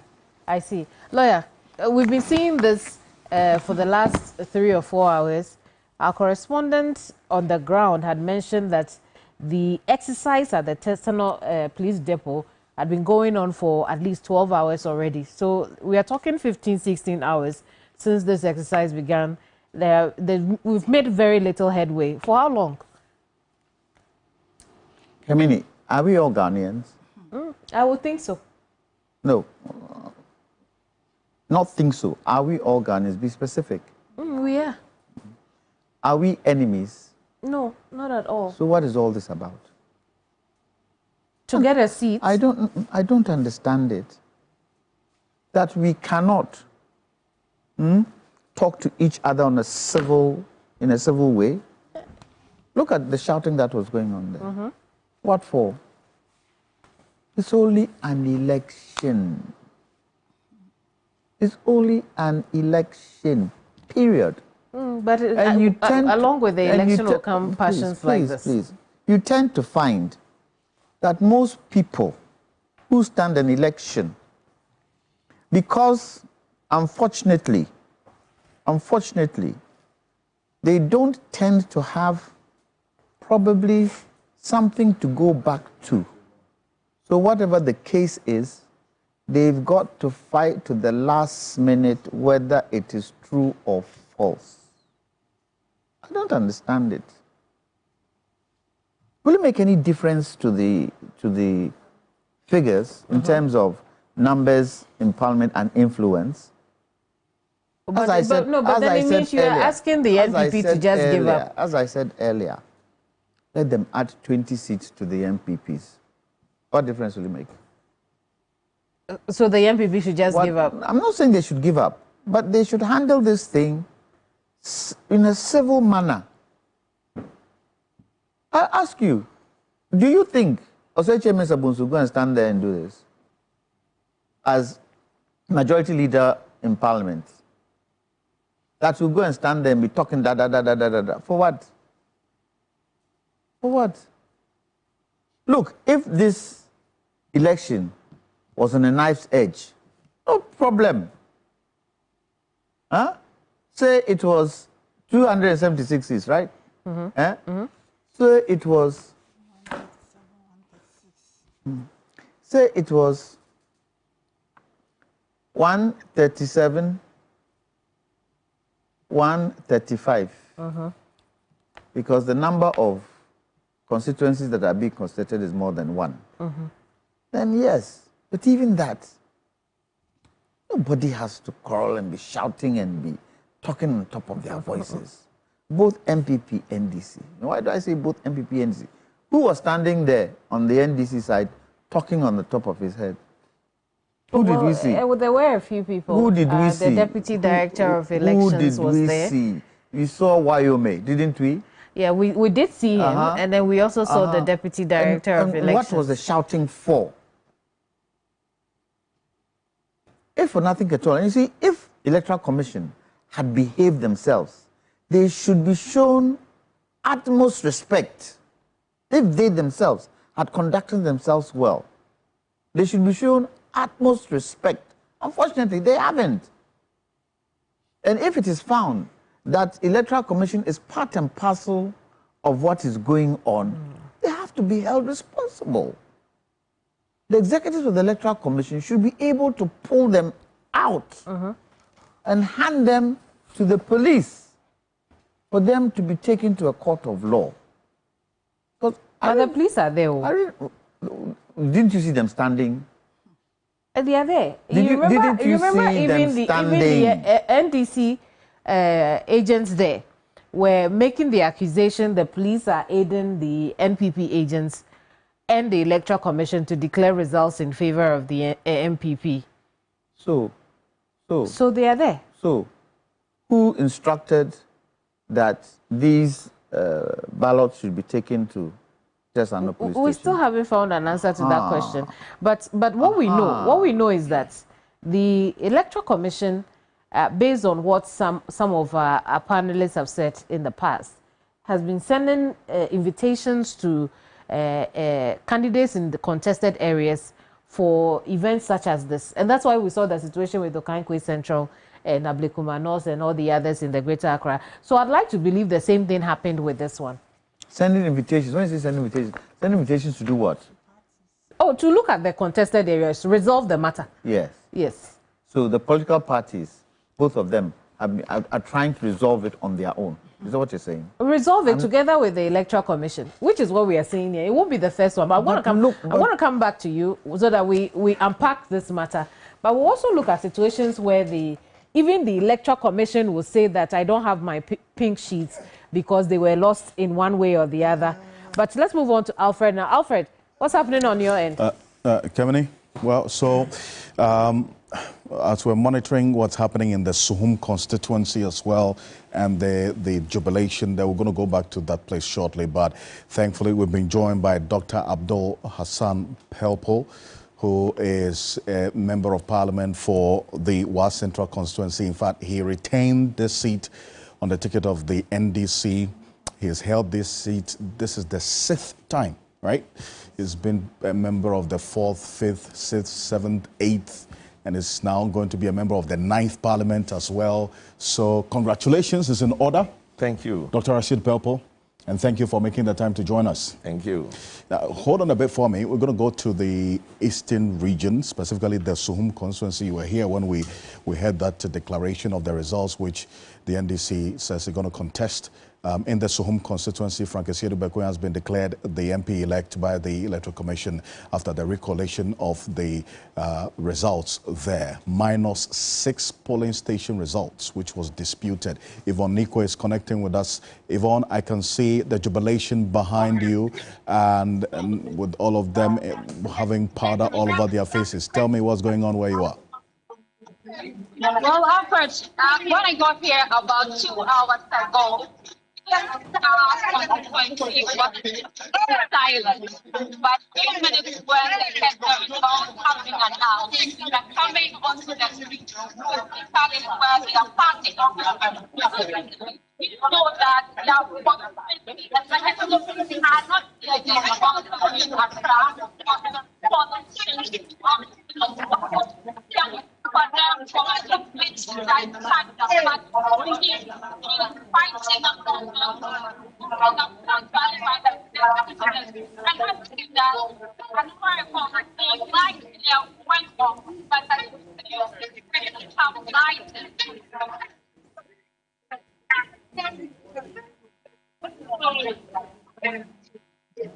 all right, and Yvonne, appreciate you for this. And so let's just take a look at what is happening behind you and the people who are jubilating behind you. If you can connect with a few of them. I see a lot of them with powder on their faces. I don't know if that's the signature for the celebration in Suhum. Hello?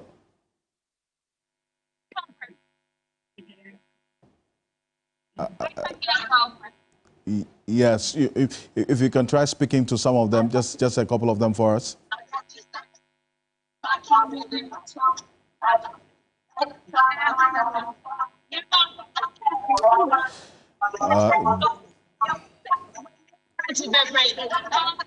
All right, so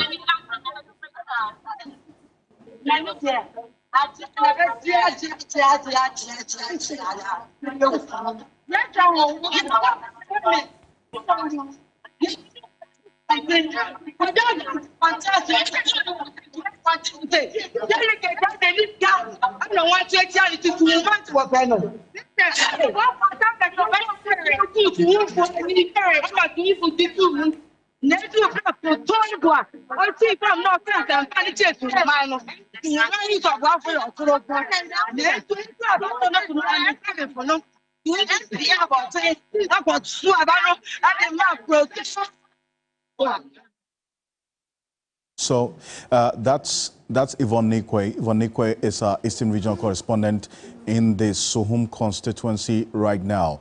And you heard some of the constituents refer to the incumbent MP. He decided to go as independent candidate after he lost the primary school.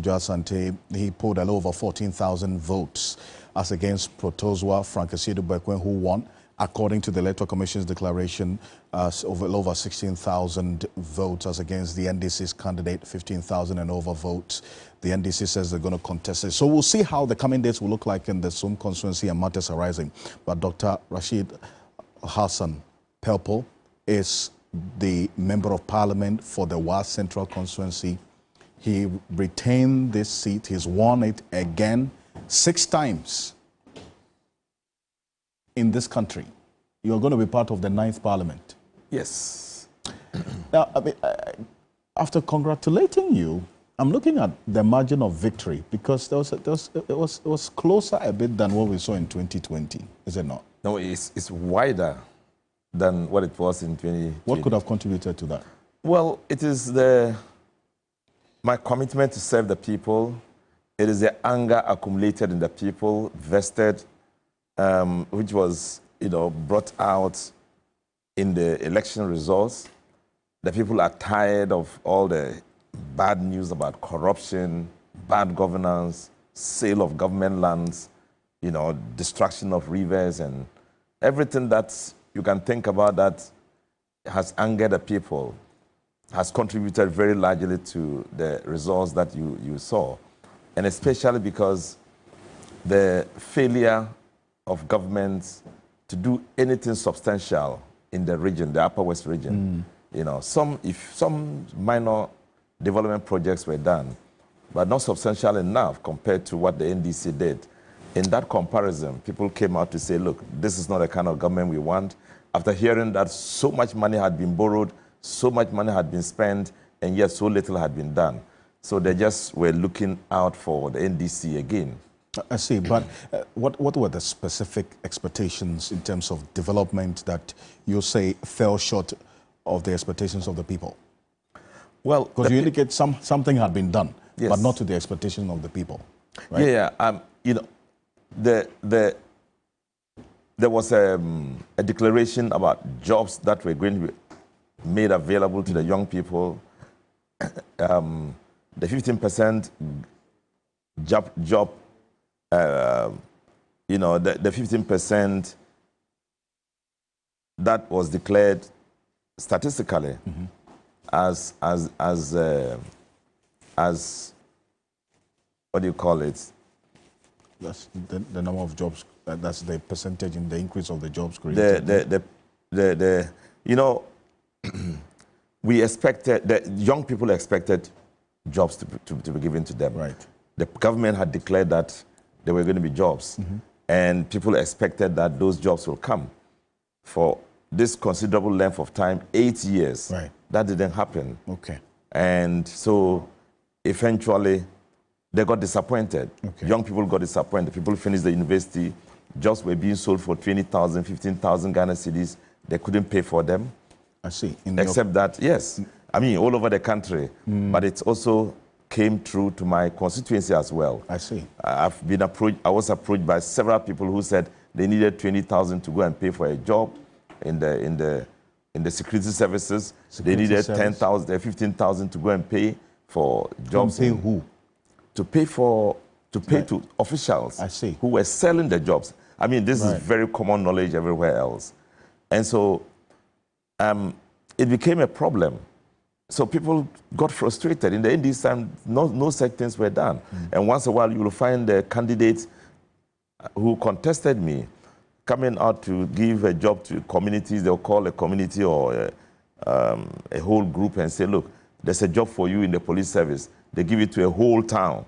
And they got excited because jobs now becomes like so So your candidate was able to employ young people in the whole community? Yeah, he was able into the Ghana Police Service. He would, not a whole community. He would just take a job, one individual. One individual. And get him to the police or any other security Yes. agencies. And then people get excited. Oh, okay. Oh, she's employing people. Right. Then she would take another one to another community. They say, Right. she's good. When the MP was there, he wasn't doing, just because we were not publicizing the fact that people got jobs. We allowed the system to operate. People went for interviews, they got their appointments, and then they got employed. So that challenge... So then that means you weren't making those promises that you hear MPs make, that I would get you jobs, I'll get them employed. We hear your colleagues make those promises. We will create... Vote for me, and I'll get you employed. No. You didn't make that the situation, in the case of the NDC, we created a situation where we promised them we'll create opportunity for them to be employed through means that will be publicly explained. And then public entry into jobs will be nepotistic. Yeah, it's not going to be the kind of one man just go and pick a job, severally pick them from the police service and they are distributing to people, pick them from the education service and sending to teachers and all that. So there was a situation where young people can now go contest, go and go through an interview and get employed, were fizzled out. So that situation frustrated a lot of young people, and they wanted a way out. They began to think about the NDC, where it was possible for you to go get a job on your own. Difficulties about getting jobs were also there, just like, but for those who were able to employ it, they went through the system and got jobs. Now, the feeling also that there were schools, our schools, many of them destroyed by the weather, some broken because they were not properly taken care of, furniture broken, wanted them to furnish the schools and all that, were missing. So you see schools getting back to sitting on stones, some with no chairs and tables at all. We did some reports from that You did some report about that? Yes. Yeah. So all these things were prolific. And people started questioning. But really, what worked for you? Because in the normal circumstances, with all these things, some of them who probably don't know the functions so much of a member of parliament will blame you for it because you've been their MP for so long, you know. But then, so what worked for you? What was the messaging for them to understand that, look, yes, I'm your MP, my party is not in government, I can only do so much, and so vote for me? I did so much, and I could point at them. For example, people didn't get water. I didn't depend on government to get them water. I had NGOs and other public service organizations that were willing to help me. I sent water to my people. I used my common fund to construct various facilities. I did laboratories. I did through an NGO, build a clinic, build a cold room, you know, in order to get COVID drugs to be stored. I did renovated schools. I bought furniture. I did almost everything that was necessary within the last 4 years, substantial enough for the people to be grateful. And no single community was bypassed in this enterprise. They all had something to say, the MP has helped me to do this. I paid about 100 students every year, fees every year, to enable them continue their education, you know. So I touched almost everywhere, and they felt the pace of my work, and they felt the impact as well. So it was easy for them to relate to me and say, look, we are in opposition, but he's doing so well for us. So your contender did not give you any sleepless nights? I saw her do some strategic campaigns. She did a lot. In fact, I'll congratulate her for whatever she did. For keeping you up your feet. Except that the forcefulness she brought into being was as a result of the accumulated effort by government through the assembly, forcing every enterprise through her. You know, for example, anytime this great project, they go to do any road, they'll say, she did it. In fact, she even pasted her pictures on the great projects. Did that give you sleepless nights? Did it scare you? That really, and then they were doing work for them, you know, reshaping roads and all that. And she had a lot of money to spend. I kept telling people that she's wasting her money. You didn't have so much money to spend? Of course not. You know, I mean, you can't compare with the stolen money that was thrown about everywhere. Can you imagine she, on the election day, I had close to 100,000 voters. She would go to every place and giving them 20 cedis, Ghana, 20 cedis each. You saw that? We saw that. Reports of that? Everywhere. I mean, it was very glaring. So, and they were not ashamed of it. The people 20 cedis? Yes, 20 cedis, some 30 cedis, just to ensure that she won those places. But it didn't work for her because we had made an impact on the lives of the people. They could make references to the major projects that I solicited and ensure that they were put there.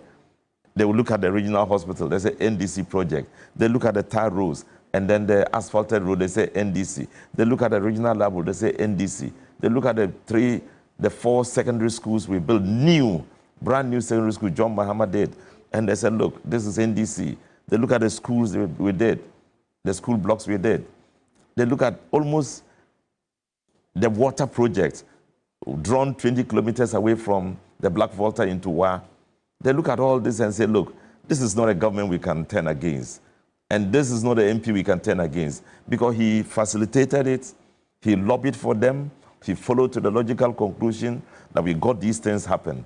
So eventually, it was very clear that between NDC and MPP, they wouldn't take MPP and leave NDC. But she gave you a contest. That's why you It was a contest. They gave me a contest. And I said, I'm praising her for that. Up to a point, she had about 40% of her people left her, but she worked on. They left her to where? I mean, what I mean is they simply left her on her own. I see. They decided to pluck themselves away from her. She is such a character who would not be able to work so well with everybody. So they got to the point when they said, okay, go on your own. We are on our own. So did they come to you? No, they did. Some of them spoke about it. They spoke about, they will come to me. But the results showed that they didn't come to me in the way I expected. I expected. Yeah. Anyway, well, Dr. Rashid Papon is former Youth and Sports Minister. He's the leader of the Upper West Caucus in this 8th Parliament for the NDC. We'll be back shortly after this quick break because the NDC has taken back some 3 seats they lost in the Upper West region. So, per the results of this 2024 election, all the 11 seats, parliamentary seats in the Upper West region, the NDC has won all 11. We'll be back shortly after this quick break. Stay with us.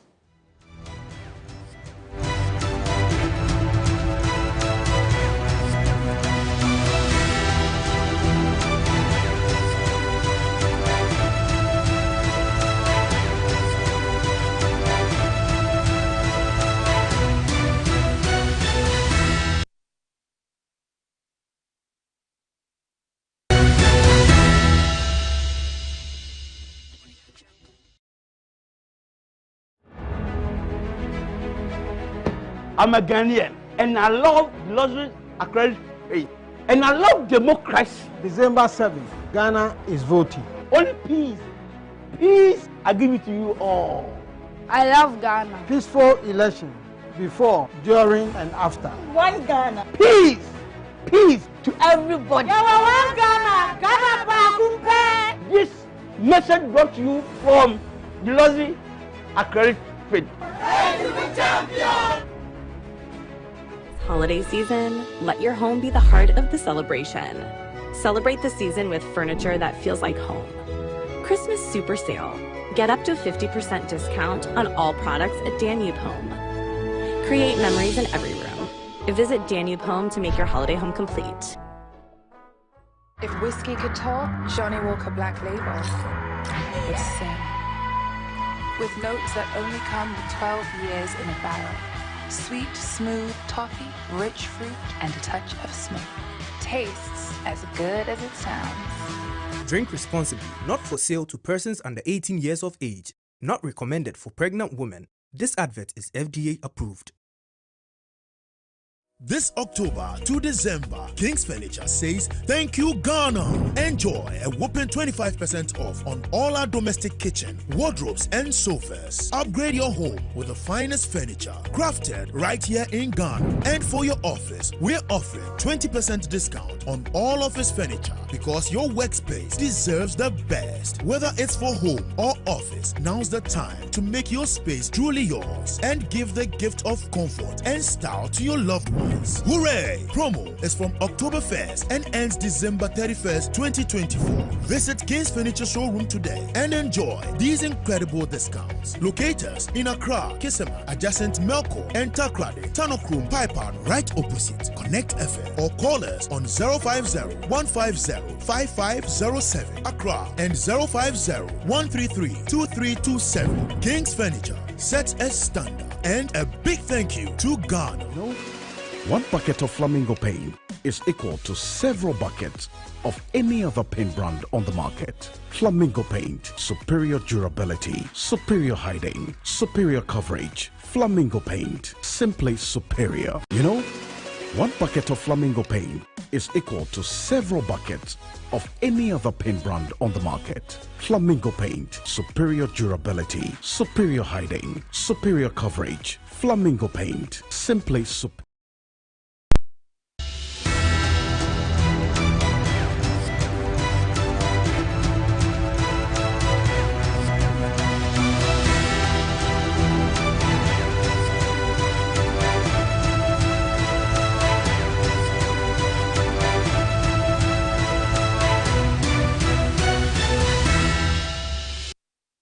Welcome back. This is the continuous coverage of Election 2024 Ghana Decides here on your Election Command Center. We're live on 3FM 92.7, TV3 Ghana on Facebook, DSTV channel 279, all across the world on 3news.com. And Dr. Rashid Al-Hassan Pelpo is Member of Parliament for the Wa Central Constituency and former Minister for Youth and Sports. He's the leader of the Upper West Caucus in this 8th Parliament for the NDC. And Kemene, as I indicated to you, the NDC has won back some 3 constituencies in the Upper West region that they lost. Lambosier is one of them, and Professor Titus Bayo, formerly of the Ghana Medical Association, won that. And then they got Nandom back as well. And so they have 11 over 11. And we understand for the Upper East region as well, they've got 15 over 15. They got all 15 seats back, correct? Absolutely, you're right. And that's where we're taking the conversation now, Alfred. We'll speak to Dr. Apak here, who is himself an MP in the Upper East region. You were not kind to the NPP at all, 15 out of 15. Well, if you must know the truth, Upper East should have recorded 15 out of 15 in 2020. Okay. The only reason why we lost the Binduri seat was as a result of internal disagreements. So going into this election, we were very confident that we were going to perform very well, and we did. For the same reasons that the Honorable Rashid Pelpo has indicated. As we speak today, you can hardly point to any major intervention that can be credited to this outgoing Akufo-Addo Bawumia MPP government. So almost every major developmental project that I can point to in my constituency, and it cuts across, was something that was done by the NDC. And although we have been in opposition for 8 years, we have maintained the trust of the people by doing as much as we can with the bit that we get, and then also soliciting for support from friends. Even while in opposition? Oh, yes. I see. That is how we survive. I mean, so like what did you do there, even while in opposition? Well, for example, if you go to one of my communities, Chansa, for example, through my own personal effort and with the support of friends and other, benefactors, I was able to put up a junior high school, which government cannot challenge. Even the current government, in 8 years, has not been able to put up a junior high school. Through my common fund, I've been able to build kindergartens. And I've been able to buy and supply furniture to schools. I am the only member of parliament in the history of Buta South who has made it part of my policy to repair broken down boreholes in every community, where I have a designated person who goes around to fix boreholes. And if I were to calculate and aggregate the quantum of resources invested in fixing boreholes, that would have been sufficient to dole out monies even higher than what my opponent did. Right. But you see, I prioritize the people and their needs. Water is life. And I think that in hindsight, it was a very efficient strategy. Right. Whereas my opponent was busy piling money, and of course, all the stolen money was coming freely, and they had money to give away. Who has complained about missing money? Well, we are going to get to that. And that is part of the responsibility that Ghanaians expect the incoming John Dramani Mahama administration to shoulder. Because we must find out where they got those monies. Doling out 200 Ghana cedis, 100 Ghana cedis. Where do you get that kind of money? So is it the same strategy that was used in Binduri? Binduri was more of a collective effort. Okay. Because remember, we had lost that seat. Yes. But the people could tell, based on precedent, what the NDC had done. Right. And they were very confident that given the opportunity, we will be able to continue from where we left off. Look, two main issues cut across as far as the Upper East is concerned. Road infrastructure, terrible. Under this current dispensation, there is no single road that we can point to in the Upper East to say that under Akufo-Addo and Bawumia, this road has been done and completed. Rural electrification. The communities where the last pole was erected, the last cable was laid before NDC left power, are where the process is truncated. And roads and electricity are very, very important as far as the Upper East is concerned. This government has no record. Even in the area of education, we cannot point to one new secondary school that was added, or even the addition of infrastructure to existing secondary schools. Not even one. If you go to my own Butsa South, where we have 2 secondary schools, the Kanjaga Day Secondary School, which of course is part of the E-blocks that we did before we left, and the Fumisi Senior High Agric School. If you go to the Fumisi Senior High Agric School, all the new infrastructure that you would find was done under the NDC. I see. So we have the Mama House, named after John Mama. That is the dormitory where he went and laid on a student mattress. And so we named it after him. The dining hall, the girls' dormitory, the 6-unit detached master's bungalows. These were all done by the NDC. Indeed, so in the last hour, I would want us to tackle education proper in the last hour. I would like that. But let's stay with the 15-15 outcome in the Upper East region.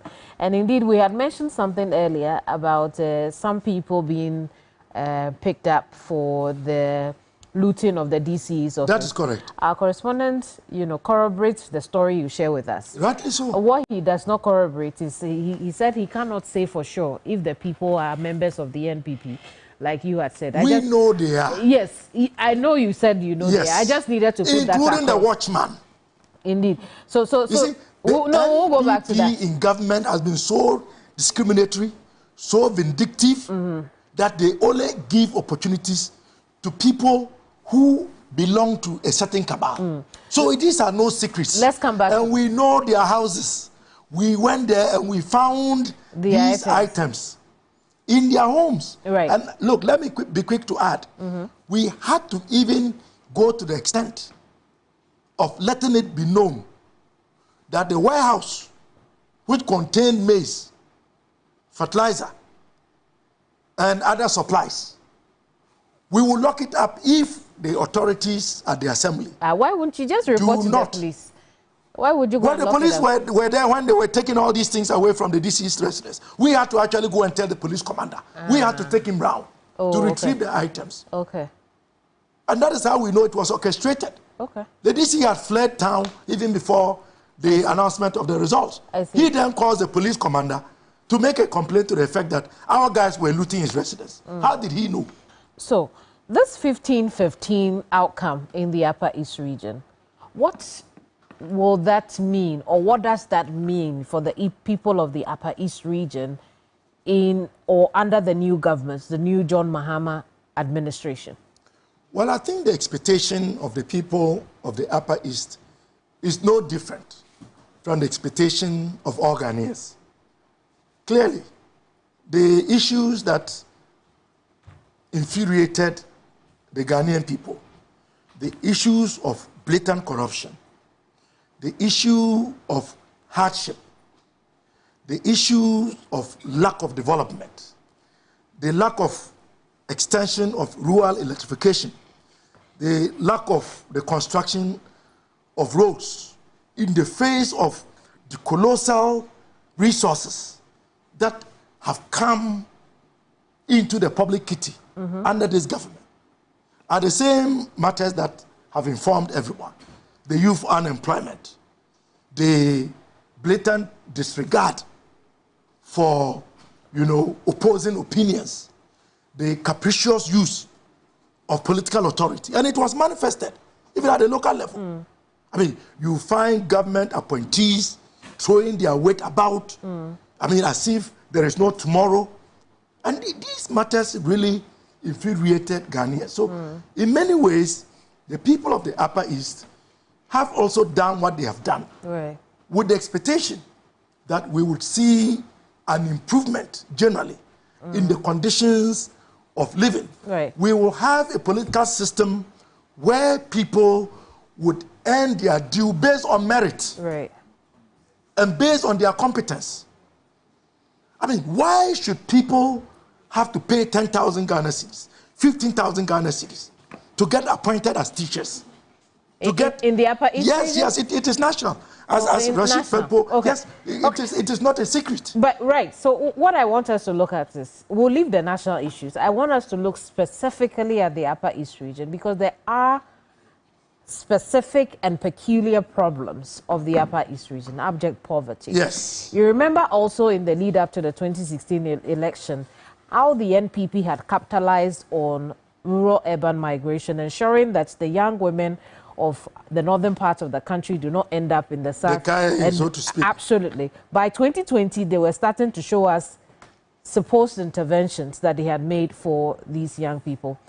I have not personally confirmed some of that, but I know there are stories that have been done where, you know, these young women were being put into trade and being given places to live. That problem, however, still exists. So then the incoming administration, having been given such an overwhelming win in the Upper East region, going back to your 1990s win in that area, what are you going to ensure to stem the tide, so to speak, of poverty in the Upper East region? Well, I think a number of policies that John Mahama has put forth in terms of addressing this issue, as far as my enclave is concerned. One of them is the investments that he is going to make in the area of agriculture. Because we are primarily an agrarian society. We depend solely on farming. And if you know my constituency and most of Upper East region, cereals do very well. You may have heard of the famous Fumbisi Valley, although it is located in Bedembilisi.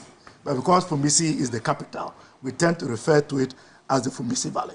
And John Mahama speaks about the concept of the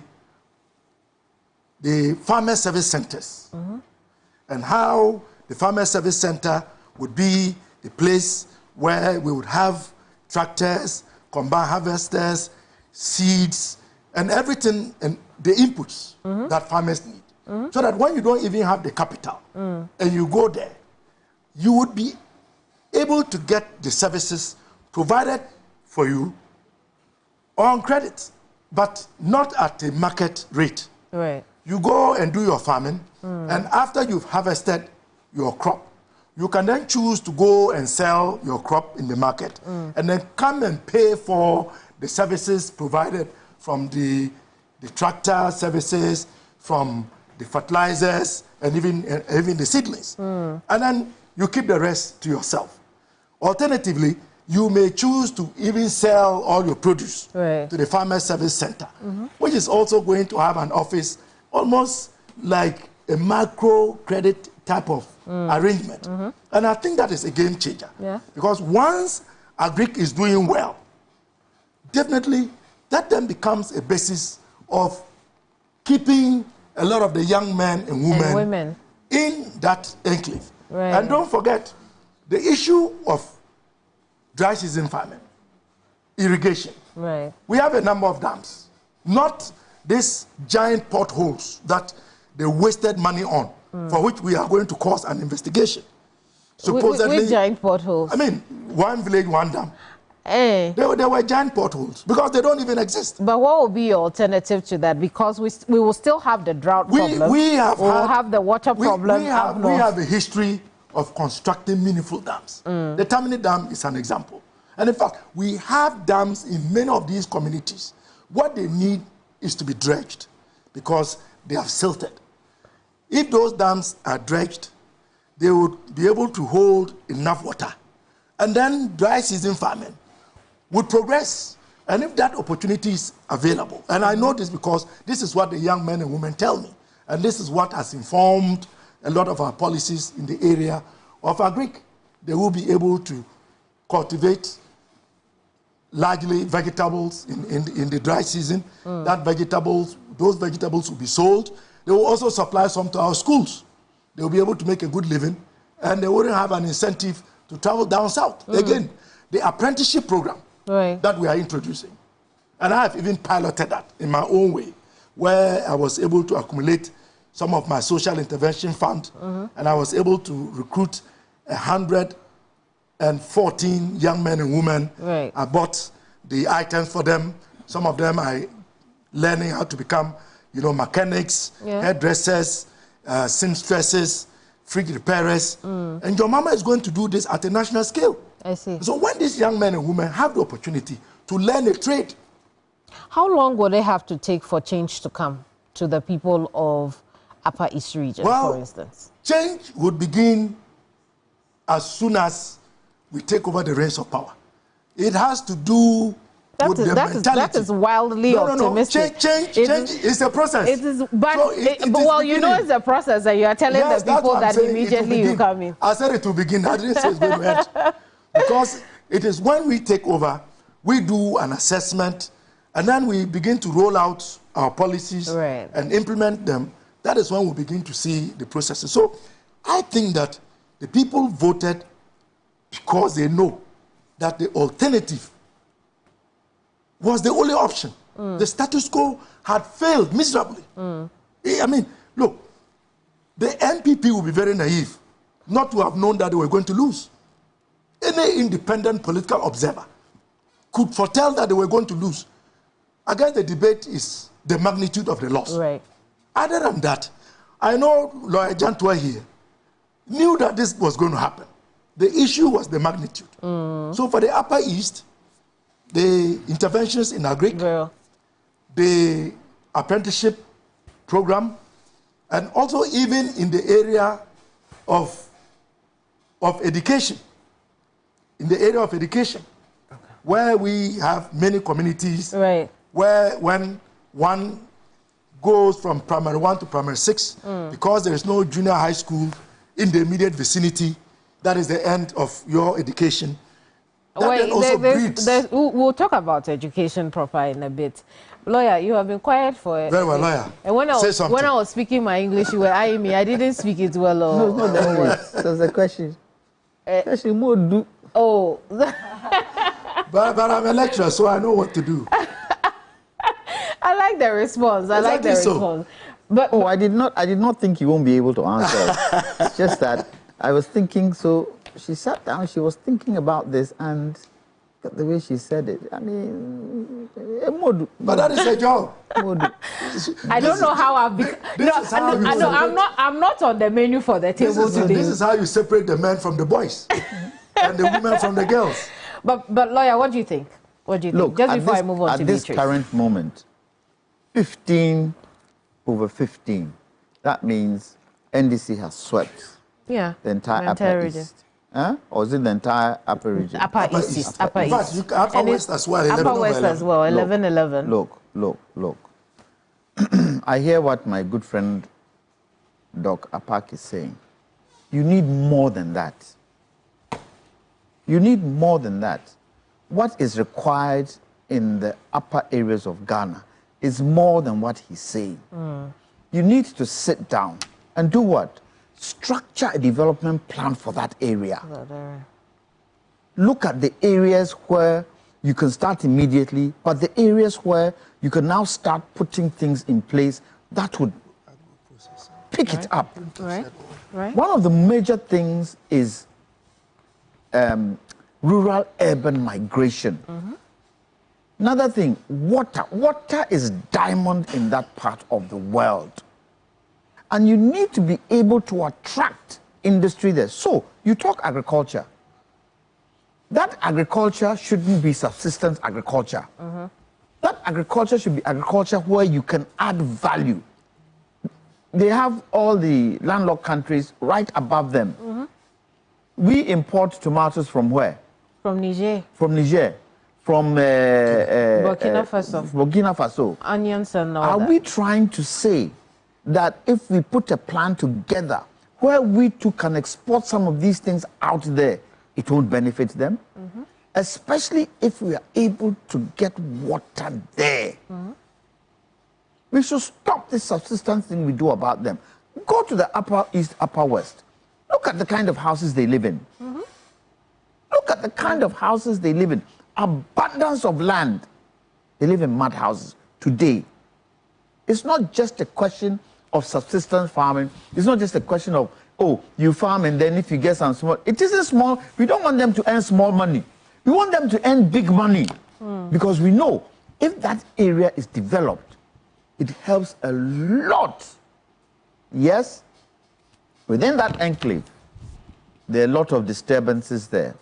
Within that enclave, we have chieftaincy problems there. All these things should be factored into the structure.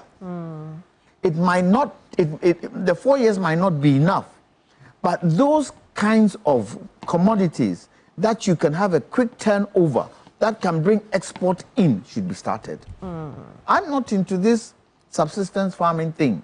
They've done it for years and years and years and years. It doesn't seem to have worked. Look, livestock. Livestock makes money. But in doing livestock, you've got to be able to structure it in such a way that you get industry in there. So, the same thing that Kwame Nkrumah did. Right. Huh? Right. He made sure that those coming from Burkina, when they brought their cows in to feed in Ghana, he would buy nearly 75% of it and said, okay, we bought this, we need to now add value to the beef. What did he put there? Corn beef factory. He didn't only stop there. He then took the hide of the cows. Where did he bring it? To Kumasi. That was where we were doing Achimota sandals, which all of us wore Achimota sandals to go to school. Then, apart from that, the horns of the cow, did he throw it away? No. He brought it back to the, what do you call it? The the Achimota shoemakers. And you know what they used it for? Glue. They turned it into glue. Yes. So it needs to be structured. It needs, so that any other government that comes in cannot say, I'm going to do my own thing. You'd have to continue from there. So it needs a lot of planning. That's why for me, I keep saying NDPC should be on its own. It should be independent, like the Electoral Commission is independent, and everything goes through there in terms of development. The moment it starts, it will have a ripple effect in all the other areas. So yes, I hear what Dr. Park is saying. But we need more. We need more than that. Then you ask the question. Doc, you have your work cut out for you. Manifesto is a whole document, so I agree. obviously I couldn't have. I agree. I absolutely agree. I absolutely agree. Then the next challenge to do this is, where does the funding come from? The money Yes, question. Where is the funding come? Look, Ghana, we are not poor. Ghana is not a poor country. It's the poverty of mind. It's the poverty of mind that doesn't allow us to be able to make the kinds of money we can make here. A lawyer would have to cross over to Beatrice. I apologize. I'm not making you talk today. Like I just we'll see, the next time we come, you will be the only one talking. I'm not coming the next time. We are ending tomorrow. No, I know. I mean, when we come back to the desk, we have to hand over to Alfred. Now, Alfred, what's happening? So we're keeping tabs on what's happening at the Collation Center, the Recollation Center at the Police Training School. Before we left, I said about the Ayano constituency was still in contention. There was a demand to have it counted and declared right now. The NDC says that they should rather halt it and continue tomorrow. Now, George Quenning is with Godwin Asedeba there. George, tell us what's happening at the moment. Is Ayano constituency results going to be declared? And we can't really tell when exactly we'll leave this place until this declaration is done once and for all. So you can see in the picture, Obi Amwa, Rashid Tanko, who is the Deputy Director of IT and Elections of the NDC.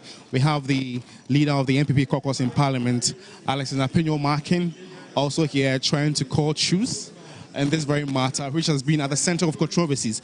But with the declaration of the three, constituencies that I mentioned, it also came with some controversies, pink sheets, BBD numbers, and all that. But at the end of the day, they made a headway. And the NDC, I'm told, according to the Deputy Director of IT and Elections, Rashid Tanko, they are not going to take some of these, declarations into good faith. They are still illegal, but we'll just wait and see how that will pan out in the ensuing days. But what we can tell you as a fact is that the only constituencies that is left for today is the Suhum constituencies. And I wish I could pick a word from some of the party agents here, see if I can still talk to Mr. Rashid Tanko or maybe Mr. Alexander Afenyo-Markin. Mr. Rashid Tanko, I just want to pick a few words from you. I know you're quite, stressed right now, but what I know is the resolve was that you go with the pin sheet of the EC when both parties don't have yours. But if you're going with that, why are we still stall the process? No, we have agreed. We want to continue tomorrow 6 a.m. in the morning. The agreement is to continue tomorrow 6 a.m. Okay. We'll come tomorrow morning fresh, and then so that we can have a seamless process. We agree with our opponent and then the EC, so that we can go back and organize ourselves and come back tomorrow morning at 6 a.m.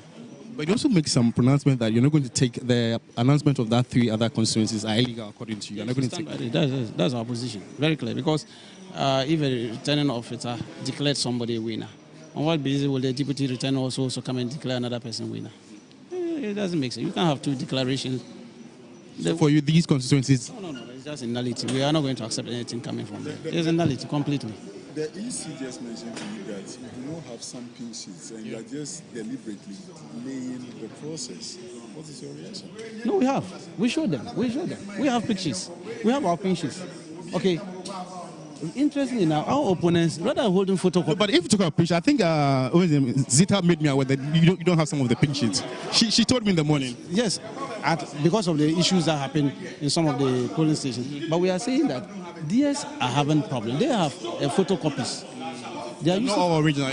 Yes, so you cannot rely on those ones. How can you rely on photocopies? We have originals, the carbon copies given to us. And so, but you see, we have about 82 of them as issues. So we want to deal with that one tomorrow morning. Talk about in some ways, it's a stronghold of the MPP, and the incumbent is confident that he's going to, retain the seat. What do you make of that? You see, this year election showed us something. Different way. Yes, the way we used to have constituencies thinking that these are stronghold of a party and all that. This year elections looks different. Where we were thinking MPP were very strong, we flipped it. We flipped it, a lot of them. And so you can't just tell because that place is a stronghold of MPP, that means he's going to win. Anything could happen. We saw it happening. A lot of the constituencies, we flipped it. Esikado, you look at Shama, okay, these are all areas which were known to be MPP strong. Greater Accra, a lot of the strong areas of MPP, we flipped them. Who thought Osla would have fallen? So this one could be the same thing. So Mr. Tako, with the emotions that were flaring up and all that, were you really comfortable with these emotions? It was needless. We could have prevented all these emotions. Yeah, that's why we say that sometimes we need to prevent certain illegalities. And we thought that there was illegality being perpetrated around. And we thought that was one of the best. That's why we're shouting. And we saw that they were being announced under duress. This one was purely under duress because the security were supporting this illegality. That is our problem. Yes. So Mr. Rashid Tanko is the Deputy Director of IT and Elections with the NDC, and what he made me aware is the fact that they resolved to come here tomorrow and continue with the process. I want to also find out from the side of the MPP whether they also agree with this. Mr. Obiambo, so Mr. Obiambo is refusing to talk to us, but what they've agreed to is the fact that they'll come here tomorrow morning at 6 a.m. to really... so let's hear from the Electoral Commission. What are the rules? Because this morning we said the rules have not been followed. If you have your pin sheet and the party have it, we will use our pin sheet because we are doing the collation. Once you are going to live by that, of course, you see, we are going to do. Yeah. Yes. Is the farmers. Yeah. We have farmers. Yes. Exactly. Okay. And laws will see that, but because you give us copies. Yes. And so we want to use ours to compare with. Exactly. We don't have. If we don't have, clearly we will defer and look at yours and see whether it's authentic or it's not authentic. Are you getting what I'm saying? We are looking at the authenticity of what you have. It's not just because you have a pink sheet, we must just go by it. That one, we don't have any problem with that. We don't have any problem. And then you are going home, we are sitting here. So if it's 6 o'clock and you are not here, we will do our work. We will come. So, leader, are you going to go with the 6? Yeah, so I think 6 o'clock, 6 a.m. So.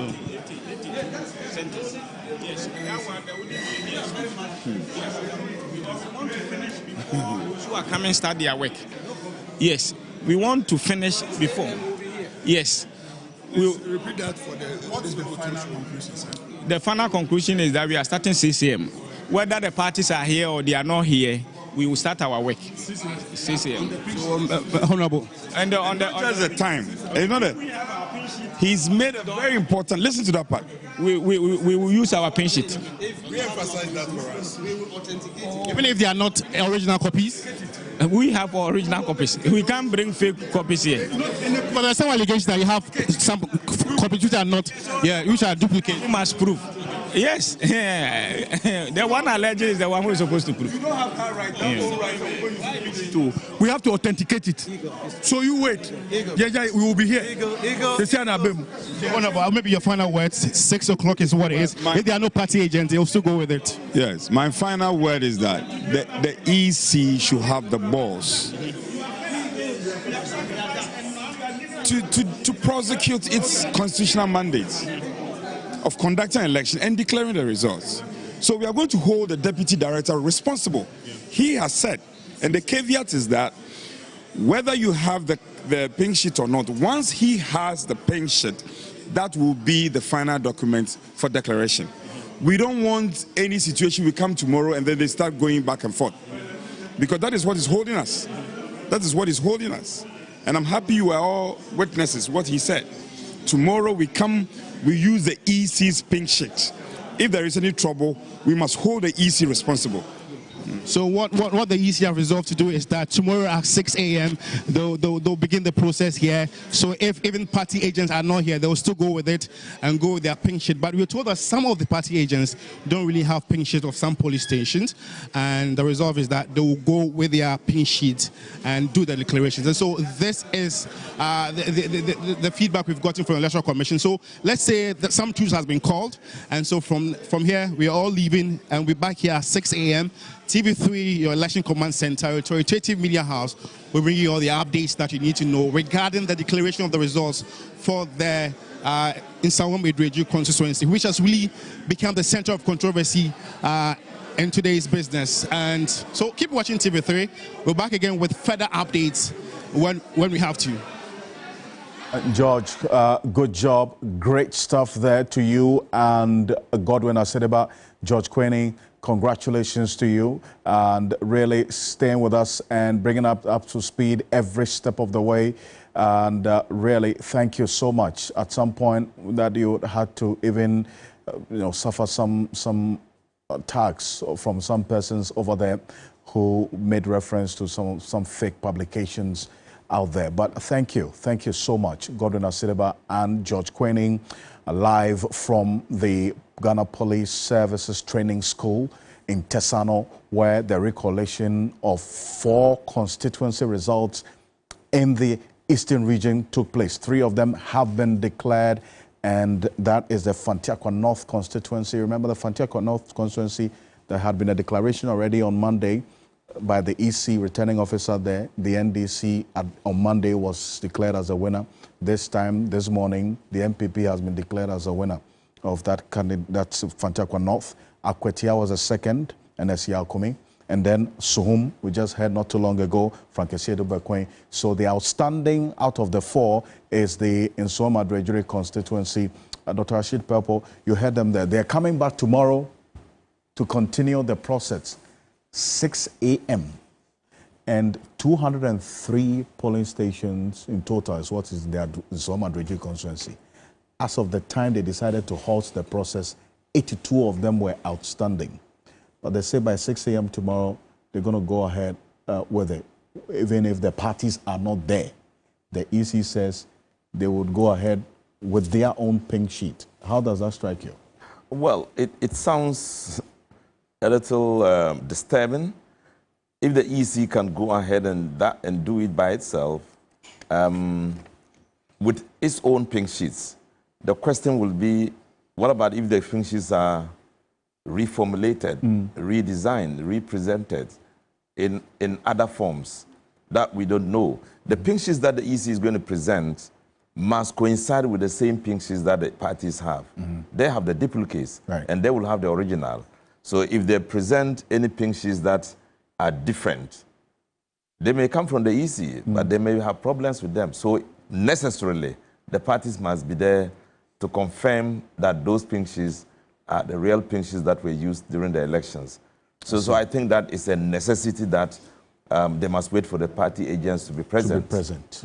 And that's why you had the majority chief with Frank Anodombre, who is an MP incumbent for this in some Adojoy constituency, make the point that if anything happens, the EC should be blamed because they are relying on their pink sheets if the parties don't have their pink sheet. Because one of the issues we're learning is that some of the parties in this case don't have some of the pink sheets of the polling stations. Yeah, I heard Rashid Computer saying, oh, as far as we have our pink sheets, they are original versions of what the EC has given them. And that he was accusing others of using photocopy materials, which of course will provoke a lot of doubts. Yeah. So I think that, you know, those that are able to bring the original pink sheets, duplicates that were issued by the EC, will authenticate the existing documents that the EC will bring. Or rather, the EC's documents will be, the agent's documents will be authenticated by the EC documents if they coincide.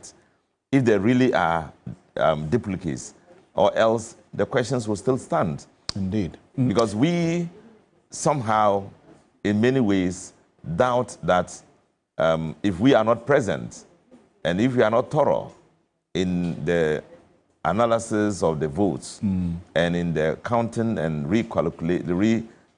collation, there may be situations where you know, you can be cheated. I see. But let me just let our viewers and our listeners know this. Tomorrow at 6 a.m., we're going to be there at this center to bring you live coverage of what's going to be happening here on your election command center. So make a date and set your alarm to join us. But in the Upper West region, you've won all 11 seats. Yes, all 11 seats. You took the 3 back. That's Nandom, Lambosier, and Sisala West. Yes. How did you do this?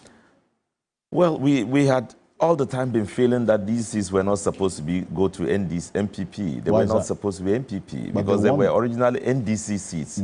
And they came in at a point when the NDC had lost some grounds, and they picked them away from me. So all the while, as a leader of the party, the leader of the members of parliament in the region, we had been working very hard to retune the minds of people to believe that these seats were supposed to be NDC seats. And as we went along and visited these places, talked to people, we got to realize that the people themselves have come to a realization that the seats really were in wrong hands. The seats were in wrong hands? Yes. The NPP won those seats, didn't they? They won them because we were at a very terrible situation in our political life where you had some internal party issues. Internal challenges. In those constituencies. In those constituencies. That's what cost you.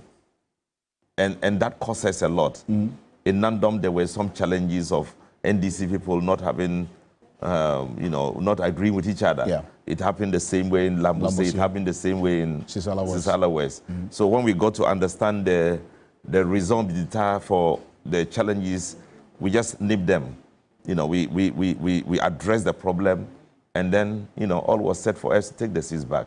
And beyond the fact that with all the challenges that we went through, we still had something to show that we did this for you, we did this for the community or the constituency. And a combination of that, plus the 8 years of NPP, which had nothing to show, they eventually came to a realization that it's better to get back to the NDC. So you're going to lead this caucus again into the 2028 elections? You're sure you're going to still retain the 11 seats? Yeah, hopefully we will retain it into several other elections, because the Upper West region has largely been built by the NDC. The NDC created it, you know, has created it. They did all the structures that you find there, the hospitals, the schools, the roads, everything that you can find substantial has been done by NDC. And so the people have a feeling of the impact of the NDC in their lives, direct impact in their lives. And so you don't suffer so much to convince the people that they are in the right direction. You come to Wa, go to Nadoli, go to Jirapa, go to Laura, go to Nandom, Lambuse. All the projects that are of substance are because the NDC initiated them. And so it becomes very clear, you know, very easy to convince the people that where to go is to go with the NDC. I see. And you know, when you disaggregate the victory that you as a party you have chalked in this election, yeah, right, even from your constituency, you had a higher margin of votes difference for your victory as against what you got in 2020, when you also escalated to the regional level. You've been able to claw back all 3 seats you lost. You have won all 11 seats in the region. On the national scale as well, you are heading towards having unprecedented numbers in terms of majority in the next parliament. That's the 9th parliament. Yeah. Already we are counting 188 with all of these outstanding seats that you're hoping to win as well with some of the independent candidates who may do business with you. Yeah. It means your numbers are going to go high. And then when you look at the presidency, 56.55 for John Dramani Mahama with 9 constituencies outstanding. What's the message in there for you? Well, the message in there are 2 messages. First, to the MPP, saying that that impudence, that disregard to society and to the development of Ghana cannot be tolerated by the people of Ghana. That semblance of a party bogged down by corruption and not worried by the allegations and all the challenges they are facing about it cannot be tolerated. That government is a serious business, and that the relation between the people and the winning party is a social contract that must be fulfilled.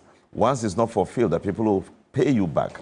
So that is emphatically made, that people who hold power cannot take the people for granted. And so the people have spoken. And what did they say? Now the second implication. Now you said you want to reset Ghana. Take all the power you need. There's no question about anybody going to the court to you, or even put impediments on your way in Parliament, because you have no court action against the winning of the president. Take the presidency. Now take all the members of Parliament you need to take any decision. You don't need a second party to help you. Now go reset Ghana. Go help us change the situation. Go challenge the people to what they need and fulfill the mandate of the people the way you want it. Now you presented to us a manifesto. Go implement the manifesto. That's what it's telling us. So the higher implication of it is that we have a big challenge. We don't see this to be something to be joyous about and be jubilating. We see it to be a big challenge to His Excellency John Dramani Mahama and his future ministers and supporters, that we need to work very hard, walk the path of progress, ensure that we fulfill their responsibility, our responsibility, to make sure that we reverse the trend of backwardness, backwards movement that had been imposed by the failed governance of the MPP, and that we should make sure we punish those who did what they did. The lands they sold to themselves. In Wa, you go to nurses' quarters, they are all sold to the people. And nobody bought it but ministers and government officials. They bought all the lands, the public land, as if government was tired of holding its land. They sold the lands, they sold the public offices, the quarters that nurses are living in. They have sold them to themselves. We are going to ask questions about them. The people want them to be taken back. And come to Accra, go to Ho, go to Kumasi, everywhere else you go. They have sold all the lands to themselves. They have destroyed the rivers. The people are saying, go ensure that you take all these things back. And there's huge levels of corruption, allegations all over. They are now telling us, go search for the people, retrieve the money back, and get the government to be on the path of responsibility, sharing responsibility, imagining that, making sure that the right things are done. And so you're ready to serve? We are ready to do so. We are ready to serve. I'm sure Excellency John Dramani Mahama had demonstrated high level of unequal leadership, and he would do it again. We are going to support him to make sure it is done, and we will make sure the right things are done. Right. We'll make sure we restore Ghana to its image. Now, Ghana is lost. When you meet people outside the country, they say, we're looking at you as our leaders. Now, what is happening in your country? They keep asking us. Even in our Committee of Nations, they're asking us questions. In the relations between nations and our relation with the United Nations, questions are being asked. The kinds of decisions we take. You know, just imagine the president talking about what is happening in Burkina Faso, crying for America to come and help us, and that the Wagner forces are there. They may come to the... I mean, you have to behave in a more step-up manner, in a very diplomatic and a strong position person. Ghana is not just a country that can be taken for granted. We are keeping a lot of great legacy, which we need to defend. The expectations are high. You are well aware of it. We'll see how the coming days will look like. We can only wish you all the best. Dr. Rashid Al-Hassan Pelpo, thank you so much for coming, and we wish you well. Thank you so much, Alfred. It's a member of Parliament for the Wa Central constituency. Kemeni, over to you. Very well. Alfred, thank you so much. Lovely conversation there between you and Dr. Pelpo. But my guests are still here. Beatrice, you have the floor now. We've been talking about the 11-11 in the Upper West region, the 15-15 in the Upper East region. There are a few like that in the Volta and the OT regions as well. While you take a bite at those and what it will mean for the people of those regions, I also want you to drill down to the majority you have in, the super majority, as it has been christened, you have in Parliament, and what use it will serve the Ghanaian people. I think that from the beginning, I can see the MPP being torn apart. They would not have regional caucuses in about 4 regions, the Upper East, Upper West, Volta, and OT regions. And for instance, in Ahafo, they only have 1 person, and it's an abysmal showing. But I also believe that the kind of super majority, for want of a better expression, that the NDC has shows the kind of trust the Ghanaian people have in President Mahama and the NDC. That when the NDC is given the power, even where it is discretionary, we would not abuse those powers merely because we have it. You can imagine Nanado having 2 thirds, what he would do with Ejapa, what he would do with PDS, and how he would just push those tax exemptions that he wanted to give to his in-laws and whatever through. That was a capricious use of power in ways the Ghanaian people have not seen before. And I want to believe that although at the time of voting, individually, the Ghanaian people did not see that the NDC would be getting 2 thirds. It tells me that all hope is not lost. One of the reasons, and I believe that the major campaign theme that led us to this overwhelming victory was resetting Ghana. We cannot pretend that the office of the Electoral Commission needs to be reset. We cannot pretend that we have to reset the judiciary. We cannot pretend that we have to depoliticize state institutions which have been overly politicized in this country.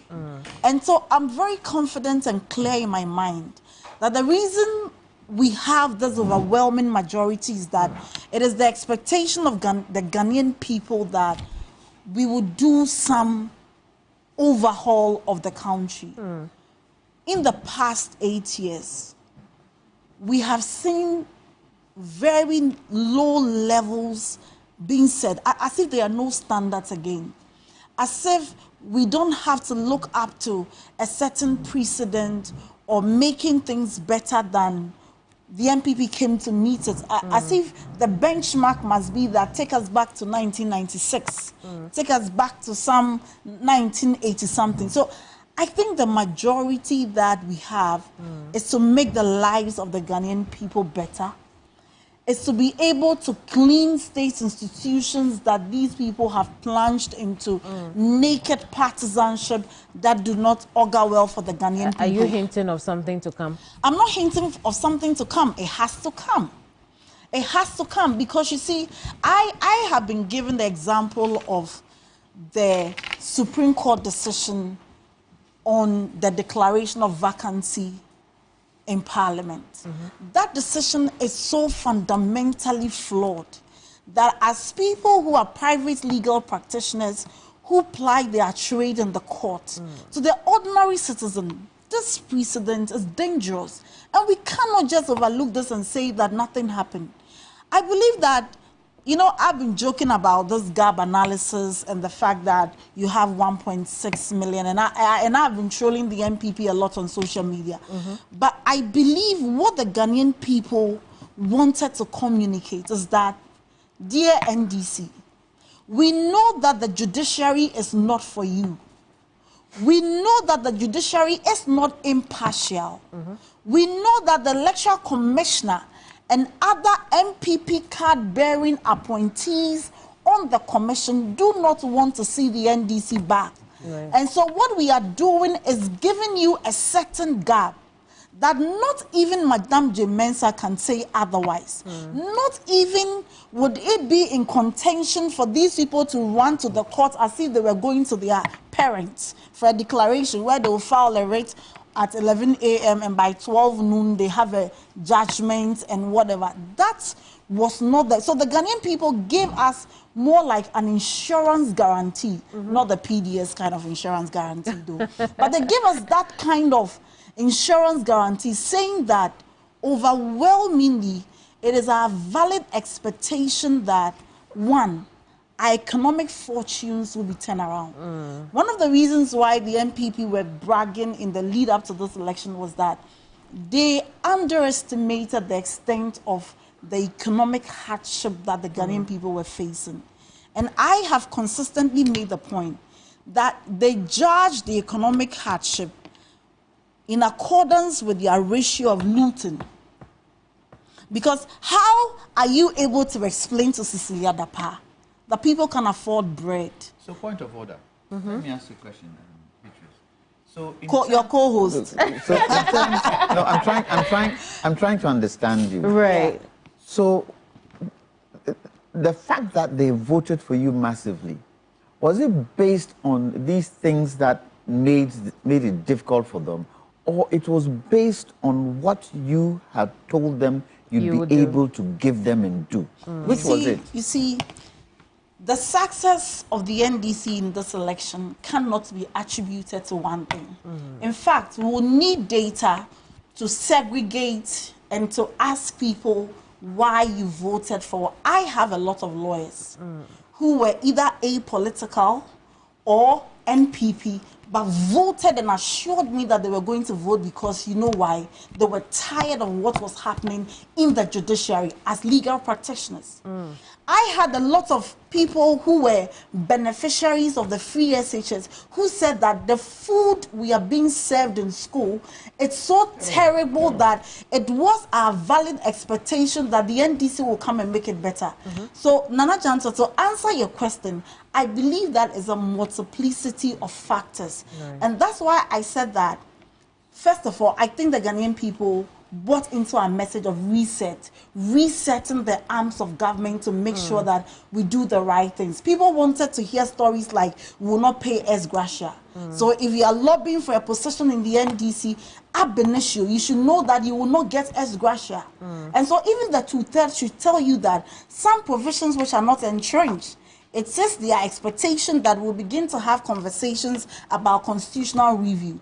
And so I'm saying that if the margin had been like 100,000, 200,000, 300,000, we could be having a discussion on it may have been this, it may have been this.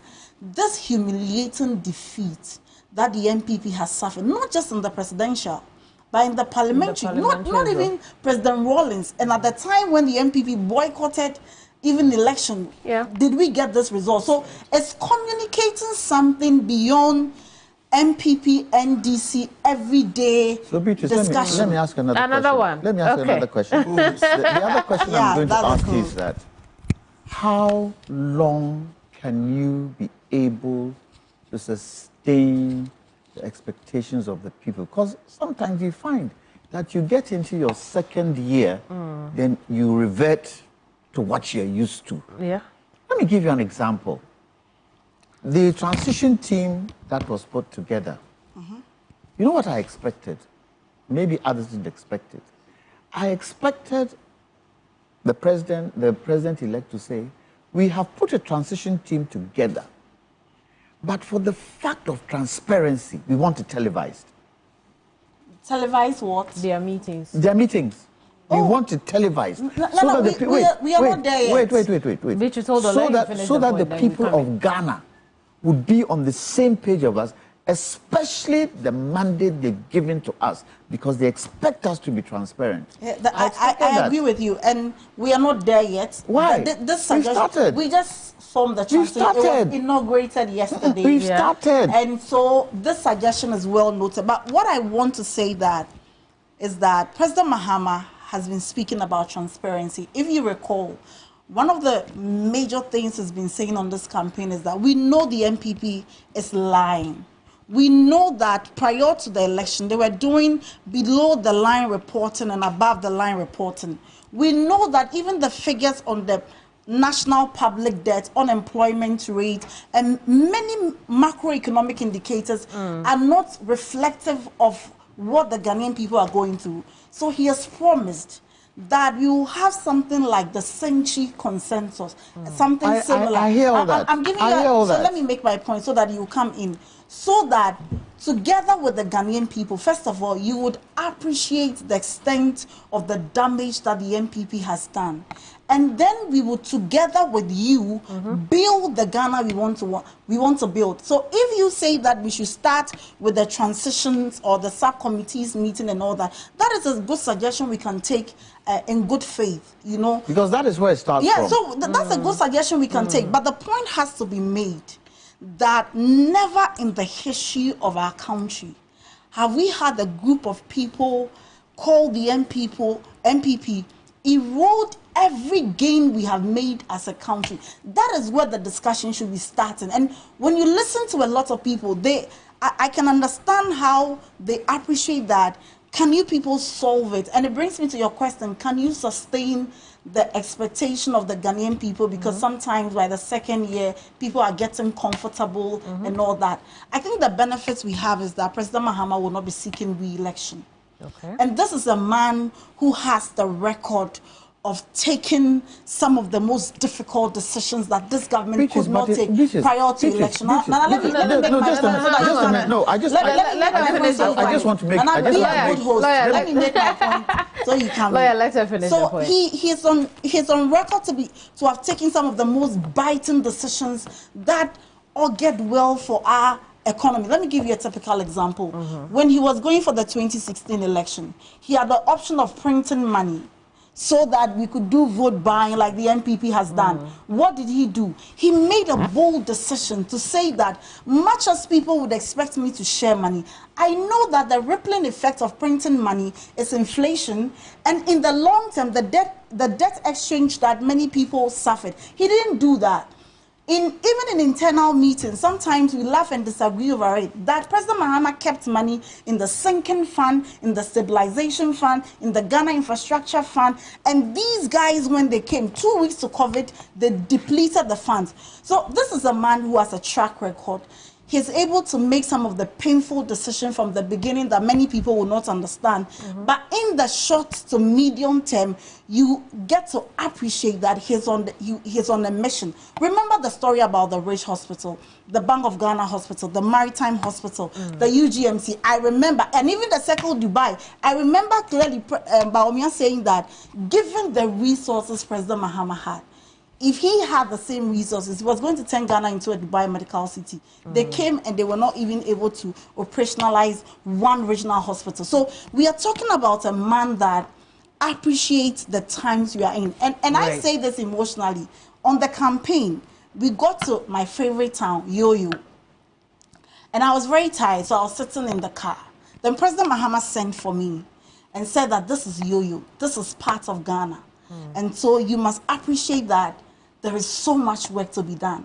And that is the man we are talking about. Somebody who appreciates that there is so much work to be done. So we are comparing this to somebody who doesn't even agree that there is so much work to be done. And I'm saying that keep faith. Beatrice, and I'm saying that keep faith with us. Beatrice, listen to me. We welcome your suggestions. Beatrice, let's lawyer speak now. I don't have a problem with President Mahama. Okay. I don't have a problem with him whatsoever. I believe that he is bent on leaving a legacy, so he will do the right things. It's the people around him.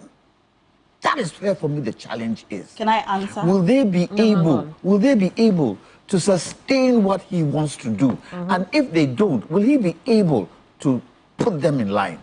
Yes. That's where the challenge is. So can I answer to you? I'm listening. Yes, okay. go on. So I think that one of the assurances you have is that President Mahama is not a new person who says that, try me, ma try ma kwe.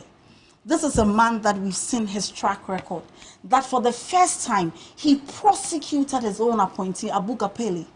And on the campaign, he says that painfully, much as we were all in the campaign and we were all in the political party, and many people in my party did not agree with me, as president, showing my commitment to fighting corruption, I needed to do that, and Abu Gapele went to jail. We don't say this with pride, but it shows his levels of commitment. This is a man that, a deputy minister, who had no power to bind a government by any contractual obligation.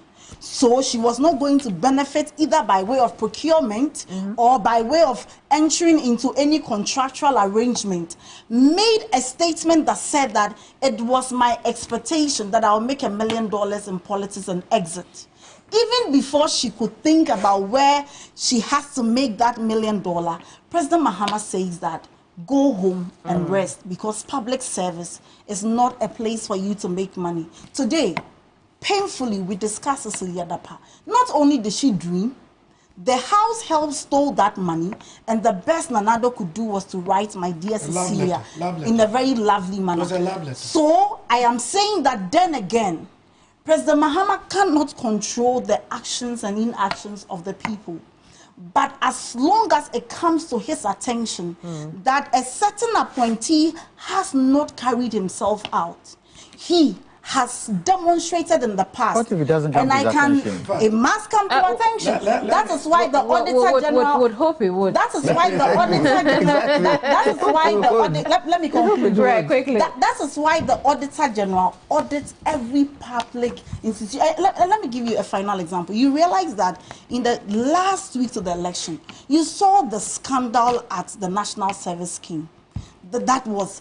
I mean, I don't have words to describe that. That was so terrible. Very well. In President Mahama's time, when a complaint of that was made, he himself made national security investigate. But I was in the and prosecution. Yes, and prosecution started. So President Mahama is not a saint. He does not claim perfection. But I can assure the Ghanaian people that the goodwill that you've given him, the confidence you've reposed in him, the overwhelming victory and majority you've given to him and the NDC, we would not behave like the MPP. I see. We recognize that the MPP went home because they were just negligent. At best, we would not be like them. So keep faith with us, keep supporting. Journalists can express their opinions, they will not be killed. Nana Jantua can come here, nobody will intimidate him.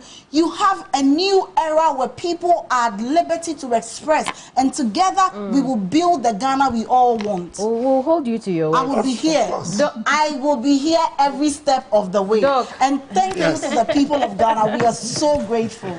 You wanted to say... The point I was going to make is what she just added, the issue of the national service. And when he was in power, I had the privilege of serving him at the presidency.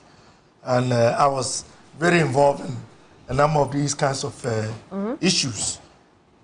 He initiated it on his own. Right. And we saw it. People went to jail. Colossal amounts of monies were retrieved. And that is the type of person that he is. But more importantly, if you were to look at his posture, his utterances since the election, he is reassuring Ghanaians that what he has told them that he's going to do, he will do. I mean, during the campaign, unlike his opponents, he was forthright and bold enough to even signal to his potential appointees of the fate that would befall them should they misconduct themselves. Indeed. So anyone who is going to have the privilege of serving under President John Dramani Mahama, your work is cut out for you. He is not going to spare you if you do the wrong thing. Indeed, the president has, the president-elect, as Beatrice has said, has also given assurances that the overwhelming majority that you have will work for the Ghanaian people. You will be in that parliament. Are you giving us the same assurance, or we should also make room? Well, you know the way the system works. And I cannot see how our leader will prescribe medication for us to go against it. So what he has said essentially is that we will not use our majority capriciously. We are going to use it responsibly in the interests of Ghana. And he is right. There are a lot of acts and laws that ought to be changed for the betterment of Ghanaians. Right. And there are a lot of people who ought to be held accountable as part of the effort to reset Ghana so that we can build the Ghana we want. But I will have to chip this in. When I was listing the issues that we have to deal with to sort of stem the tide of rural urban migration, one of them is education. In most of the northern sector, particularly in my constituency, a contributory factor is the lack of educational facilities in most communities. So you have communities where they have primary 1 to primary 6, but the nearest junior high school is 15 kilometers away. So when the children get to primary 6, that is the end of their education. But Doc, I told you that we will have a proper conversation on education tomorrow. I'll be ready. Because we announced it today, we were not able to do that. I'll come back. So yes, we'll talk about education proper, talk about the free senior high school, what it looks like now, and what it could look like, under the new administration. I would like that very much. A few messages. Someone says, Nana Jantua, you made a very good point. Transition meetings should be made live because it will help you a lot. And he's telling you, Beatrice, that it will help you a lot because the MPP cannot be trusted. Yeah, we have agreed. Carry the Ghanaian people along. They'll come and tell lies, so we need televised. Another person says, Nana Jantua, every second you're asking questions. I'm a lawyer.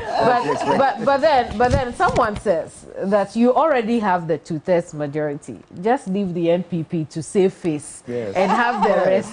We just want the right thing to be done. We are protecting the mandates of the people. We are not sharing the seats. But just, no, they mean this current one. No, we are protecting the mandates, and that's what we promised. Just a few days. Protect the mandates. But you have heard a lot from Doc and Beatrice. Do you believe them? Are you hopeful? For me, he has to be hopeful. Well, I think the people's mandate says a lot, and I see the sincerity in President Mahama in what he wants to do. I just hope that he can carry everybody along And I just hope that he is transparent enough to let the people of Ghana also follow suit as to what he's doing. Right. When there is a traction from that, then it becomes difficult for people to follow. Because at the present moment, yeah, everybody is watching. Everybody is watching. So at this material moment, communication is key as you go along for them to build that confidence and trust in you.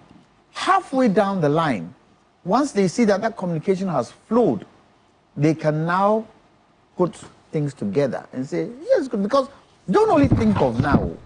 Think of the next election, the next 8 years, or the next 4 years, how the things you bring in will be able to connect with the people, and people say, they've done a good job.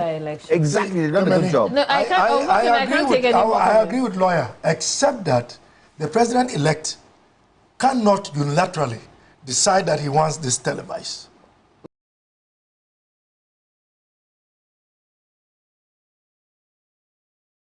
Very well. Except that. Other than that, I think it is a wonderful idea. I see.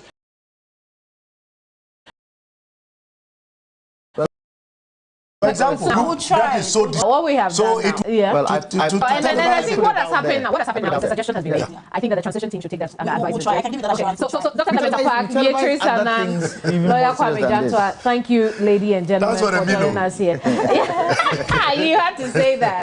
But listen, come back tomorrow. Let's talk about education. I brought this whole file. Yes, I'll hand over to Alfred and the guys on the other side. Alfred. Yeah, it's been good. Well, with Beatrice Anand. Yes. Beatrice, you are not listening to Alfred. Alfred is talking to you. Say that again. No, it's all right. We'll save that for tomorrow. No. I'm not here tomorrow, so just say it today. No, that's an invitation actually to you. Tomorrow. Tomorrow I'll be very busy working on certain things behind closed doors. Anyway. And I want to say thank you to our viewers. In fact, thousands of people are watching us right now, going into midnight. In fact, we've just crossed midnight. Thank you very much. A number of you still continue to reach us. Kemini, on this appeal we made yesterday for the Guan constituency, we understand there are so many people who are calling in to contribute to help in the development of that constituency as well. So thank you. On behalf of the rest of the team, I want to say thank you so much for staying with us. My name is Afenyo-Markin. And I am Martin Esiedudati. Just by way of information, like we indicated, we are keeping a very close eye on all the developments, especially developments in the Nsawam Adwejiri election collation. Like we told you on the show, 6 a.m., all the party representatives and the Electoral Commission will be there to finalize what started a few days ago. So if you want to know who actually won the Nsawam Adwejiri constituency parliamentary elections, stay with your election command center from 6 a.m. and the team will deliver that for you. I am Martin Esiedudati.